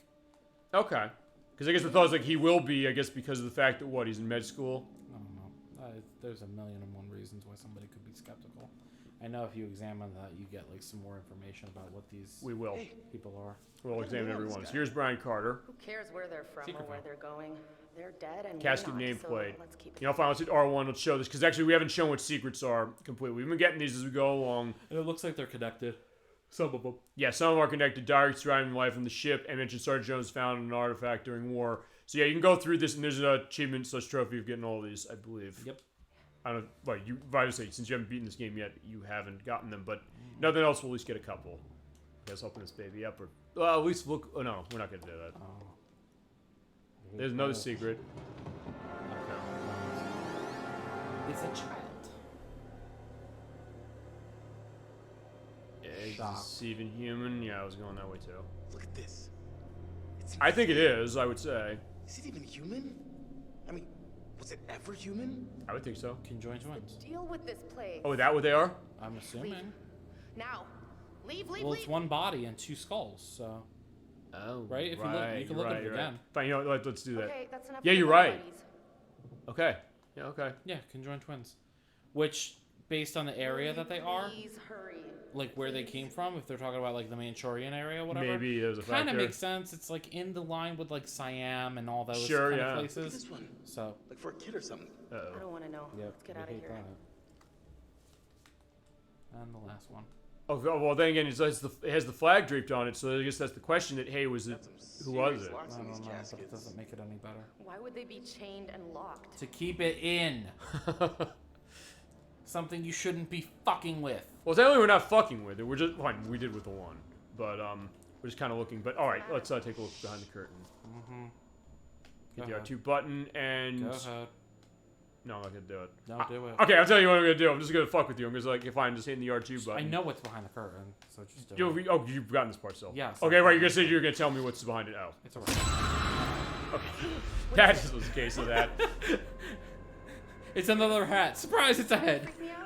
I like that though. In fact, we've seen so many rats so far. Right, you get desensitized to it, and then it was like, bam, here's something else. Also, what's with this chalice? Right. You chose poorly. Fine, whoever was there chose poorly. I think it's like what, the third Last Crusade reference I've made on the show, the third Indiana Jones and the Last Crusade reference I've made. I think it was once with you with the Majora's Mask. I think I said it another time as well. I think I probably regaled my story in college when I saw it on television. I was studying for biology test like 11 p.m. at night, and it was on TBS. I was going nuts, like, "Oh my God, look at the opening of this movie!" And then they said, "Captain D-Targ, you drunk?" It's like, "No, I haven't been drinking for this one." But then I was like, really, I had drinking Four Loko back in the day when Four Loko was heavy, heavy, heavy stuff. That was the days of 2010, the halcyon days of that. But In that case, I said I'm a boring drunk. Because like at the end of like the night, I was like, yeah, it's kind of whatever that. Oh, fine. He can attest it's a bit different that way as well. We've had some clever stuff when it goes to that. But all right, fine. There's a dude. Oh, actually, wait a second. You saw that, right? Oh. Why would you do that? Touch it. Why did you touch it? You didn't touch it. Okay, first my question was like, was the texture warping? But no, it was. It was part of the game. Okay, good. I just want to make sure of that because sometimes the question of what's part of the game, what isn't. Oh no, his face literally changed. That was part of the game. Okay. Yeah. That was supposed to happen. Okay. Like you said, we have been running Alex's team specifically this way. Alright, so there's some first aid that we can't do much with. But yeah, I'll just keep... Go through the door in the back. Oh, I wasn't... Oh, that one? No, but this one is useful too. Okay. Alright, so... what's next? I don't know, are you dreading what we're seeing? No, because I've seen all of it. Well, fine, so far at least. I guess there's going to be a question when we get to that point of, being that. Okay, that's a terrified corpse. Yeah, it looks like it was a doctor or something. I should try and remember if I actually went back here when I played this. I was going to say, is any of this new to you?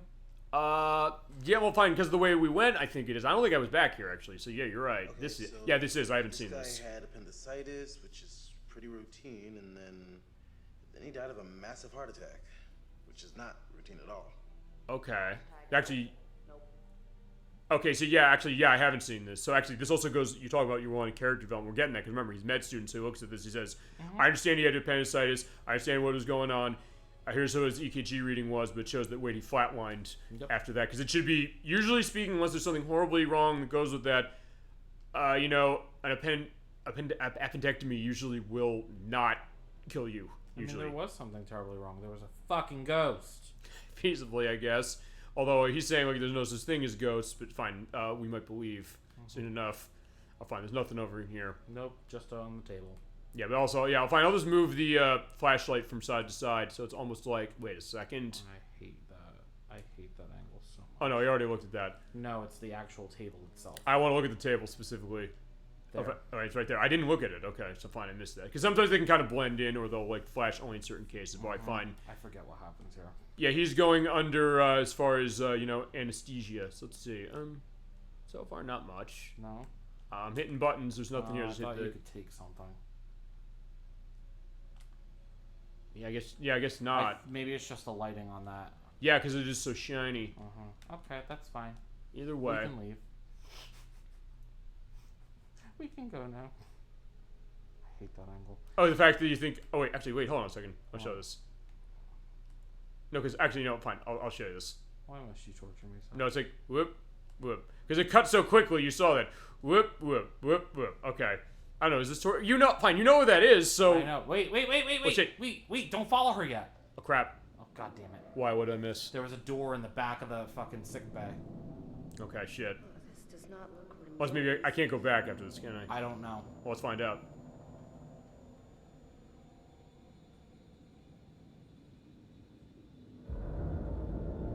Uh-oh. I don't know who that is either. Yeah, I don't know either. For real? Mm-hmm. God damn it. We're at a part where you don't even fucking know what's coming. I don't know. You know? Wait, you do? Or I you saw him, but I never found out who he was. Okay. This is about where I got to. Gotcha. Okay. Now, why would I tell you? Literally, this is exactly where I got to, funny enough. All right. And then I got too scared to keep going. Question, I guess, when it came to playing this, did you play this on your own as far as where you got to this so far? Or did you have Surrender and Tony or somebody with you? Nope, it was just me. Okay. Tell me where we are going, damn it! Yeah, for wanting to know where we're going, I basically just want to walk across without much of a thought. Neither of them have shoes on. Wait, Danny doesn't have shoes on? No, he does not. Yeah, that I didn't actually notice. I thought he... Oh, fine, we'll see. Come on out, Danny. I want to see your feet, please. I swear I don't... Oh, you're right, never mind. I would say I swear I don't have a thing for that. Alright, first off, there's a wrench. I'll take the wrench. Go ahead, try it. Back off. Leave that alone. Yeah, which is what I did have that happen, specifically. Wait, so you saw this? I saw that part, yes. Oh. But I... So you controlled Just Fliss at one point. You don't even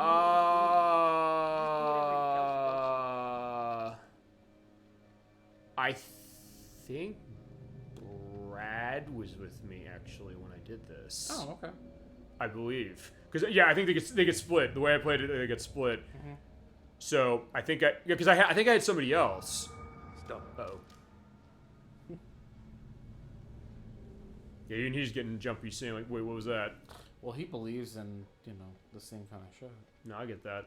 Yeah, I don't know if we want to walk across that, given the idea of like if there's like an electricity thing here. There is a jump scare coming up soon.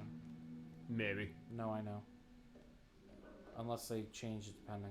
Yeah, that's the question. So maybe they do, maybe they don't. But you're probably right. I think because there's some similarities we're seeing, and that's the thing that's interesting about how we're kind of going about this game. Yeah, I know when you control just Fliss, I'm pretty sure that there is at least a couple of jump scares that come up. Okay. Usually, they basically, she's walking ahead and he's letting her walk ahead. All right, come out. Show yourself. But of course, the question is like, wait a second, what are you talking about? The hero doesn't like that hat. Nobody notices the fucking fumes coming up, like the fog, the creepy green fog on the floor. These fucking places cursed. I guess he maybe gives us some indication of that. Actually, there is something there. Yep, get the hat. Yeah, I want to wear a hat. You don't like hat? Let me have my damn hat. I want to be SS Medan or NG Medan. Okay, so I can't take the hat with me. It's like, yeah, we can't. I can't change my outfit. Fine. That's the one thing I'll say about Final Fantasy 15 that I'm loving. I like the mariachi band outfit for Noctis when playing that game. It's actually very good as far as the stats, so that's why I've been running it the whole game, basically, as far as what it is. Because I have the Royal Edition, which has all of its download content. Oh, shit. That was the jump scare. Okay.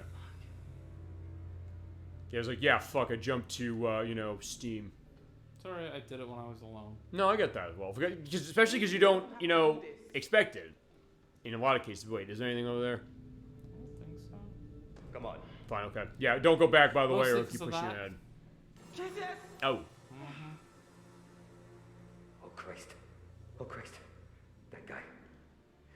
That guy's probably still right here with us. Mm-hmm. I mean, you die on a ship, Yoko stays on the ship. Yeah, you're right. He just believes in the legends. But it's also interesting to see that, yeah, he's one of the villains, but it's also that him and Fliss do kind of have a little bit of rapport. You're saying that they're almost bonding in a weird way over the fact that they don't know what's going on, but he has some ideas of what's going on. Check the body. Oh, yeah, you're right. Yeah, come back, body. Yeah, damn, look at those teeth. You're right. Everybody has amazing teeth. Where did all your friends go? I don't know what the fuck this is all about, but we gotta keep moving and find Olsen. Okay, so yeah, even his case, he's saying, like, fine, we're gonna go now, but not because, hey, you're my prisoner. It's like, let's go, because otherwise, something horrible is gonna happen. Merde. Qu'est-ce que tu fais? Alright, so we hear Danny, so he's kind of around. Just, yeah, basically make the walk, the long... Okay, fine. It does change your controls to some degree, as far as it... So it's not... That? What? No, you missed it. Right at the corner, there was something. Okay. No, it's not. It was supposed to be a scare. Okay. Yeah. I didn't trigger it? No, it happened. You just missed it. Okay, so fine. That's equal that way. So let's look at the picture. Yeah, you can't get it. Oh, come on. Not yet. Oh, you're right. Okay, I remember now. Something has to happen first. Yeah, we'll see what that something's gonna be in just a second. Yeah, he was fine with us looking at the picking up the hat, but Ellie was more fine with us picking up for the wrench, which was kind of weird. But the picture. You want a premonition? No. Yeah, fine. Okay, fair. Fine. The curative did that on purpose. I guarantee you. That's for sure. This is his doing. So what? I just love the way. Yeah, you're seeing how good the facial expressions on the characters really are. And also the way they mocap this.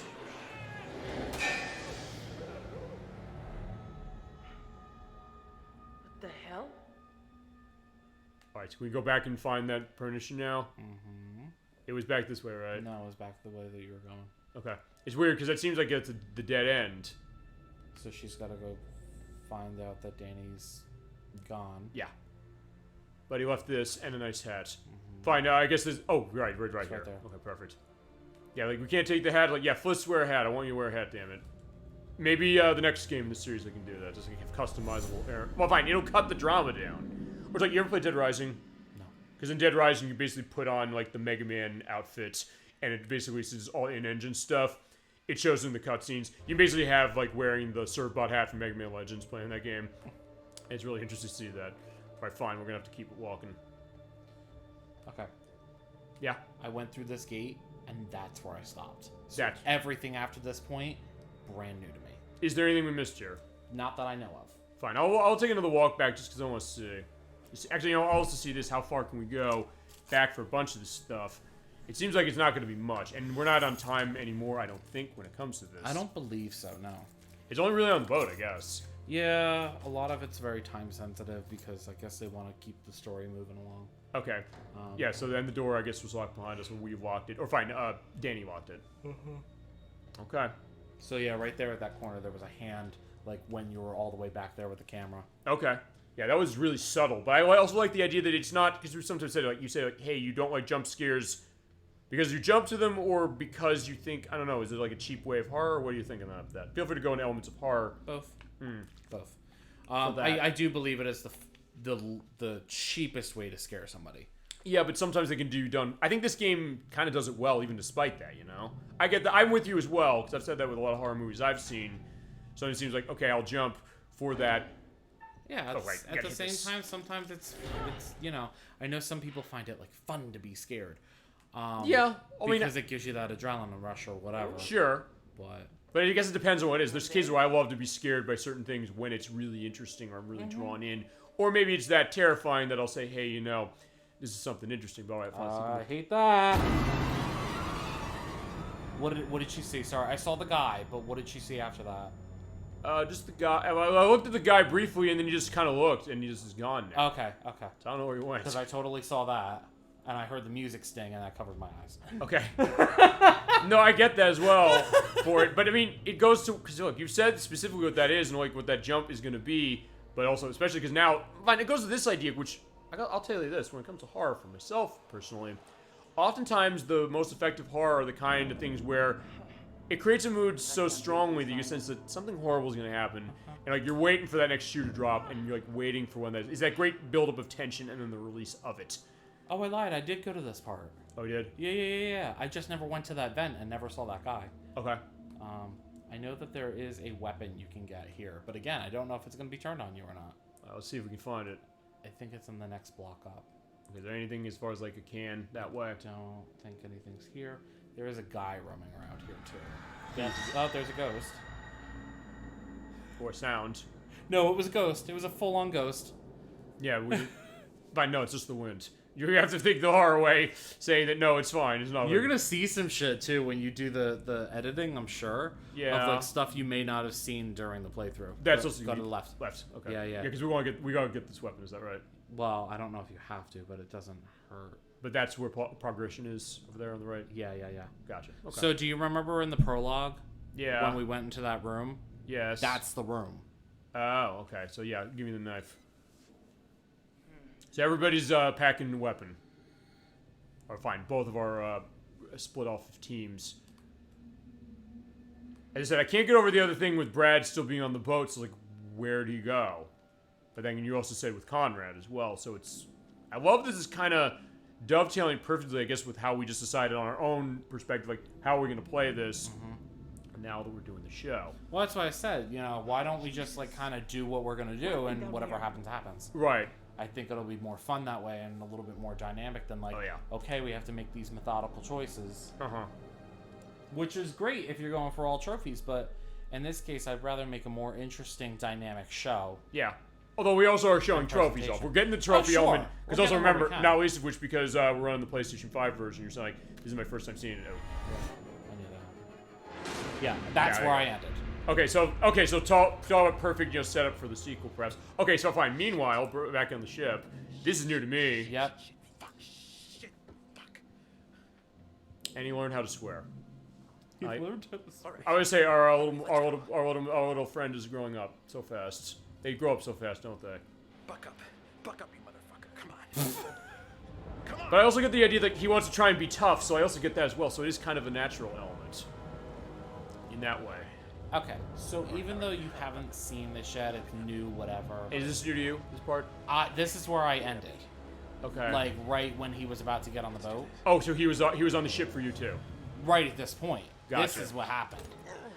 But I wanted to ask you, even though you haven't seen this yet, about how far are we into the game? Well, we've run the show about 3 hours and 45 minutes almost. Now, as far as... hour was set up. Yeah, who does Brad think he is? So, Tony Shimurda saying. Yeah. So, yeah, I don't know. I mean, good question. He thinks he's fine. He thinks he's tough. I mentioned him growing up. It was like my babysitting mama thing from the beginning of the show. Again, no fucking shoes. Fine, he wasn't thinking that way, but... Wait, there's a door there. Go to the left, see what's there. Okay. Yeah, to go back to that, as far as how long the game is... It's roughly 6 hours, right? It can be. I think I finished it, because I remember when I first put this in, after I bought it and I had time to play, the first time I played it, I played it for like 3 hours straight. Damn. And then what happened was...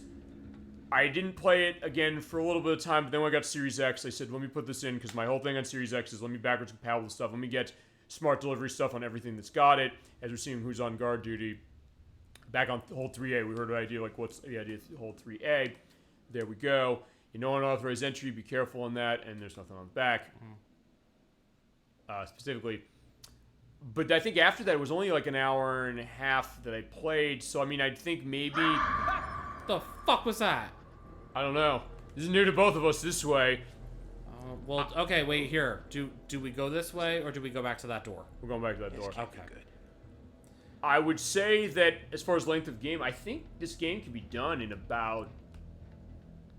I'd say maybe like 4.5, 5 hours. Okay. I think. As far as just the one play, I mean, as I said, we're gonna... We'll we decide... also pause to let, the chat make decisions and stuff like that. Yeah, I took that into account. That's fine that way. What the fuck was that? What was what? I don't know. I just heard a noise. I'm hoping it was from the game. Yeah, unfortunately, we can't go in the door. Okay, that's well, at least fine. we've got to get a so sense that of makes what's our going on path. the door. Yeah, that makes our path obvious. Usually, I think that's gonna be the idea that way. But honestly, you mentioned it yourself. You said, hey, this is not that long game. We can do this in one show. Although, as I mentioned, because of how Curator Cut Mode is basically like another version of this with different perspectives as we were playing and different choices that go with that as well, we could rationalize coming back to this game, or we could also show a little bit of it now when we're done with the show as well, as far as it. So that we could feasibly come back to this. Like, it's not going to be one of those cases, though, easily, that right away I'm going to say, we can come back to this only because of the fact that, hey, the way schedule's set. But if it's the case, like, we can put it on the shelf and come back to it a little later as far as the future show, we can do that too. Because I mean, I'm doing that with Sonic Heroes. I'm coming back to that for the super hard mode in January. Okay, because that doesn't look ominous as fuck. Before I do that, I'm gonna see if there's anything else that way. Otherwise, like, fine, if we have to go that way, we have to go that way. I'm just saying, these characters. Well, I don't know. What are they gonna do? They have to go find where. Fine, he wants to find his brother. I get that. There's an item I almost missed. So let's go back and get this. I'm wondering if that scream was Julia. That's the bracelet that she got knocked off her wrist when they were. Oh. Yeah. So now he knows. Yeah, they were here. So now at this point, he's like, yeah, that weird room that doesn't look at it at all, scary. We're going. So let's take this with us. Although it's worth pointing out, even though we're picking stuff up, we're not really using them for inventory. Although, okay, we can't go that way. So we have to go the other way. Okay. Well, glad we went this way though. Yeah, because actually, as I said, since I haven't seen this part this way either, now stuff's getting real. Now it's gonna be the idea that, hey, the jumping is really gonna begin. And I'm loving this experience. Hopefully, you are as well. Oh, I'm enjoying it. It's just, I'm hoping the chat enjoys it too. Like I think they are. I hope they find it as funny as I thought it would have been. I think it is, though. I mean, I didn't predict a lot of the things that happen. That always comes whenever it comes to us doing a game for show. Yeah, by the way, you're seeing the stutter there. That's what quality mode will do. It won't always hold at 60, but then again, because of the cinematic nature of this game, it kind of doesn't really matter. It was very minor. It's minor, and I mean, honestly speaking, it is very stable anyway, so that's the idea. But yeah, look at that. Okay, looking nice there. We'll go in. Let's take a look at what's here. He hasn't seen any of this shit yet. Yeah. What is this? Well, okay, fine. That's not the weirdest kind of indications. Fine, I'll ask you this. Do you ever see Dreamcatcher? No, not yet. Fine, you is read the one based off Stephen King? Fine, you read the book, I'm going to assume then, right? Not yet. Fine. It's on the list. The movie, I watched the movie because it's by Lawrence Kasdan, the guy who made The Big Chill. And I was like, oh my god, I love The Big Chill. I love the movie casual was stuff. good. Fuck no, the movie's not good. Are you kidding me? That movie's horrible. Oh wait, never mind. I might be thinking Tommy Knockers. Okay, that I haven't seen. Dreamcatcher, though, fine, because what Dreamcatcher is, and also the way they market that movie is insanely deceptive, because they say, like, hey, it's almost this, like, supernatural kind of thing, or as far as, like, a alien invasion. It's not that. It's actually this very disgusting thing as far as experimental elements, but they also have Jason Lee from Chasing Amy and The Guy Thing, another horrible movie as far as The Guy Thing. I love Chasing Amy. Chasing Amy is amazing. As one example. I didn't like it. Chasing Amy? We're gonna fight on this one, my friend. I love that movie to death. I just didn't like it. Okay, fine. That's my favorite Kevin Smith movie. I'll say that specifically. But one thing, just to go back quickly to Dreamcatcher for this, there's all these weird things they say, like the exclamations like "Jesus Christ bananas" and "This is all one big fuckero," and I don't think what the other thing was they say. I was like, what the fuck is this dialogue? It's almost like if you've ever seen the movie Pootie Tang. It's like, I'm gonna get you kind on this. I'm gonna get you stuck on the. I'm trying to remember what the hell it was. No! No. Yeah, the lights are out, shit. Great. They don't want to hear about Pootie Tang either, neither do I. The good version of that movie is Undercover Brother. I've mentioned how much I love that movie, so has Maddox. Let's probably rent Undercover Brother. That's the idea. If you're going to rent any of the movies I mentioned, rent A Bridge Too Far, rent Undercover Brother, probably Tommy Knockers, and Gothica, and some other cool ones we mentioned. During Halloween thing. What the fuck? Yeah, okay. Oh, shit. Now, that's getting me to stand up and notice. Bro, you're disrupting something that doesn't want to be disrupted. We have to do this. We have to go this way. We don't have a choice. No. No, I hate that. Oh, shit. Well, I did too. Oh, yeah, he's right. Fuck this place. Oh, my God. No, I want to... I wanted to see what it said in there. You saw it says, like, almost, you know, like, if you're choking, do something, right? Or something. I'll have a picture with... You saw the poster right there at the back before we got the jump, right? Kinda. I'll have a picture with this... Uh-oh, shit. No! No! God damn it. Try it again. I'm gonna hate this, but... Okay, fine. I'm gonna hate this. I'm gonna be curious about this. Oh, it's gas mask. Shit, that wasn't there before. That's not... It's another jump. It's another jump. It's another jump. You're right. It probably is. Nope. Oh no, it's okay, fine. Okay. That'll come in handy though. You're right. Actually, I am very glad we went this way for that very reason. When it comes to elements of the plot, where this plot is going, yeah, that is going to come into play very significantly. But first, let's see if we can. Is there a picture there? No, there's not. It looked like it. Yeah, I was thinking that. I hated that. What am I hearing?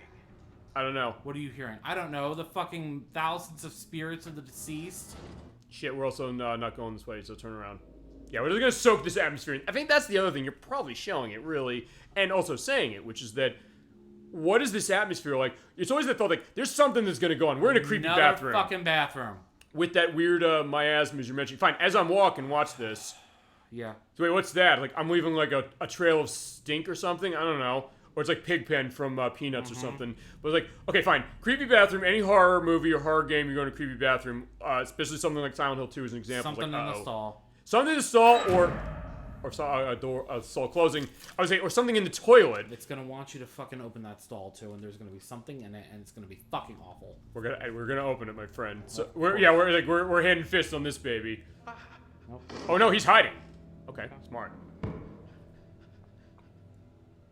All right, so I guess we're gonna heartbeat it up. It's Fliss. It's Fliss. Hold on. Now, you picked up the knife, so you have to pass this or she probably will stab you. Probably. Which is probably one of the premonitions we saw. Maybe. Oh, no, I was wrong. Well, I don't know. I mean, we don't know, so it's worth us going and saying, like, no, hey, but the toenails look painted, and that was clearly a dude. It could have been. Yeah, and he had a gun, so it's not Fliss. Mm-mm. But we did survive that. Who was that? I don't know. Yeah, is that your guess is as good as mine right now? That's what I was like. Are there people on this ship that we don't know about? For all we know, because we're going into uncharted territory, maybe. All right, we got to open this. Okay. Ooh, yeah, Silent Hill 2 again. Okay. That way. I can. That's some fucking shining shit. I was gonna say exactly. Blood in the elevator. Yeah, blood in the elevator, but that's blood in this. Fine, you know what? Let's open it again because it worked out well for the gas mask. Nothing. Yeah, nothing. It's just a... Buck up, B-boy. Buck up. All right. Fine, we'll buck up. Cool. Fine. We're fine with that, and we have a gas mask, so we're in a good case that way. Here's the thing. Like, yeah, talk. I know... I forgot what I was going to say. I'm so fucking scattered right now.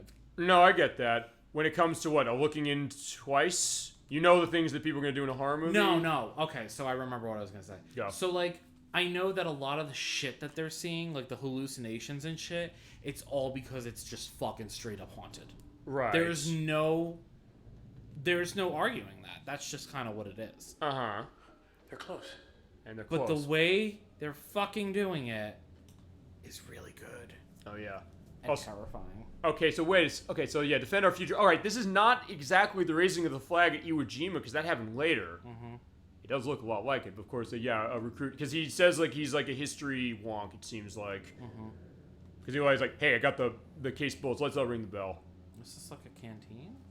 Or it's like a commissary. That's what I meant to say. Yeah, equipment registration. So okay. So it's basically like the armory. I think respirator filter, budget expenditure, proposed by Private Gordon Young. It was rejected, and it was because there already has a gas mask signed out. So we have Private Young's gas mask apparently. All right, so let's see. There's another thing on the wall here. Come on, can we see it? Oh yeah, mustard gas. Oh Christ, smells like garlic, mustard, and horseradish. You're gonna probably die before you get the sense of what it is. So how does anybody know?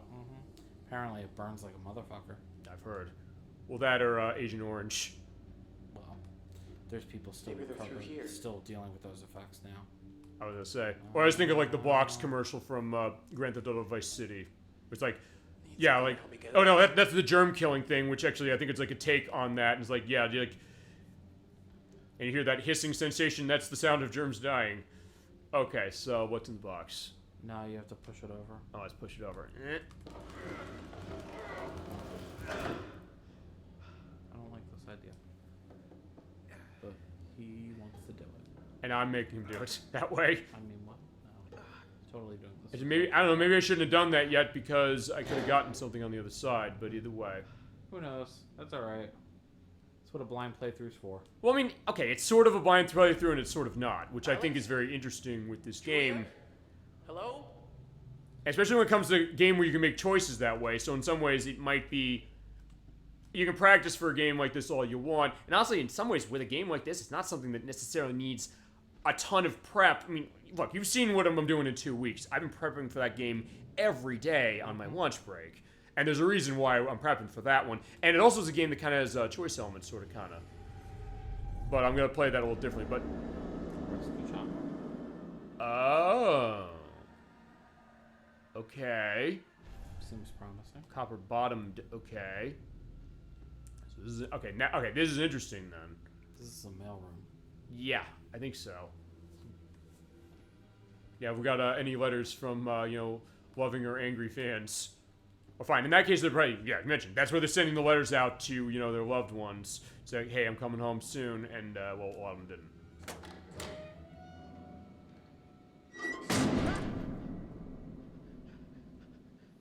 He was very nonchalant going through that door. Until it slammed. All right, so. Oh, and here we still are. Him. Yeah, it seemed weird because it said it did the transition that way. Yeah, it seemed like it was going to shift to another character. Yeah. Who's that? I still hear screaming. Who's Me there? too. Get away! Well, I'm fine. They have to do that. Like, talk to, what's not there. No. No? As far as that? No. In general or for you as well? Here's my thing, right? In go. any sort of scary movie or whatever have you, why is the first thing that somebody always shouts out, hello? Like, really? Really? You want to fucking draw attention to yourself? Well, I don't know. I mean, I know... Why would you ever? I know people said this about the Resident Evil films, which I know that, MX hates those in particular, saying that, why are they all looking at the zombies and saying, like, stand back as if they're going to try to have a dialogue. Yeah. Yeah, we're not dropping down yet. Not yet. Because there is not something with that over glowy there. thing right there. Skeletons. More skeletons. They're not really skeletons. Well, oh, that one hung himself. Shit. Corpses, but not skeletons. Ooh. Some sort of altercation. Where did all the skin go? Wasted away. Okay, you asked me to get informed of the radio situation. We tried calling at these hours, no response. We will pick up redirect messaging traffic until 0140 hours. However, there's been no further incoming messages track at all since that time. It's possible that our radio equipment is faulty. Investigation to be reported by 0300. hours. Yeah, so basically in the dark of the night specifically. Or I always think of if you've ever seen Race for Your Life, Charlie Brown's like, the wake up time is 0500 hours. And then Franklin says specifically, what's 0500? Noontime? Nope, it's 5 in the morning. 5 in the morning? I can't get up at 5 in the morning. Maybe I should resign. Alright, fine. Okay, fine. Here's Is this part of that kitchen knife update with the bearing? Let's find out. I'm curious. So here he is. Fine. He just goes to Conrad, but fine. I guess it's Conrad because we were doing the drinking. I guess we haven't updated him because I guess it's updating as it goes. Actually, let me also see something here. Okay, because by the way, when you hit the X button on anything, it says where they go up, where they go down. That's literally it. Or with Alex, I guess it went down because we were cynical. If anything, he was considering to tag along, but he accepted the reasoning that he had. Oh wait, no. Let's take a look at the bearing on this. Ships. Okay, so Fuzz found the knife. We found the gas mask with Brad. He found the spanner, which we just got. Okay. And then with military bandwidth, Fuzz found the captain's hat with the G, and then Medan after it. Okay, that I know what part of that is. Okay. It's actually a detail that I think you can also do with Heavy Rain. I'll bring that up later, assuming we go the same way, the way this is going to operate. Okay. I don't know if it's going to. We have to drop down, I think. We do. I just want to see about what that click is. Yeah. All right. I gotta hold L1. See, it's weird. I always feel like I have to hold R2 or right trigger as far as it. I don't know. Maybe I'm so used to that idea of the Shenmue thing. Because remember, Shenmue, you hold the right trigger to do the run. And I'm gonna figure when we do that. I'm gonna try and make that happen next year. I'll see about late next year, only because you always say it. You say, do you have the schedule set for the next 6 years yet? And the answer is no. I gotta figure what some of that stuff is. And obviously, you and I are going to be in talks with that. Surrender Antonio and I and you will be in talks with that too. And other cases. Oh, shit. That didn't scare me. You mentioned it. Hey, you're getting so used to it, so it's almost like a complacency right now. Well, we lost fuck, he dropped the fucking wrench. And we fell. Not yet. Yeah, we're going to be okay right now. Later. I gotta ask, and it's not a spoiler. Yeah. Who died in your playthrough? Julia. Actually, the way this is going, I'm very curious if that's going to happen again. I'm very curious if that's going to happen again. Because, honestly, the circumstances upon which it happened... unless, now that Brad's in the picture, unless that stays the same, oh shit, Ghost. Yep. I don't know if that's even something that's going to happen the same way. Apparently she hears Brad, so... Oh, looks like a ghostly apparition. I love that translucency, though. You also get that as well. Oh. Hey, they found her. What is going on here? Yeah, I guess they did, but it's like, yeah, where is everybody? What about you? Alright, so that's another bullet.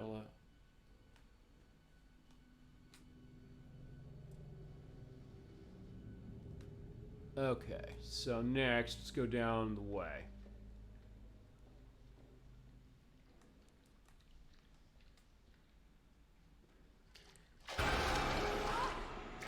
Yeah, I think we're getting used to this now, aren't we? Oh, shit. I did slightly move that way. I think you're probably going to see my eye kind of open a little bit as far as that.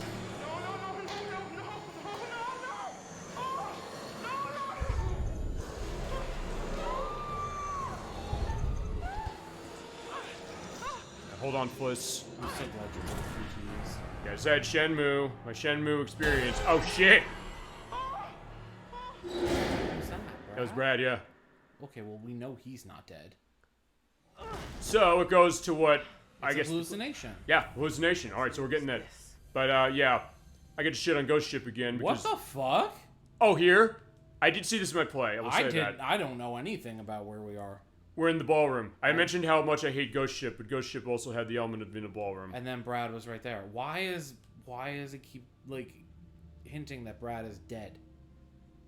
I think you mentioned it. The idea that she's seeing hallucinations. Let's play piano. So I'm thinking of the Resident Evil Code Veronica thing. The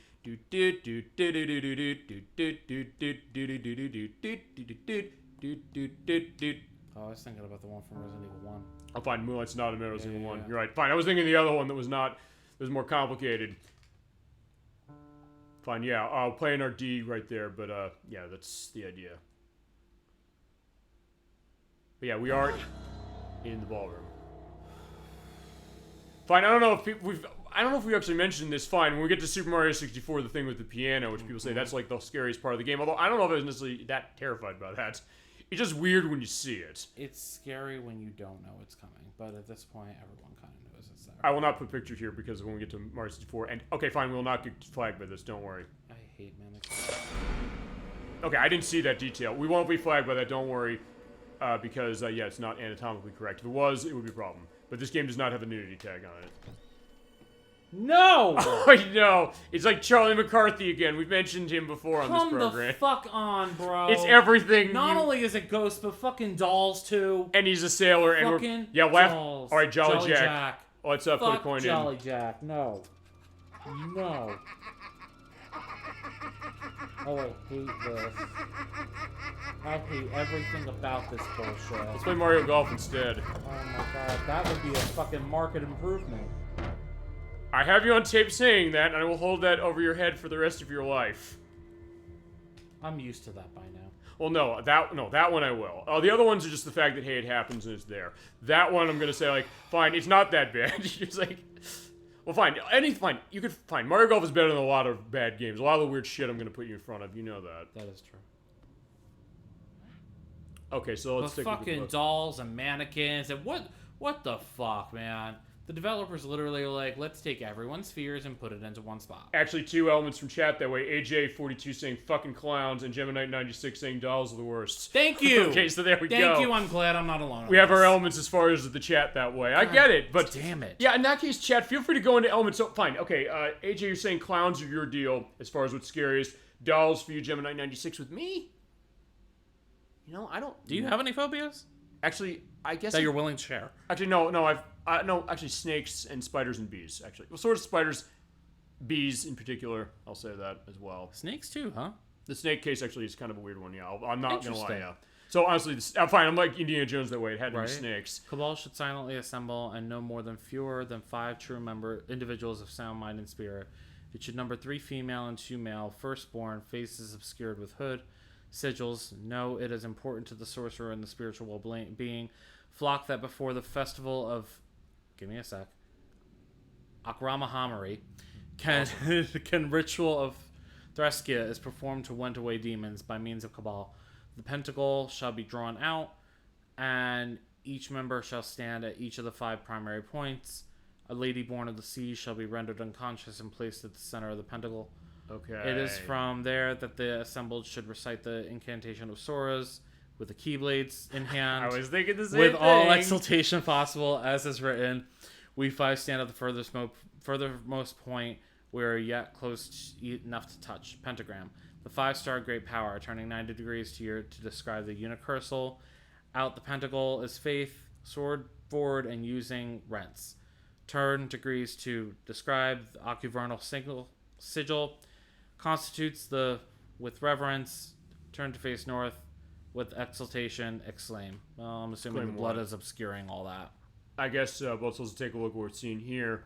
Yeah, the sword forward and with exultation exclaim. The pentacle is sacrifice. Page 34. Each member takes a step inward and then is still in the stance of the ram. Recite in unison with we are one, and so is our Lord. O Soras, with this sacrifice we ask you to cleanse our aura, to rid us of the demons. Sorry. Keep going. No, you have to join me. No. Keep going. To rid us of the demons that plague us. Oh, I was like, we have to recite this. I am not reciting this in unison with you. I'm sorry. Go ahead. Okay, fine. We spill the life of man in your honor, that we may ourselves worthy of your trust. Only when the incantate shall the 5 converge upon the S drawn. Each member should turn to rid the unfortunate body of its unclean blood. I love the fact that I started doing the years and he's like, fuck no, I'm not doing this anymore. There's a reason why. Okay. Is it go to this game or just in general? No, it's just in general. You know my belief system, and you know that... Oh, because it's the paganism going against that? Is that thoughts? Words have power, and yeah. Gotcha. It's too spell-like that I'm like, nah. Got you, Element. Hello, everyone. Hello, Dolly Finn. So good to see you tonight for the Man of Medan, the Dark Pictures Anthology game. The Crusade Nerd 64 and I are here. We are on tape. Good to see you. Hello. Buddy. Well, hello to you. Let us know if you've played this scary game, this very interesting scary game that we're now totally going blind in the sense we haven't seen any of it. A lot of this. I haven't seen this part. I've been here when I played it before off screen, but didn't see this.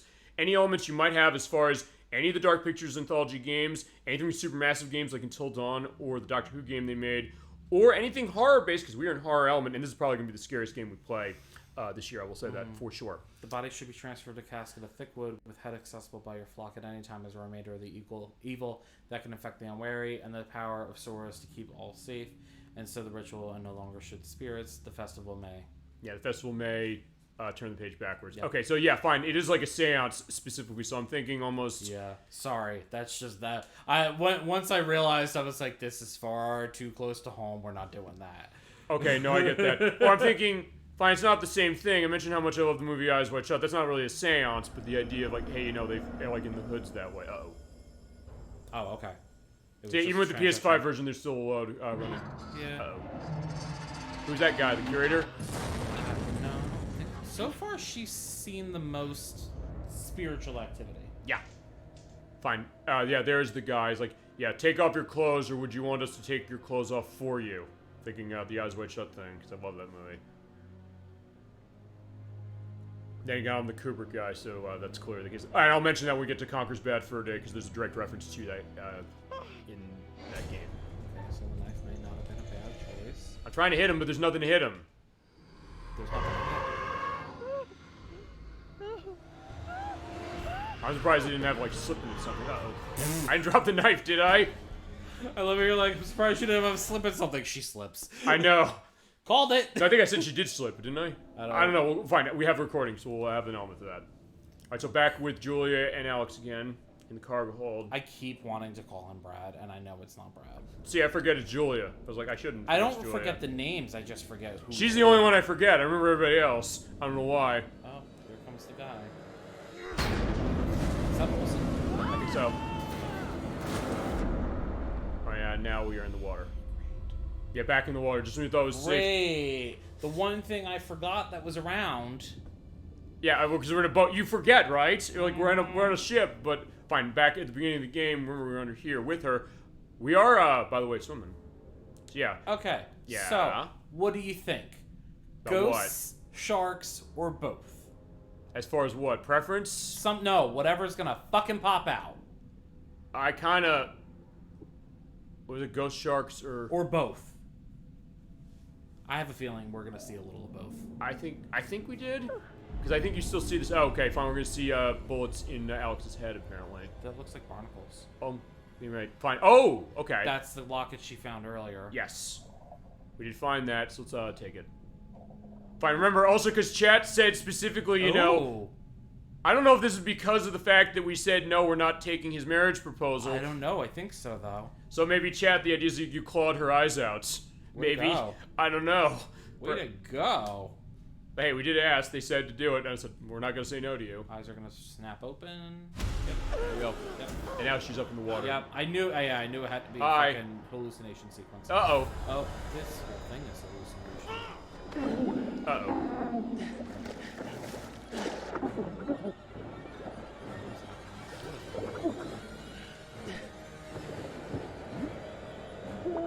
Well, he killed himself? Keep going. What do you think? What do you think? Stop with round.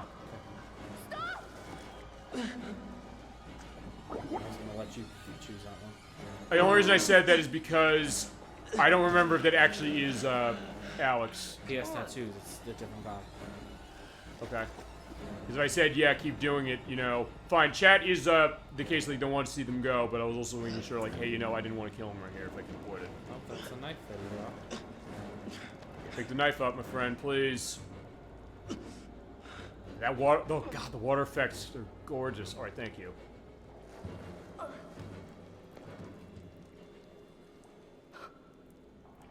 Hi. You're the only two wearing shoes. Sorry, I'm not gonna let that go. Don't let it go. I'm fine. It's just so much fucking tetanus. There's so much rust everywhere. Thanks. I could have drowned. I think if I don't know if I said if I did that. I think when I did this, I when I went through this my play. So wait a second. Who the fuck is that? Oh right, okay. Now I remember. Yeah. Wait, it looks like a mixture of Olsen and. I don't know what's going on right now. I'm so confused. Yeah, the knife. Well, so much for that. Well, no. Let's go.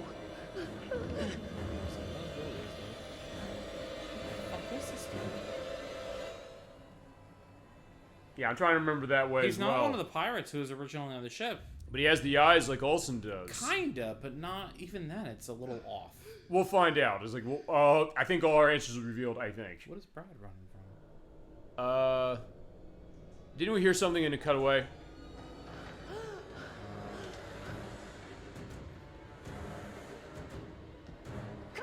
Pretty sure he's corporeal. He doesn't seem very ghostly. He's also not wearing shoes. Again, going back to you. Although, fine, maybe there's a reason him not doing it. He's here. What's the matter, Dreamboat? Don't care about me anymore. Oh shit! It's a hallucination. I was gonna say this is like you know. Guys, remember you did this. Oh shit! I got hit circle.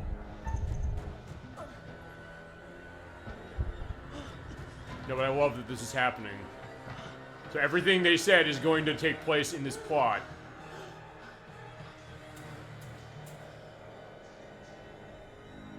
He is coming. Of course, yeah, like getting That's some Freddy shit. I was just saying, yeah, Freddy's coming. We're running or jumping? Jump. Jump. Okay, yeah. I don't know. I don't know if it's gonna be good, bad, and we're gonna find out. Jump. That okay? I think I did do this when I played. I would say that, yeah. If you're trying Damn, I should have ran then. Well, fine. If you have time to worry, then run.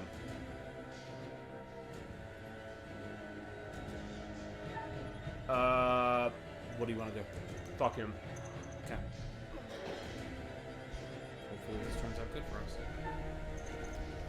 Oh, all right. Watch it ends up being Brad the whole time.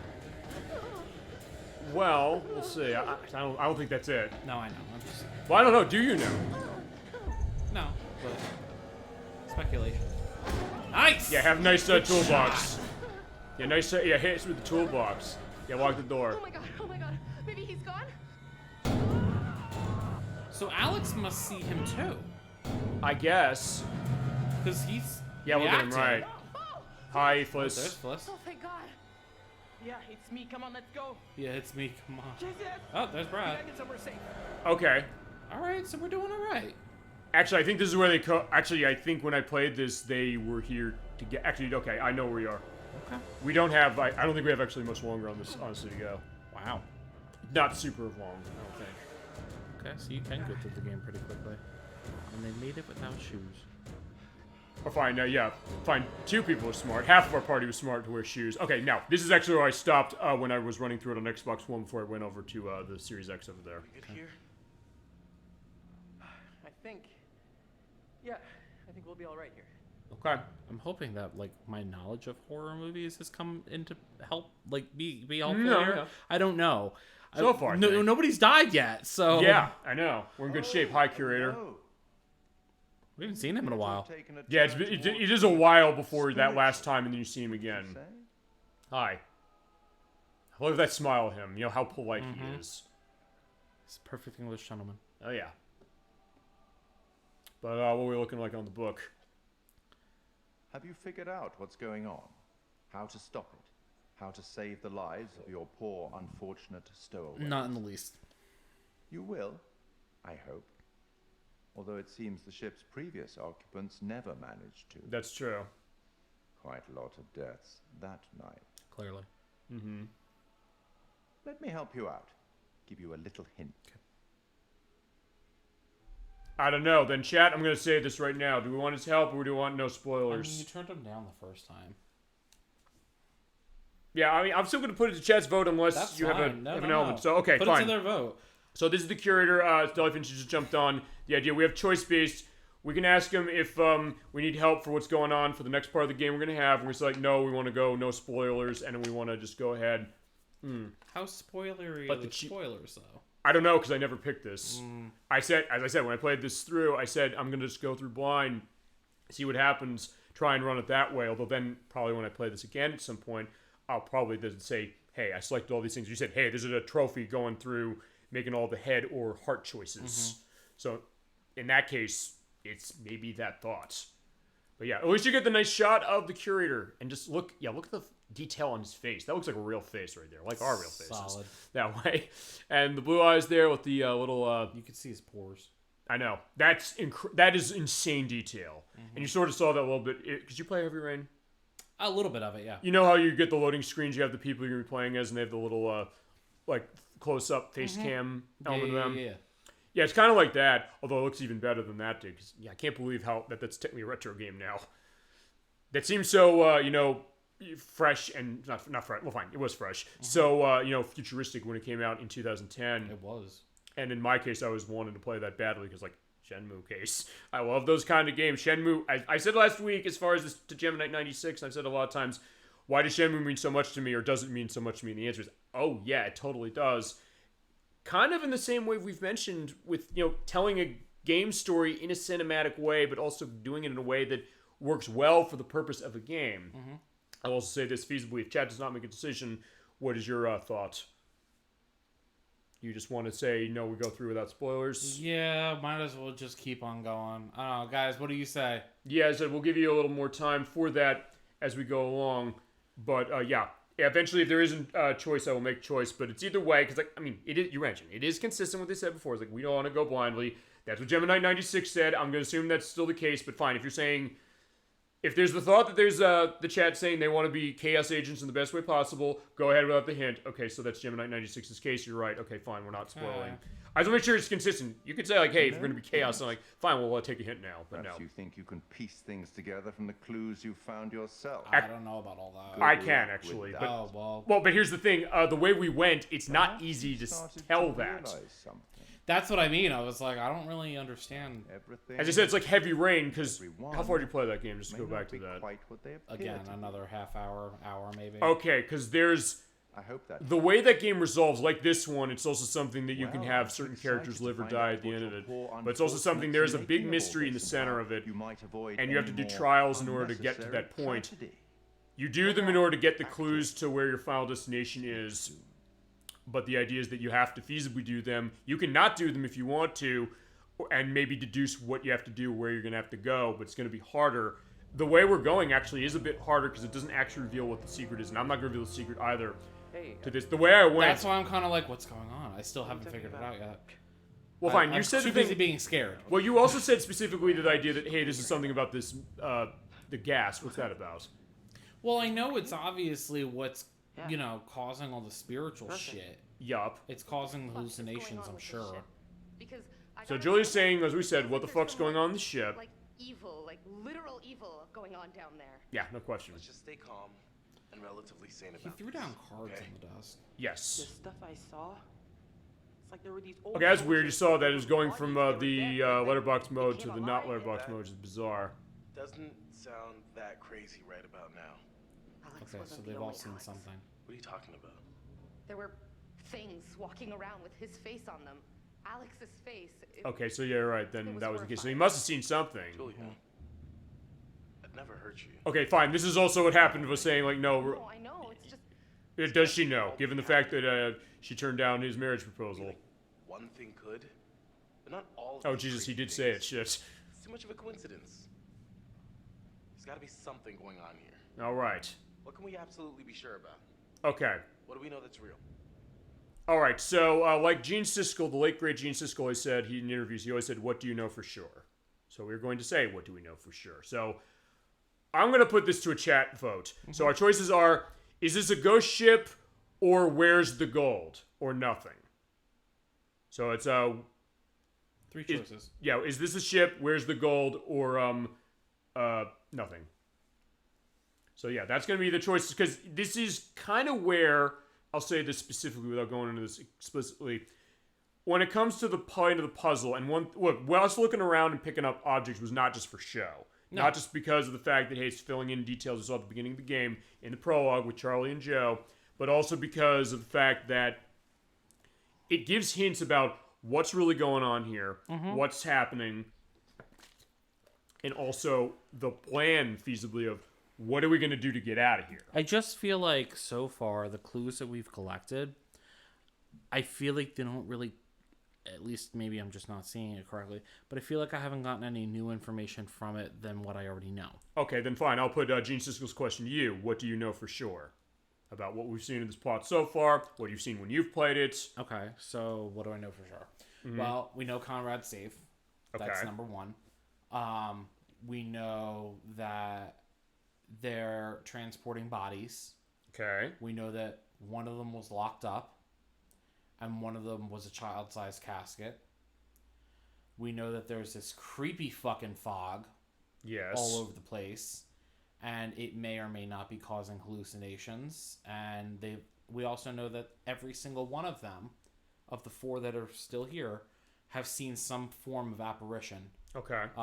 Either corporeal or non-corporeal. Okay, also one other thing we can also do, I'm going to go into bearings. So I'm going to take a look at bearings a little bit. So, we found the knife and the gas mask. Found the spanner of the cargo hold. Felicity countered the hooded figure and ran away. And slipped, and then ran away. We found the kitchen knife and kept. I got out of the water. So it looked like Alex grabbed the knife, chased Alex and Julia. They got away. But who the fuck was that? Right, and we have a bunch of secrets here. Actually, I'm surprised how many we've gotten. We actually did get a lot. Holy shit. Wait, how? Okay, so yeah, okay. Anything that's in an orange circle, by the way, is something you've. Okay, no, never mind. It's not. So anything that says new, because I've only hit a couple things. So you've seen secrets. So we could feasibly go through and piece the elements of the puzzle, because basically when you pick up stuff, you get these little secrets and hints. You'll see what's the characters going. There's the pictures of premonitions you found, and then the bearings.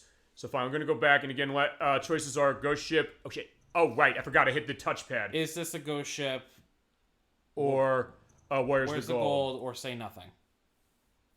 If they don't make a choice, what do you say? Is this a ghost ship? Which is the left choice. Well, it said fear. Yeah, ghost ship. All right, ghost ship, gotcha. Okay. Am I crazy, or are we on a ghost ship? Like, ghost ships are real, and this is one, and we're totally on it, and holy shit, we're so totally fucked? Yeah, a good way of putting it there. Oh, okay. I know we're not the first people to see weird shit here. Apparently the guards were super freaked out by something they saw in the cargo holds. Right. We found a note that said a bunch of guys tried to get out of guard duty because they were really freaked out by something. Okay, so then, where's the crew and what happened on the ship? Which honestly are kind of the same thing to a certain extent. But what are the words above it? Right, it's unsettled and probing. I would go with probing questions on this one. Fine, we're gonna alternate off. I'll take your choice. Chad had theirs, you have yours. And I'll do mine next. What happened to this place? Beats me. I saw 1947 on the newspaper. Yeah. There was a note about a You saw that, right? I saw it. She popped out. I think that happened on the Xbox version as well. She's also a ghost. That's the plot twist. Where's the gold? This place is weird. You know, I'm gonna ask where the gold is then. Okay. Second time it popped up. Anything? You know, it's possible there never actually was any gold here to begin Which you with. suggested. I said that. It still doesn't explain anything. All right, so then where's the crew? And this place is weird. So I guess they're gonna ask some of the stuff we've already seen. I would say where's the crew at this point. Fine. If it popped up a second time, I kind of feel like it's important. And it's worth pointing out the dialogue they say will be dependent upon the items we find searching around, so it does behoove you to try and pick up everything you can. That dialogue, 1947, was not in the play I had. Ah, you didn't pick up the paper? I did, but I don't think she said that. Because I remember saying that. Time. Whatever we do, we have to do it now. Time to get off. Yeah, she also disappeared, so how are we getting off? Well, fine, we have to get the distributor cap, that's true. They'll keep disappearing, you're seeing this. The ship's gotta have a They're all ghosts, that's the... No, that's not You it. can find it and use it. That's great, but do you think it still works? Just need to find a way up there. Okay. You said we're almost done, and yet they were like, oh, let's go halfway across the ship. Okay, so that's going to be the idea. No, this is actually, it's not that far necessarily from here. This is actually where I stopped before I realized, hey, it's late, I have to go to work the next morning. So that's going to be the element of what that was, why I did that, you know. No shit. You have to get off the ship, and we're gonna get it. Speaking clinically, totally effed. It's funny also he's saying that, but he was saying like fuck like crazy when we were there. And here's the bullet that we found. Slugs. All right. I know it sounds crazy, but maybe it was these guns that took down the plane from our dive. Yeah, it's anti-aircraft. Yeah, I would say yes. We mentioned the movie Midway and the Battle of Midway from the 1940s. So I think that might have been part of this. You just keep walking along the way. Enjoy the great atmosphere on the ship. I'm waiting for something to pop out. I actually don't think there is anything that pops out on this walk. There's going to be stuff coming up later that I know, but as I said, it might not be the same, but let's look at this. So there's the hull. Yeah, it has like a hole in it. Could have used these if they weren't Swiss cheese. Yeah, you're right. Is it a hole when it's a little ship like a little boat like that? Yeah, because it's basically the front, the hull, and the hull and the stern. I think so. Yeah. Oh, okay. There's like you said, port and starboard as well as far as that with directions. Yeah, I just don't know which is which. That's the idea. Yeah, we're gonna see the like a ship like this totally different when we do Metal Gear Solid 2 or start that in a couple of months. I just read 6 books that were all about like the Meg series. I just read 6 books, and they used all these terms, and I'm like, I have no idea what that means. But I think it's also the case that, you know, as you get more interested, you might learn. Yeah. Because, I mean... A simple Google search will clarify it, but I just am lazy. Well, see, it's funny. We've mentioned the idea of what The Devil Wears Prada on the show before. I didn't like it at all when I first saw it, but part of my thing was I didn't know necessarily what all these terms meant. I said, like, I have to know what fashion is, but maybe that's the thing when you know. Right, that might help it that way. Okay, we got gas mask instructions. Yeah, we needed this earlier, I guess. Why the fuck was he in there? I don't know, but I'll make sure. Yeah, ladies and gentlemen, if you're ever going to wear a gas mask, depending on how the world might go, and that's a fair question to ask, always make sure it's fitted, and make sure you get yours set before you help anybody else with theirs. Or if you're on an airplane as well. Same thing goes for an air mask. Yeah, if you detect gas, you're the gas alarm, don't panic. If you're getting comments, shout gas, gas, gas to when you're in the vicinity. Hold your breath. Attach the carrier by placing the bag under your left arm. Pull the shoulder sling over your right shoulder and hook it onto the bag. Move your helmet, pull the mask up, and put your both hands, put your chin in first, then pull the harness and tighten the strap so it's comfortably over your head. Then move a torrential trap gas by closing the outlet valve. Breathe out sharply. Check for leaks by squeezing the corrugated hose and inhale. Get your crumple on your face, but if it doesn't, there may be a leak, so you're fucked.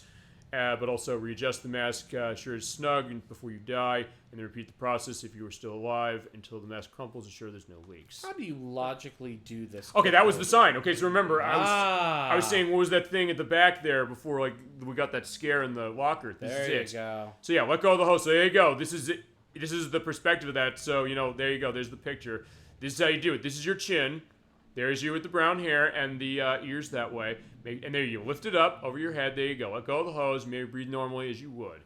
Place the your headwear and close the carrier bag.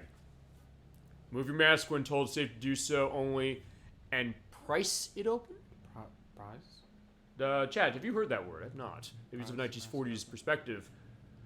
I think it means to, like, just kind of lift it off a little bit. Okay. Like, pry it, I guess. Yeah, fair enough. And remove the mask, place it and the flexible corrugated hose as you found. May remove the carrier if no longer required. There won't be issues in the event of gas leak. So yeah, I guess it was a case of gas leak, but yeah, fine, we'll leave the instructions But that's here. super important then because Brad has that mask and he may run into a situation where he's like, how do I use it? Yeah, although interesting enough, he's not reading it, but fine, I guess Alex is just going to read it out. Or listen to us do it and say, like, fine, I know what I'm doing. Fine, he probably knows the history because he's the history buff. Remember that. So he probably is that, okay, I see this, I know what it is. Let's take it as we're seeing the wires. Okay, yeah. Sorry, Brad. There's our way up.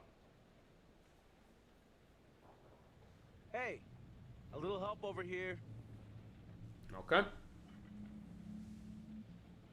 So. I think this is our way up. I do too. Give me a lift.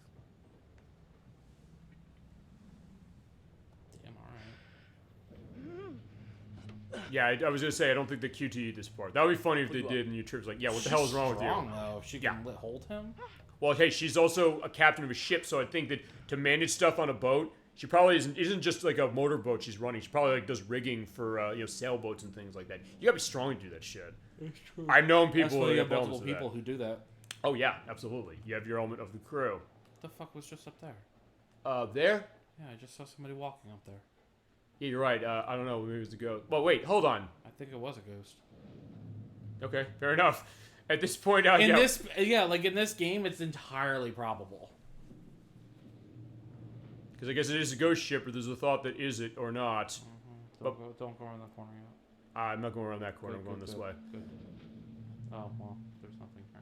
Yeah, and you can't fall, by the way. There is an invisible wall, so it's not a case where, hey, you'll accidentally slip and die. Even though it is raining out there, you probably will. Fine.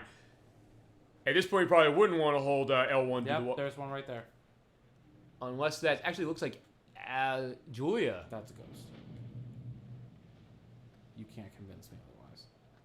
I'm trying to remember when I played this if it actually is. That is a fucking ghost.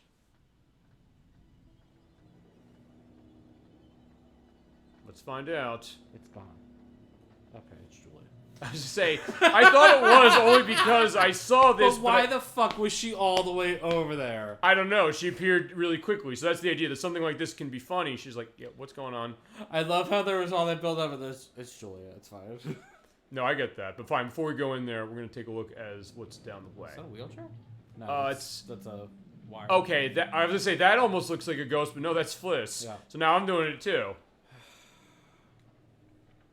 It's these fucking jump scares, man. I'll say so. Hey, how you doing? Come here all. Just this once. I mean, yeah, maybe that relationship's not working out. I don't know. Is that the thought? I don't know. See, I don't know how that's gonna go since we did that. But I mean, Conrad was trying to hit on her before, and then he just up and fucking left. Jump scare. Over here. Oh, never mind. Yeah, this is gonna be our way in, I think. Got a way through here. I don't remember if there is one here. See, I don't even. Even though I did parts of the. Oh, hit square button. QTE. Depending on who you ask, it might be worse. But I said I'm the QTE person given the Shenmue stuff. That is the game that did it. Like that, God of War 4, or God of War any kind, not 4. Resident Evil 4, I was gonna say, because that's the other one that does that a lot. Even like the cutscenes in Warrior Twisted of all things use QTEs, but I kind of love the fact that they do that, and I want to show that game off on the show at some point. Actually, I can do Warrior Touched on DS because I have that on Wii U, and also because it has like a Halloween thing with Ashley's stuff. As the original and best version of the Ashley's song, I'll say that for sure. As we take a look at Captain's Log. Date October 24th or 14th. Shit. 10 days off. Ooh. Alright, so. Last log shows him caught in a storm. Weather forecast and choose deteriorate. Okay, so getting ready for storm force winds. What's down this way? Hey. Achievement. For Dolly told me his secrets. I have no idea what that's for. Does it tell you what they're for? Yeah, if you go into the actual trophy list. Okay, sea going down, noon, thick fog, dense fog appears. Okay, so yeah, here's the other thing, just to go as far as like what we had before downstairs saying before what we're going to do. When you look at the hints, you can kind of use that to kind of piece together things like information about the ship, what we found as far as when this was, what's going on, and it can kind of help you put this together. So it is kind of like, as I mentioned, a great detective story as well. On top of a great horror game, it's a great detective story, so you can kind of look around, get some hints and things, and it will reward you of going that extra mile, not just as far as trophies are concerned, but also as far as saying, hey, I can put this piece of the puzzle together and get rewards that way with like unlocks of things, with features, and also just saying that, hey, you know, this might change the way the game is going to play. I'm not going to lie, like real talk. Yeah. Yeah, you don't want... I was already like real apprehensive about ever going onto a ship for. I don't think I saw that one. Go on, yeah. He's probably had enough. I would think so. Loose cannon, indeed. But yeah, I had enough apprehension about going onto a ship in the first place, like a cruise and all that, because just being surrounded by all that water is enough to fucking make me nope out of there real quick. Yep. There's an opening in there. I'm trying to think. Should I go through the door? I'm going to check the door. Well, then you have a whole hallway. So, well, you can't go through the door. So fine, it is the hallway. Because I do remember I thought I had to go in the hallway. Yeah. But yeah, you were going to say? So, I mean, games like this and, like, just kind of seeing how it is, I just don't know if I ever want to go onto a ship. Well, then there's the idea that you said, actually, a question, you're a big one on Assassin's Creed. You said you haven't played Black Flag yet, the fourth one. That is a ship one. That's the idea you're pirating, basically. But like modern day ship. Okay. Right? Like all the metal and shit like that. So, if you think about it, right? It's almost like they didn't want anyone to know they were coming. Way back during this time period. Mm-hmm. Think about how many people actually died at sea. Yeah. Think about how many accidents could happen on a ship. Sure. Think of all the things that can go wrong, right? I don't know. Have you ever heard of the Queen Mary? Yes. Okay. Do you know where the Queen Mary is currently? It's at the bottom of somewhere, probably. Oh, then I might be thinking of a different ship. Well, I don't know. What do you think? Which one do you think? There is a ship docked in California that was turned into a hotel. I think you mentioned that, I think, when we played Shadow Hearts or something. I think you mentioned that to me at some point. I think I've heard the idea, but... Yeah. Yeah, so go on. That hotel is extremely haunted. Mm-hmm. And it was a former ship. Right. And there are, like... They'll tell you it's not, right? Mm-hmm. Unless you get to, like, certain employees who are like... You have to tell the employees straight up, you're like, no, I want to know about the hauntings. Uh-huh. And they'll tell you. Right. But then there's other, there's just all these places that are like actually fucking haunted. Mm-hmm. And I know some people don't put stock into it. Some people don't want to believe it. Cool. That's their own prerogative. Right. But there are some inexplicable things on this mortal coil that really, how else? Yeah. What else could it be? No, I get that. I'm holding on this, by the way, for a reason, because they're saying, like, hey, the path of the ship was intended to be from California all the way over there to Manchuria.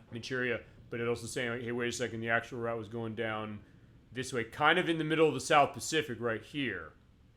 So, yeah, what's going on with this? That's not the Bermuda Triangle. Yeah, I don't think it's around there specifically. No, Bermuda Triangle's on the opposite side. Okay. But there is a piece of actually paper. near Bermuda. Can't tell the name is. Oh, fine. It might have been a misnomer. Let's take a look at the notes here. Not much. Yeah, the U.S. Department of the Navy. But what are they saying? Ship was blown off. Okay, so day after. Was bad. So they were blown off course. They couldn't establish a position. Yeah. So, Hold 2 flooded. There's a lot of lightning. The search was called off because they couldn't find it. Because apparently, man overboard. We did see that at the beginning of the game. Heavy cloud cover, but they can't find where the location is. So yeah, the Navy tried, but they couldn't find anything. So as you mentioned, yeah, this is kind of it's out here, and it's, yeah, basically a wreck now. Oh, I know where we are. The radio room? Yeah.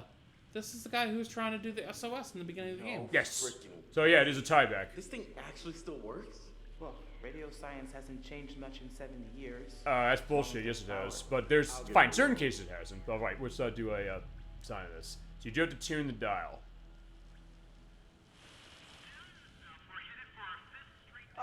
It's working.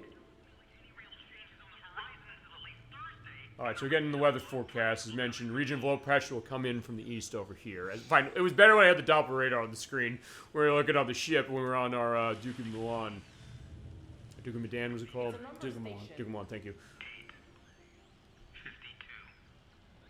So there's numbers, so they're talking coordinates. Oh, I couldn't even hear. But they're not subtitling this part, so we're pointing that out for some reason.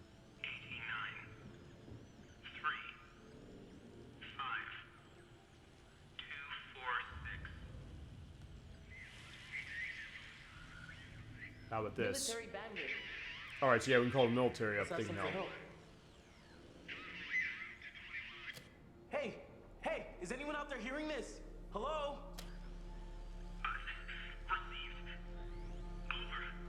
Alright, we got him. We got him. So what are we saying? We're going to tell him what our coordinates are, or we're going to say it's emergency? I think we should... What do you want to do? I have suspicions. Okay. And that's pretty much just based on the way that things have been going. So you don't want to give him the coordinates of where we are? Here's my concern about this. Okay. Right? So my concern has everything to do with the fact that what if it is a trick? Yeah. What if it is some sort of trap? What if it's the ghosts fucking with the radio frequency? It's worth pointing out, I actually did give him the coordinates when I played, but so in that case, I'm very curious. I don't know, do you want to see them not going in the coordinates? No, you might, because then people will potentially die. Well, I don't know, but I mean, they might potentially die the other way. So you're not but wrong. They might not. They might, but they also might not the other way, too. It's Schrodinger's death. Fine, okay. Fine, alright. In that case, I think we have to put this to a chat element. Do we give them our coordinates, or we just tell them flat out it's an emergency? So yeah, chat, we're going to leave it up to you. So that's also how we... Tiebreaker. Yeah, so fine, that's the idea of what that is. Fine, here's the thing. I'm not necessarily saying, like, well, let's do the other way. No, I know. But it's interesting. Right, so yeah. But you understand my suspicions, at least. Sure. No, but hey, a game like this is going to make you think that. The ghosts have been fucking with us every step of the way. I'm like, well, why wouldn't they do it now? That's true. Although I guess then the question is this. By that standard, when we... Well, wait, we didn't get on the ship. You're right. I was going to say when they called the Coast Guard when we were on our ship, the Duke of Milan, nothing happened. Even when we said, like, no, help us. Mm-hmm. Although then again, we did tell them help us. So that's the other thing. Maybe... We never gave them coordinates, so... That's true. And I don't know if they can trace where coordinates are. I don't think they can based upon a boat. So... Especially in bad weather. You're right. Good point. I'm suspicious too. So Gemini96 is saying... So you're saying... I'm going to take that as not going to the coordinates. Am I right about that? I think that's a fair idea. If I'm understanding that right, feel free to confirm that I'm understanding that right. And anybody else in chat, if you're like, hey, you also want to beat a case of that. I guess we're using chat as the tiebreaker, feasibly, on this one, as you mentioned. I don't know. I don't...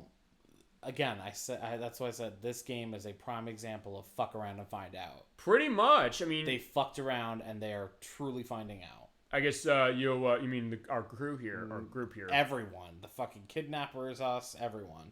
Yeah, actually, you know what? I just realized something. Let's not give them. Okay, okay. Let's just tell them it's an emergency. Come on, this is an emergency, please. Could have also said nothing. Okay, they don't understand what this is.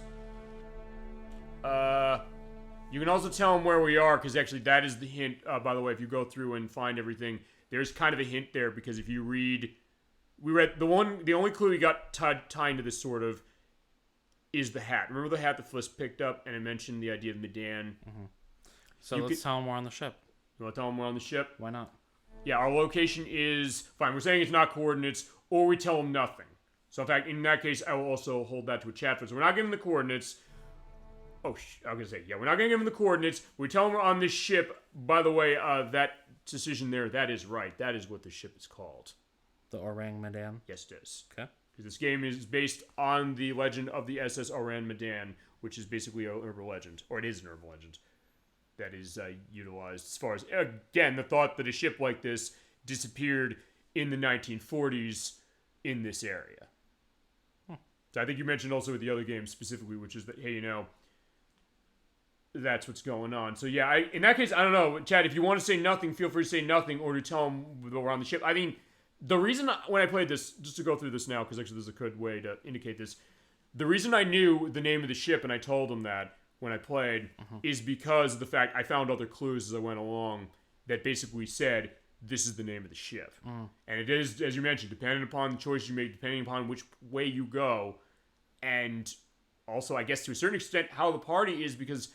If you have Brad come with you on the ship and you find him before you get off the Duke of Milan, you get split up and you go with Fliss, I believe. Okay.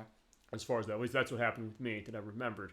So you only have these two characters? You would only have those two, but I mean, you mentioned also that hey, you technically had three when it was Alex and Julia and Conrad. When you said hey, you brought Conrad here, so it did. Well, Fliss was with us too. Fliss was with us, and then they separated. And I think when they separated, I don't know where Conrad separated for you, if at all. So that point where we got to with Fliss, yeah, going into like where you are on the prologue, yes, that was where I ended. So I really don't know what happened to Conrad in the end. Okay. All I know is he kept saying this ghost woman that we haven't seen at all. Right.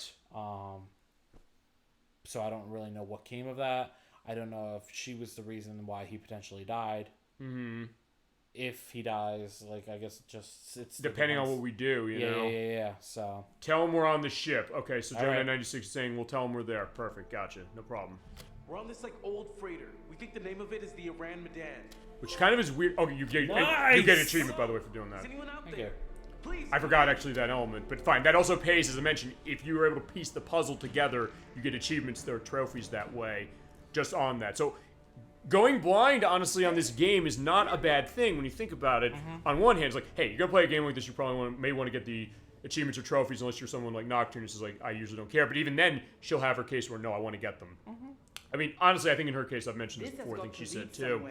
It depends also when she really loves the game. She's a big one in Nier Automata, she's a big one in the Final Fantasy VII Remake to start, and then Rebirth when it comes out in a few months.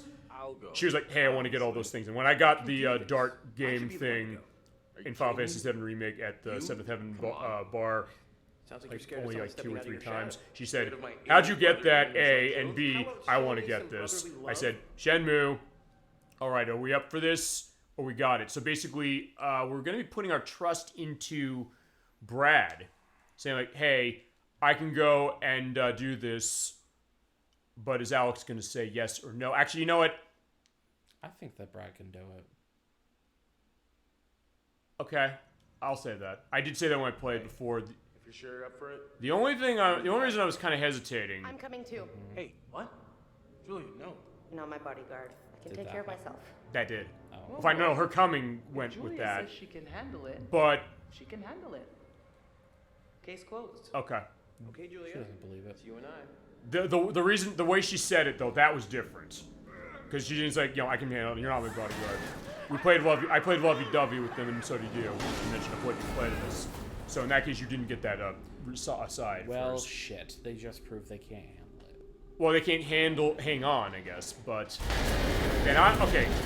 If this is how this is gonna go, I'm curious about something. But that's also gonna be an idea. So fine, we're down here. 4 a.m. They should be asleep. She's got a fucking wound. That shit's gonna get infected with all the rust. Wait, what wound does she have? On her fucking leg. When that happened? When they just fell. Oh. What are you saying? Keep it down or okay? We're okay. Fine. We're okay. We're okay. What are we gonna do? We're gonna have to find the generator. If we can get it started, we can power up the radio. Gotcha. Okay. We'll wait here by the radio. Here. Book of matches? Lighter. Or to go to Shenmue 2, this is a Zippo. And they're licensed by Zippo, I believe. In that case, I'm going to run Xbox for Shenmue 2 when we get to that. Hey. At least I think so, even though the loading is not great in Shenmue Xbox. Or Shenmue 2 Xbox, I should say. After you. Then again, I have not run it through Series X. I'm very curious to see how that runs on Series X. I probably should just test that, put Shenmue 1 2 in to run that game. Okay, so we got to find the generator. And it's up to Brad and Julie to do that. Because we mentioned with the Lunar parts, the idea is that, fine, with Alex fitting with Lunar, the idea that, no, it's Jessica and Kyle, they're on a break. Look where you're going. The sick bay. Yeah, good catch as far as the fact that, hey, we're going here. And hey, you were saying when are we going to get back to the safe? We're getting back to it now. Okay, so let's take a look at this. Okay, we technically saw this at the beginning of the game, but it is the same thing as far as what happened when they're in the brig, which you saw at the beginning. But of course, they didn't see this. We saw it at the beginning of the game. I guess there was a guy named Joe in the sick bay. Yep. Yeah, he was in the sick bay, and that's that idea. And we can... Oh, no, it already is open, I think. Why is it already open? Good question. What the fuck? Let's take a look at what we got on paper. Okay, so this is the order of the drunken argument with 10 days in the brig. Really blown his Well, that stamp held up pretty well over this long amount of time. Yeah, I know. That's it's like about what, 80 years almost, based upon time for this game. Okay, so let's look in here. Yeah, so it was not open before we couldn't open it. Now it is. Rats. And a document here. Medical officer's report. Okay, so then Scientist X, Walter Bishop, and Tom Palmer with Sergeant Peter Wood observing, and X for meeting with our team. It says we can mutually learn the same thing. The Western world must be protected from. The United States has been aware of certain agencies investigating the chemical and biological agents in warfare are not limited by the Geneva Protocol. Have experiments we were unable to. Fucking knew it was some sort of chemical bullshit. Scars investigation during to test the effects on human subjects and crystal structure hallucinogens. Get the fuck out of here! What the This was some gold chemical warfare bullshit, and they were testing it on the fucking people of the crew. Yeah, it was. Holy shit! Well, I mean, sorry if anyone figured that out already. I didn't. Well, fine. I didn't when I first played myself either. But I mean, it is that kind of detail and the way it kind of curls it. Yeah. So this fucking fog and all that bullshit, that's literally just been fucking warfare. Well, have you ever seen Batman Begins? Remember the Poison Ivy? Oh wait, no, that was Batman Forever. Yeah. No, Poison Ivy was in Batman and Robin. That's it. Batman Begins, the Scarecrow was played by Cillian Murphy. In that case, it was who was in Oppenheimer as well this year. Where he's the Scarecrow. Basically, he releases this gas. The idea is he's going to put it in the water supply. He's going to make everybody go insane because of hallucinations, actually. So it's kind of the same concept. But in this case, they're doing it, I guess, because this was like World War II era, the thought of, chemical warfare. Chemical warfare potentially going on as far as how that was operating. Right, fine. That's the medical officer report. That was what was locked up, and that's probably why it was locked up, because, like, hey, Joe can't see that. Why are we going to be indicating that? Well, I'm glad we fucking found it. Yep. And I was making sure, I knew something was going to come to that, but... Enjoy this. Yeah, exactly. He's going to this. He'd love this because he loves the details. This place would be the coolest place to explore, like ever. I'm gonna say no. Not at all. Well, let's go back also to the place we started the game in. Actually, this is also the point. I didn't actually talk about this. I think we can show this now.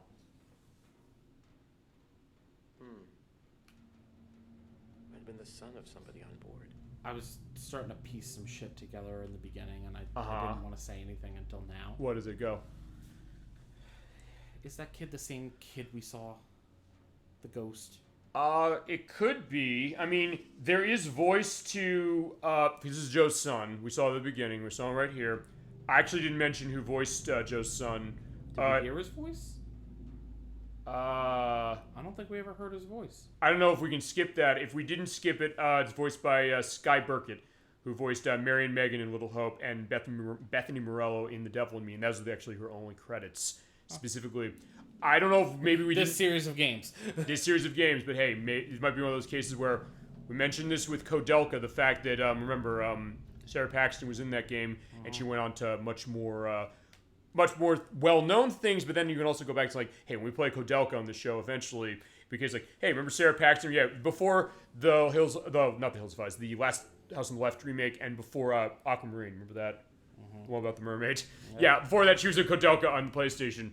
So, there you go. All right, so yeah, John Patterson, this goes to what was going on and why we saw that body in the locker. Wait, that was John in the locker? I believe it was, yes. Okay. At least I think it was. So yeah, he was in the army for 3 years, 5 months. He was at neurosis, not the result of his own misconduct. They said he's okay as far as fit for serving. He'll be monitored and referred back for medical checking in a week. He attended sick bay, but I noticed signs of distress consistent with panic observed with the same soldier during his watch duty earlier. Since seeming today believes panic can be accompanied by vivid and disturbing memories. That's called PTSD. Yes. That would probably be the case for sure. But they're unusual for him. He's fit, healthy, 25 years, no known medical conditions, and exemplary military career. Yeah, he was able to calm down during the course of a meeting and test his speech, reactions, memory, and decision-making. Clear case of COSR. I'm looking it up. Well, as chat knows. I don't know off the top of my head what COSR is. I believe it's... Yeah, well, fine. In that case, since he's going to look it up, that's fine. Look it up that way. As much as you want to do. Fine, let's look at this body. We couldn't take anything off of this before. Now we probably can. Combat and operational stress reactions. Okay, so it is kind of a stress disorder element as far as combat. So yeah, fitting that way. Thank you. It's very appreciated for sure. So we did look at everything in here. That's what we got. So yeah, that was where we started this way. So now, yeah, she's just hanging out. This wasn't open before. Yeah. But what are you looking at specifically? She's just holding the lantern over here, and I'm trying to get past you. She's useless. I guess the way we're playing, is this the idea that now we don't think she's a sympathetic character?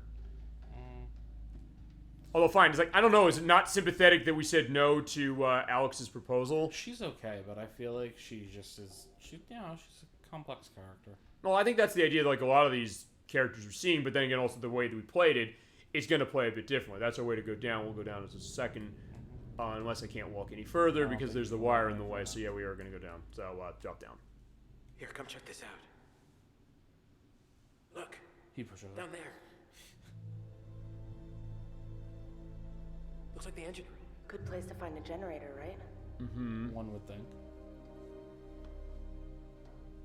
That's a deer climb down. The ladder's broken off here. Oh, right.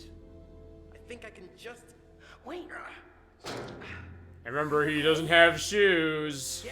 I know, you're going nuts as far as just looking at Did you see that, though? Yeah. Oh, you could see it compress. Uh-huh. His feet are fucking turning blue. Oh, Jesus. So that attention to detail, that's how good the attention to detail is on this.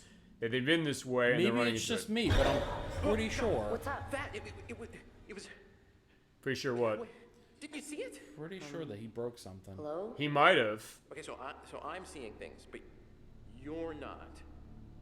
Okay, so follow my thinking here. All right, We know let's. this ship was carrying the Manchurian gold, but that was really some sort of hallucinogenic bioweapon developed in China during World War II. Which is not capitalized for a war, We which know that I'm it was surprised super by. unstable and leaked all over the ship. So maybe it's still here.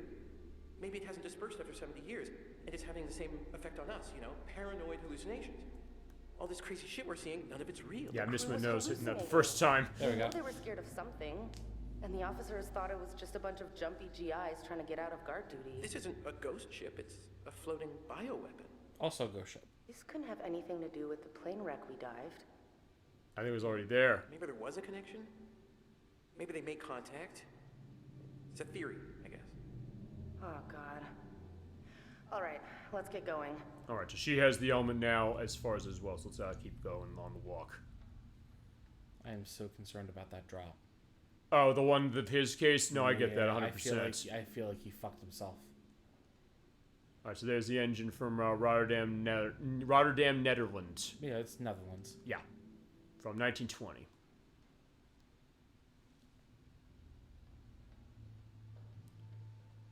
No? Yeah, I can't do anything on that, which is weird. You'd think looking at that, no, you can, but alas, no.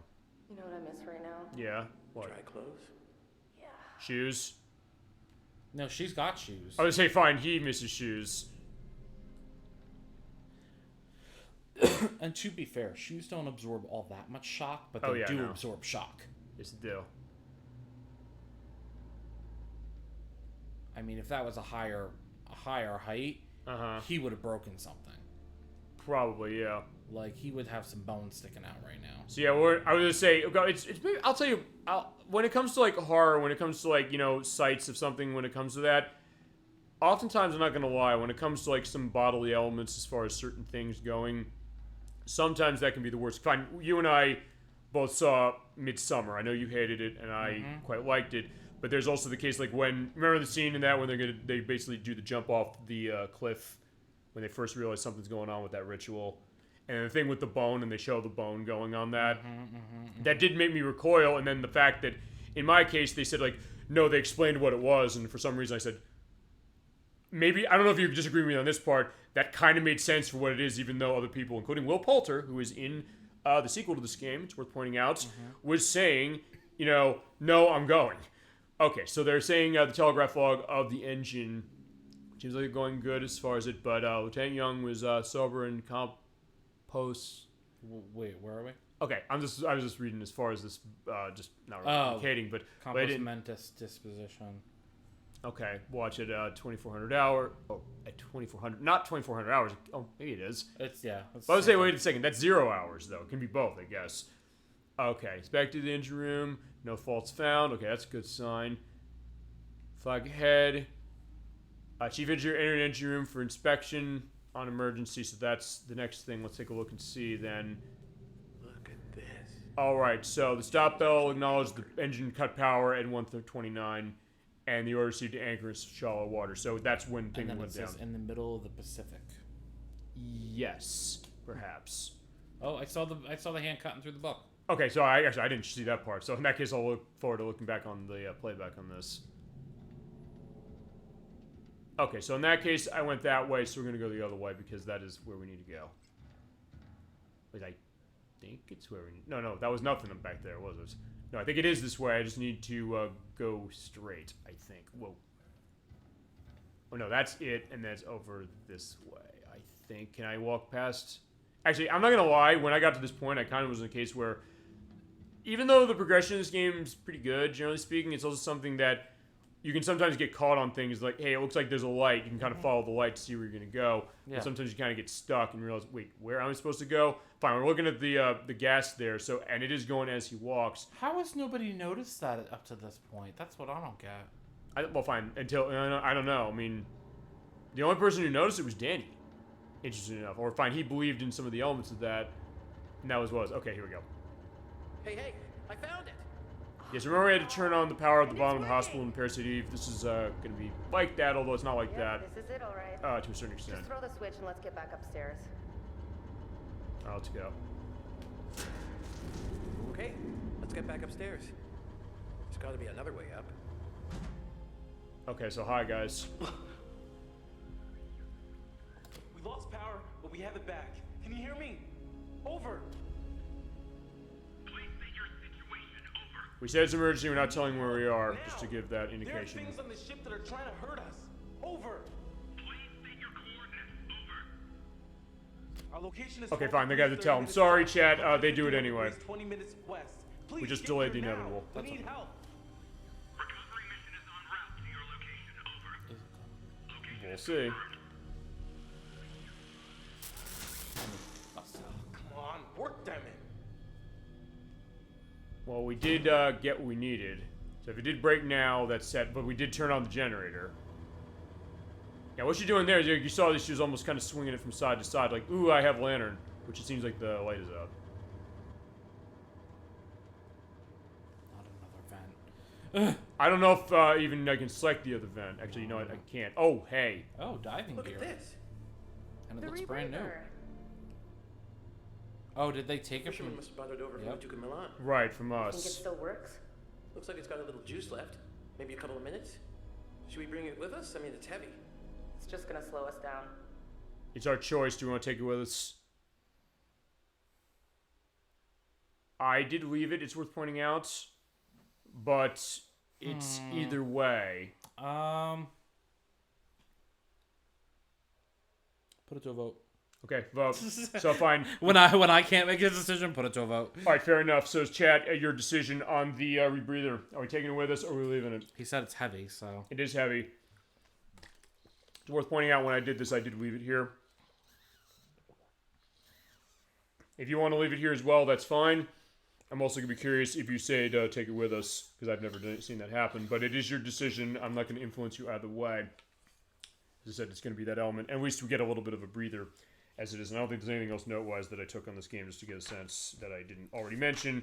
Except, I guess, the fact of one thing I didn't mention, I'm surprised it took me this long to mention this on Supermassive Games. They come out of England. It's worth pointing out. So, the idea of like a European horror element, which is interesting when you think about that. No wonder they're done so well.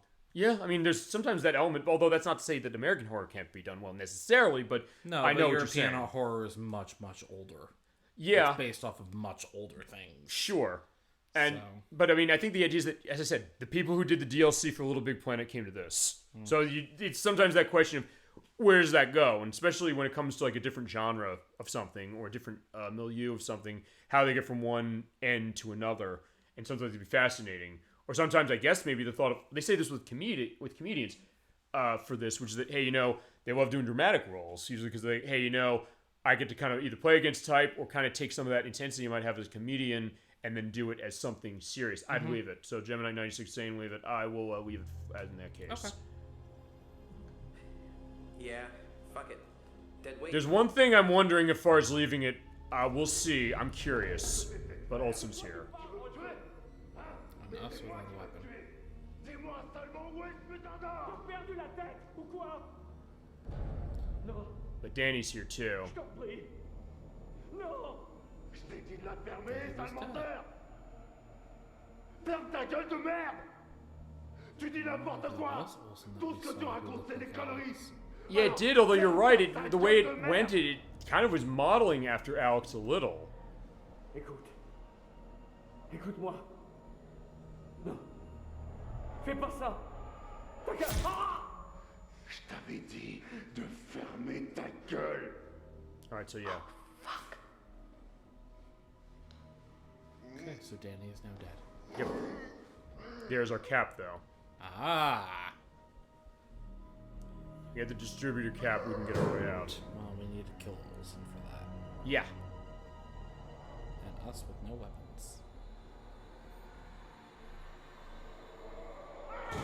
Oh, he's fucking losing it.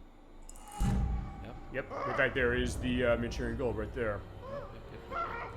That is a gold color now that I look at it. Sure. Actually, he's probably the one in the shadow. Oh, it was him with the sledgehammer. But all right, here we go.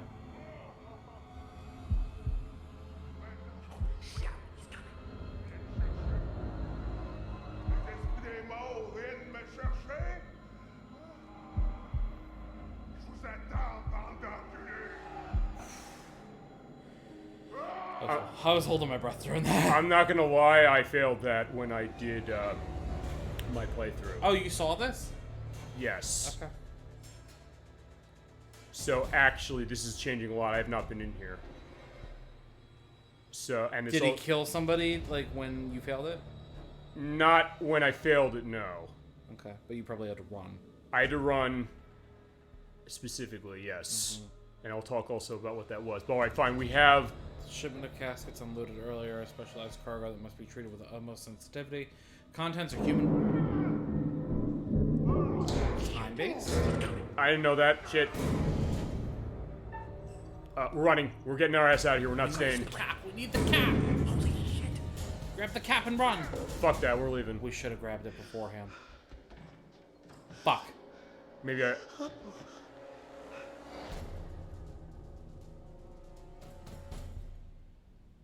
You're right. There's no use hiding, you little fucks. What's the problem with sharing all that gold, eh? There must be plenty of that to go around, more than enough. And we're all in this together, right? You know he's getting serious. He's starting talking in English. Speak French up to this point. You can't have all the gold. Then I'm to be left here to die. But I am the captain. I am in control. And I am the one that says who goes and who stays. He's breathing down our necks. Please tell me you have an escape plan. What is our escape plan? We can't risk moving, or we go. Oh god, this is a fucking tough decision. I think in that case we need chat's input. We have to get away from him. Fight him?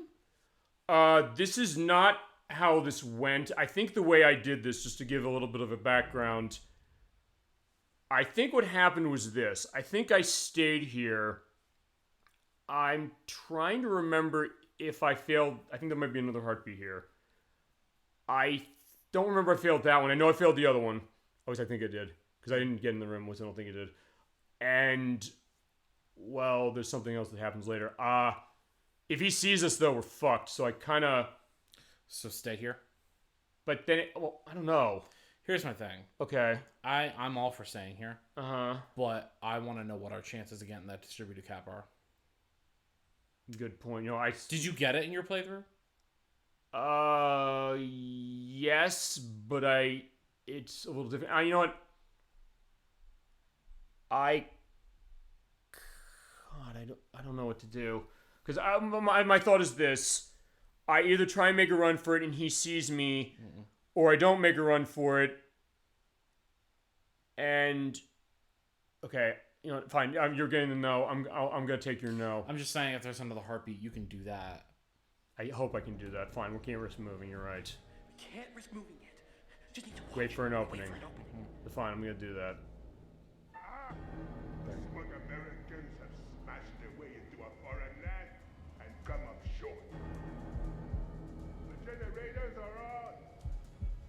The gold is mine, and now I'm the one who gets to smash. Me! With my big fucking hammer!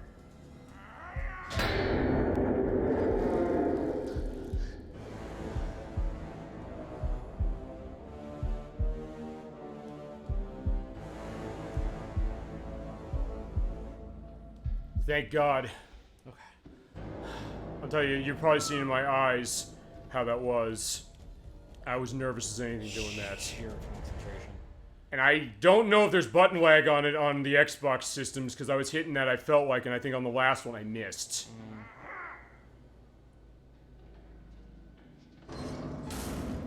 Okay. Lock it! Oh my god, lock it! There we go. Are we safe? Please He's tell me we're inside. safe. Yeah, totally. I mean, these doors can were meant still to hit it withstand with all sorts It's still done. Right. of stuff. We probably want to get going. Yeah. We need that cap. But... Okay. None of you move. Okay. This could be None of you go all changing on me now. Yeah. Turn around. Okay. He's already seen shit. Slow. Okay. All right. I'm putting this to him as far as the choice you want to make on this. Raise your hands up. So. Slow. Choice. No, not like that. I said no changing. Just put the gun down. Nobody has to get hurt. You think I wanted to hurt anybody? I didn't get a choice in this, did I? It's in you too, isn't it? Isn't it now? Yeah, he's totally gone.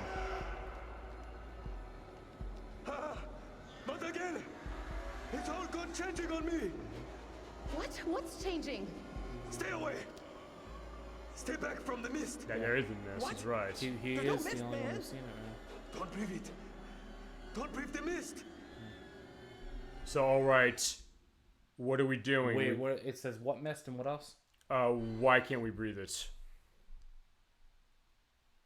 I think we need to say, why can't we breathe it? Oh, I was gonna say what mist and play into his crazy and make him go so crazy he kills himself. You want to do that? It's your choice. I know that there's a thing that affects that. And I can't remember if it's a good or a bad thing. No, go with why can't we breathe it on. Okay. Go ahead. Why can't we breathe the mist? What does it do? It's life. Bringing things to life that shouldn't be alive. It's inside now. Inside with us now. Please just calm down. Stop! You don't tell somebody with a gun to calm down. It's in one of us, isn't it? Put the gun Don't down. You don't do that towards either. him. So Why would you say that? Why are you telling me what to do? Good question. Yeah, you breathed in the mist. It's happening. I can feel it. Okay.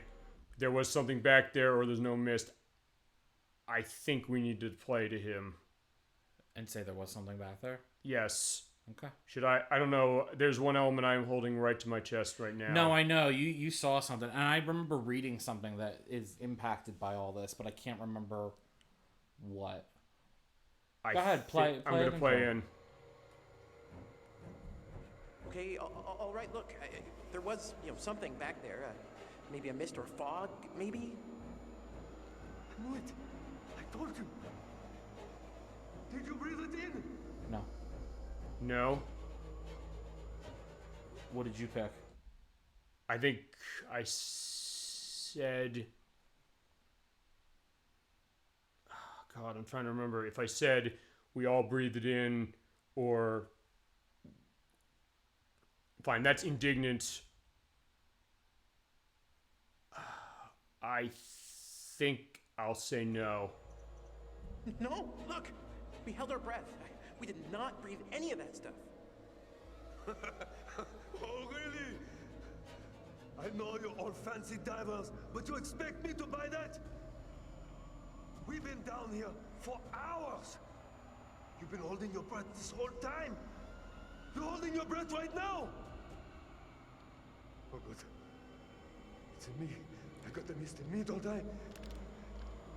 It's in me, isn't it? No. Okay. He's killing himself. I can feel it swirling around in there. It's changing me. Is it a good or a bad thing if it does? On the inside. Distract. No. I can't see it. You're all right, man. There's no mist. Stop lying!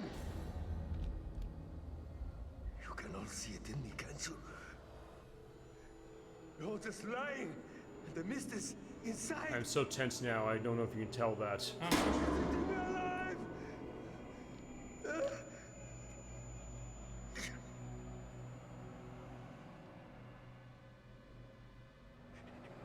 Hey man, come on, just put. Okay, thank God. Thank Christ. Wait, what happened to your game? She got shot in the head. Oh! That's why. I was like, why are you leaving the choice to me? I was like, oh, there's something happens with... There's something that happens where you can save everyone. This is it. I think there's a trophy if Junior survives. Oh, if he survives? Yes. Okay. So that's why I was kind of trying to play it a certain way. But here's the thing, because if you try and deny it, he shoots her dead. There's cases I tried to see what the difference was, but yeah, she got shot dead. That is why I did not finish this game with everybody alive, as far as my team. Well, we're doing good so far. Yes. That's why, I don't know if you could see the tension that was in my body. Oh, you were all of stock that. still. Yeah, I'm going to be curious looking back on the video of that, for that very reason, including on those 3 heartbeat sections. I thought that dictated it, but I also was curious if I only played Junior. That's it. Here's the other thing, is that the trophy for getting everybody saved, I don't know if that counts the villains. No. So that's what I'm thinking. And I also was wondering if getting that diving gear and bringing that with us was going to dictate that. That's why I kind of played that close. Oh shit, another one? Fuck. Oh, it's Olsen.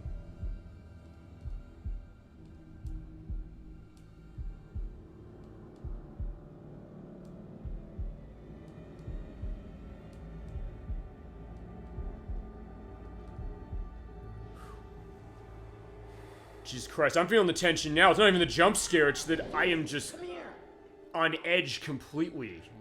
I don't know if you're seeing maybe me shaking almost on this, although I'm kind of doing that on purpose, but still. Yeah, so Olsen does the distributor cap. But wait, there's something back there. There is. Can't turn around either. Yeah, you're right, no going back. Yeah, no turning back. Honestly, I'll tell you, that tension, I think, above anything else, is what's going on right. Fine, Olsen. Distant screaming. That's a potential good sign.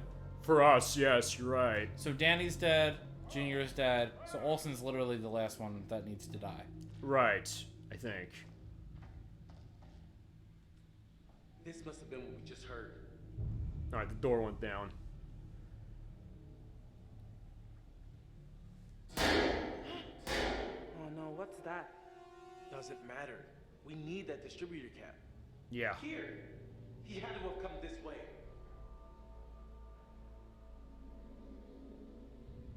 I think maybe this is also where the tension is, that based on your choices, do you save everybody? Yeah. And here's the thing, we're not necessarily playing this game trying to save everybody specifically, would be nice, though. But if we got this far, essentially past the part which you just saw with Junior killing himself, which is the reason I did not save everybody, I'm happy that happened just because of it.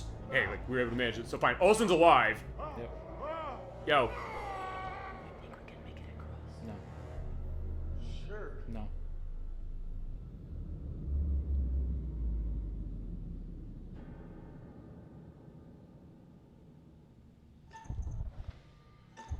I mean, if it's a QT. Yeah. Boy. He goes, oh boy. Yeah, as far as Fliss is concerned, that's the question. So much stuff. Yeah, and so much gas as far as the maturing gold. Well, he dropped the hammer. I guess this also goes back, remember when we played the Freddy Fish games and Edward was saying, do we have a hammer to use? Well, there's the hammer. Well, I don't know if we can use it.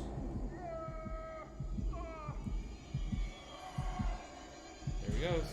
Yeah, so he's having the heart attack and dying. And releasing the gas, so he does have it inside of him, so Junior was right. I'm not gonna make this jump, Alex. I'll have to find another way around. You go on that way. She was a ghost the whole time. Alright, so fine. We gotta find that distributor cap, and where we're going to find the distributor cap is we're going to go where Olsen was. It's not very far. Yeah, it's not. He's just in this room. What else is in this room? Nothing right here. Or to go to the Metal Gear Solid 2 thing. Nothing here. Fine, except that ghost. Yeah, I forgot the ghost was there. Fucking saw him last minute. Okay. Here we are. Is this where he died? I think so. Oh, there he is. Maybe. Oh, Yep, that's there where he he is.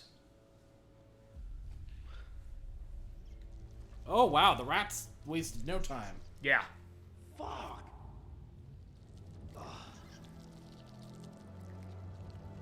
Yeah, they're on the distributor cap. Fine, I hate mice. That's the other thing. I'll say that as well myself. Christ. That is a scare case to myself as well. Because, yeah, they're riddled with disease. That is all that. Fucking gnarly. Yep. Earnings mature rating for sure on this and why He's they gonna get the get warning. bitten. Why? Don't touch the fucking rat. Don't do it. I know there's no option not to. Yeah, you're right. There is no way. Sorry. He's gonna get bitten. He's gonna get bitten. And that's how he's gonna die. Fucking knew it. Unless we do that. Fucking knew it. Or that.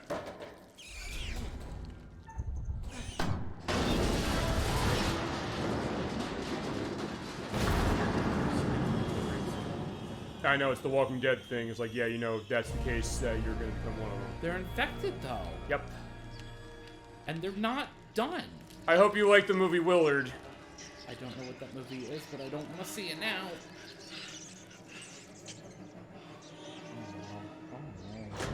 Hate this. Just like...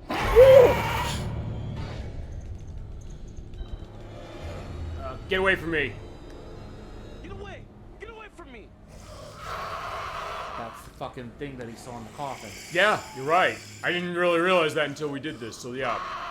Good case. Okay, so this is the thing that attacked the guy in the radio room. Yeah, I think so. You're right. Uh-oh. Yeah, he's infected. That's a hallucination. That's not real. I was gonna say, is it or is it not? No, none of this is real. But Jesus Christ, look at this. Yeah. This is some fucking Parasite Yeshiva shit. Or you mean, what's her name? No, Yeshiva. Yeshiva when Parasite Eve, right.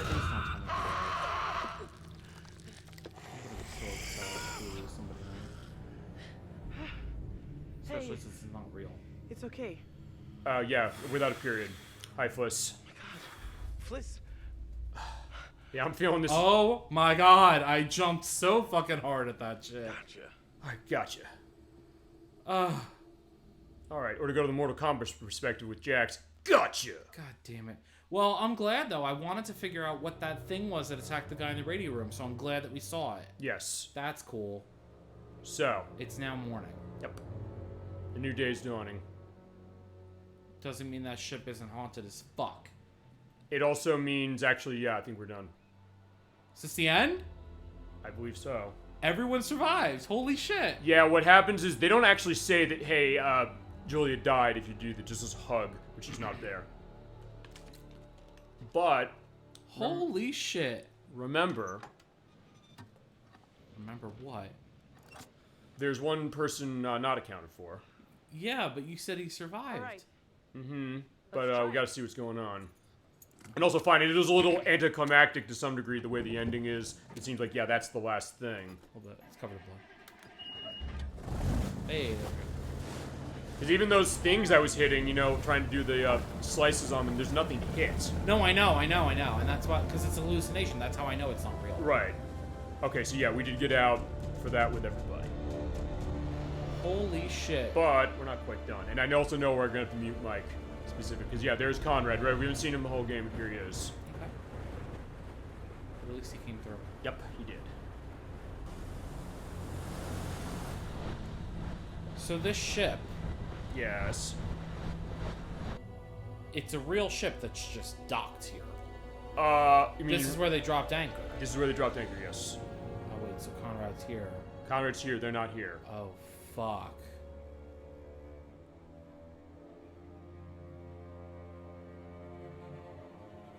Oh, come the fuck on.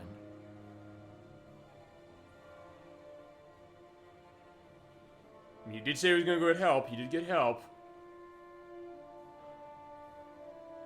What the hell is this place? this? Yeah, he doesn't know. He wasn't here. Don't go on the door, don't go on the door, don't go on the door. Okay, but this shouldn't be an automatic fucking... If it is, I'm gonna be surprised. I'm gonna be very pissed. Hello? Don't go in! Alex, Julia! Are you guys It's gonna here? slam.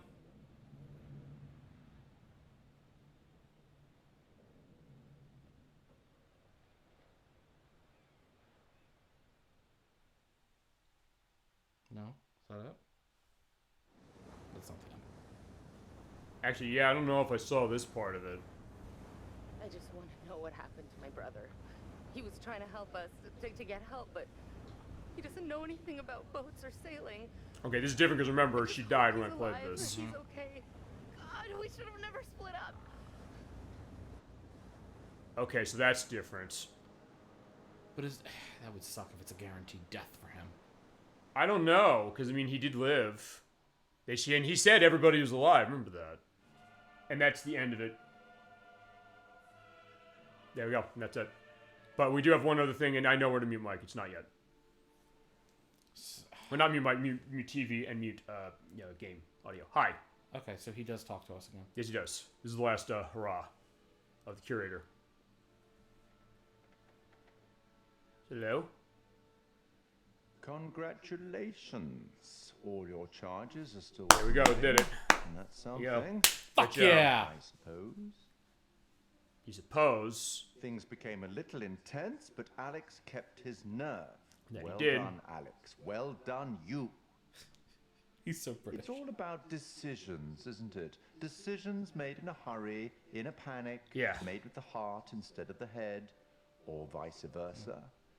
Sometimes those decisions take a long time to have repercussions. Indeed they do. But there are repercussions. There are always repercussions.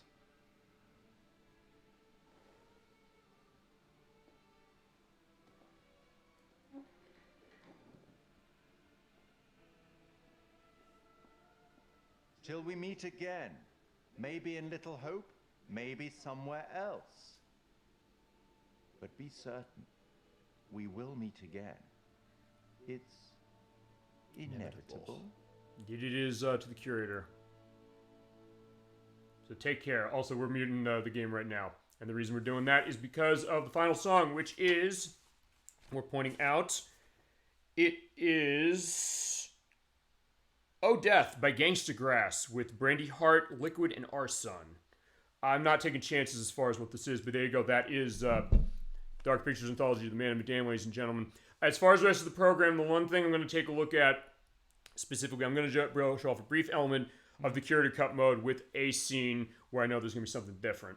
So at that point, that's going to be in there, the songs that way. So, I'm just glad I finally got through. Yay! There you go. And I guess, but the achievements, by the way, are trophies they unlock after the credits. I was going to say, where is my fucking trophy? Yeah, for that, no question. Okay. There was a lot of songs in this. Yes, they were. Although, weirdly enough, some of them are kind of small. You kind of don't hear them, and they might be the kind of things where it's not going to pick up. If my any of my accounts are banned by next week, you'll know the reason why. But yeah, go. That is the game, ladies and gentlemen. Want to go into final thoughts before we do curator cut mode? I thank you, first of all. That's number one, first and foremost. Okay. Because had you not been willing to do this and play through the game and sit with me, I would have never seen any of the endings. Okay. That's the first thing. All right. Of course, anytime, my friend. But I think it was good. Like I said at the beginning, I think Supermassive Games takes these tropes and kind of turns it on their side a little bit. Yes. I've seen ghost ship-esque type things before. Nothing really like that. Yeah. It does make it does have its own identity, doesn't it? Mm-hmm.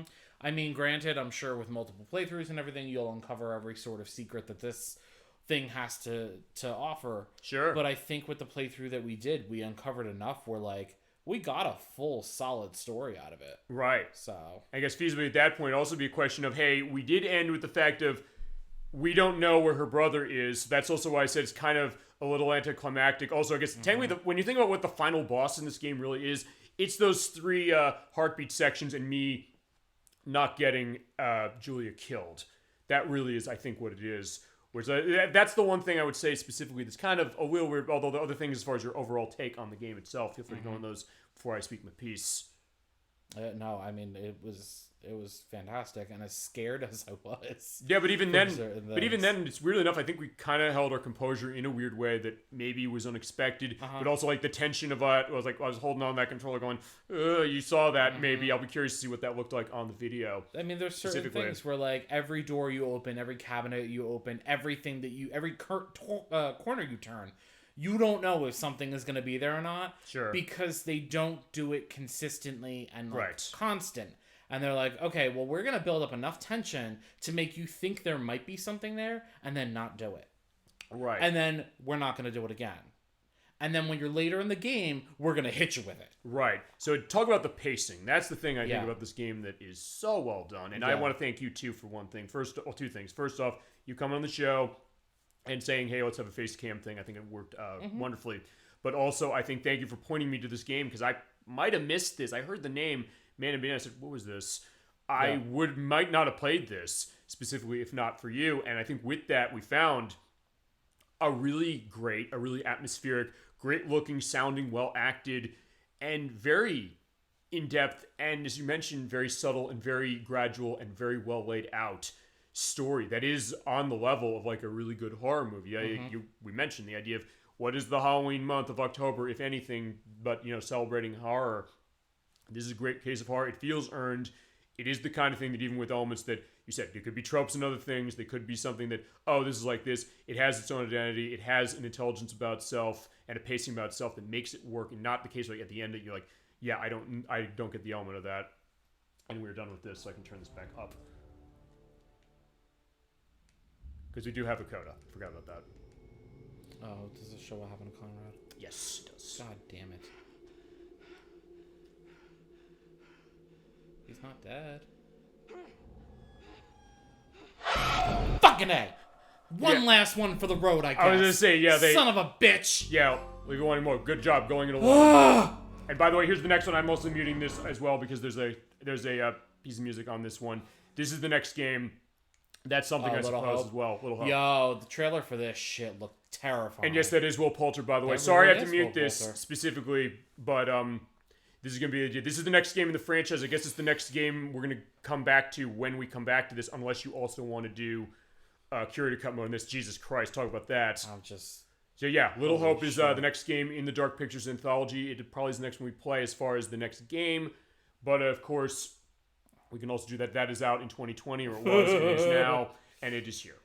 And it is on all the systems. This game, by the way, if you were interested in what you saw, it is on the PlayStation 4, the PlayStation 5, the Xbox One, the Xbox Series S and X, the Switch, and the PC. So you do have your options to get this on any modern system that it's here. I'd say run for one of the next-gen versions, either Series X or PS5, if you can run it that way. Just this one, though, because I don't think they released any of the other ones on Switch. Oh, Little Hope is on Switch now. Is it now? They just brought it out last week. And there was, like, Man of Medan, it was stealth. It was, like, as I said, they do these shadow drops. They shadow dropped both of them out of nowhere, which was kind of a surprise as far as, but especially Little Hope. I believe Little Hope just came out. Or if it didn't just come out, it's coming out very soon. Okay. And they're digitally on the Switch. I would say don't buy this thing physically only because it's kind of a question, but then again, I do like having a disc of it on a shelf, even though it's only 45 kilobytes on the disc, and Namco cut it out. Seriously, I've had enough of this. It's definitely pretty as a collection. It's great as a collection, for sure. It is a really good game. As I said, it is something that maybe you missed. I almost missed this, and thanks to you, I found it. And it definitely gets stuff going on, for sure. I'm also going to see one other thing, which is you do unlock special features. Like, what are the special features we unlock? Let's take a look at this. We unlock most of it. That's fine. Don't worry about that gameplay pause. We're doing this. I will show off, because the one thing they do is they give you a couple of special features. They give you history and anthological horror, playing the full, and creating the curator. I'm going to show, and I unlocked this one, Secrets of the Orang Medan, which just goes to the history of it. Actually, I was going to show creating the curator, but if you want to see Orang Medan, it's your pick too. For like a little bit of a documentary. I think we can definitely show this one. Well, since the Secrets is split into two parts, I feel like we should just go with something that only has one part. Then the creator, because that almost doesn't feel fair. Then the curator. Oh shit! I didn't unmute this. Hello. And basically, this is actually a little bit of behind-the-scenes footage about the game and the makers of it. So this is going to be a little bit of an stories of love and hate,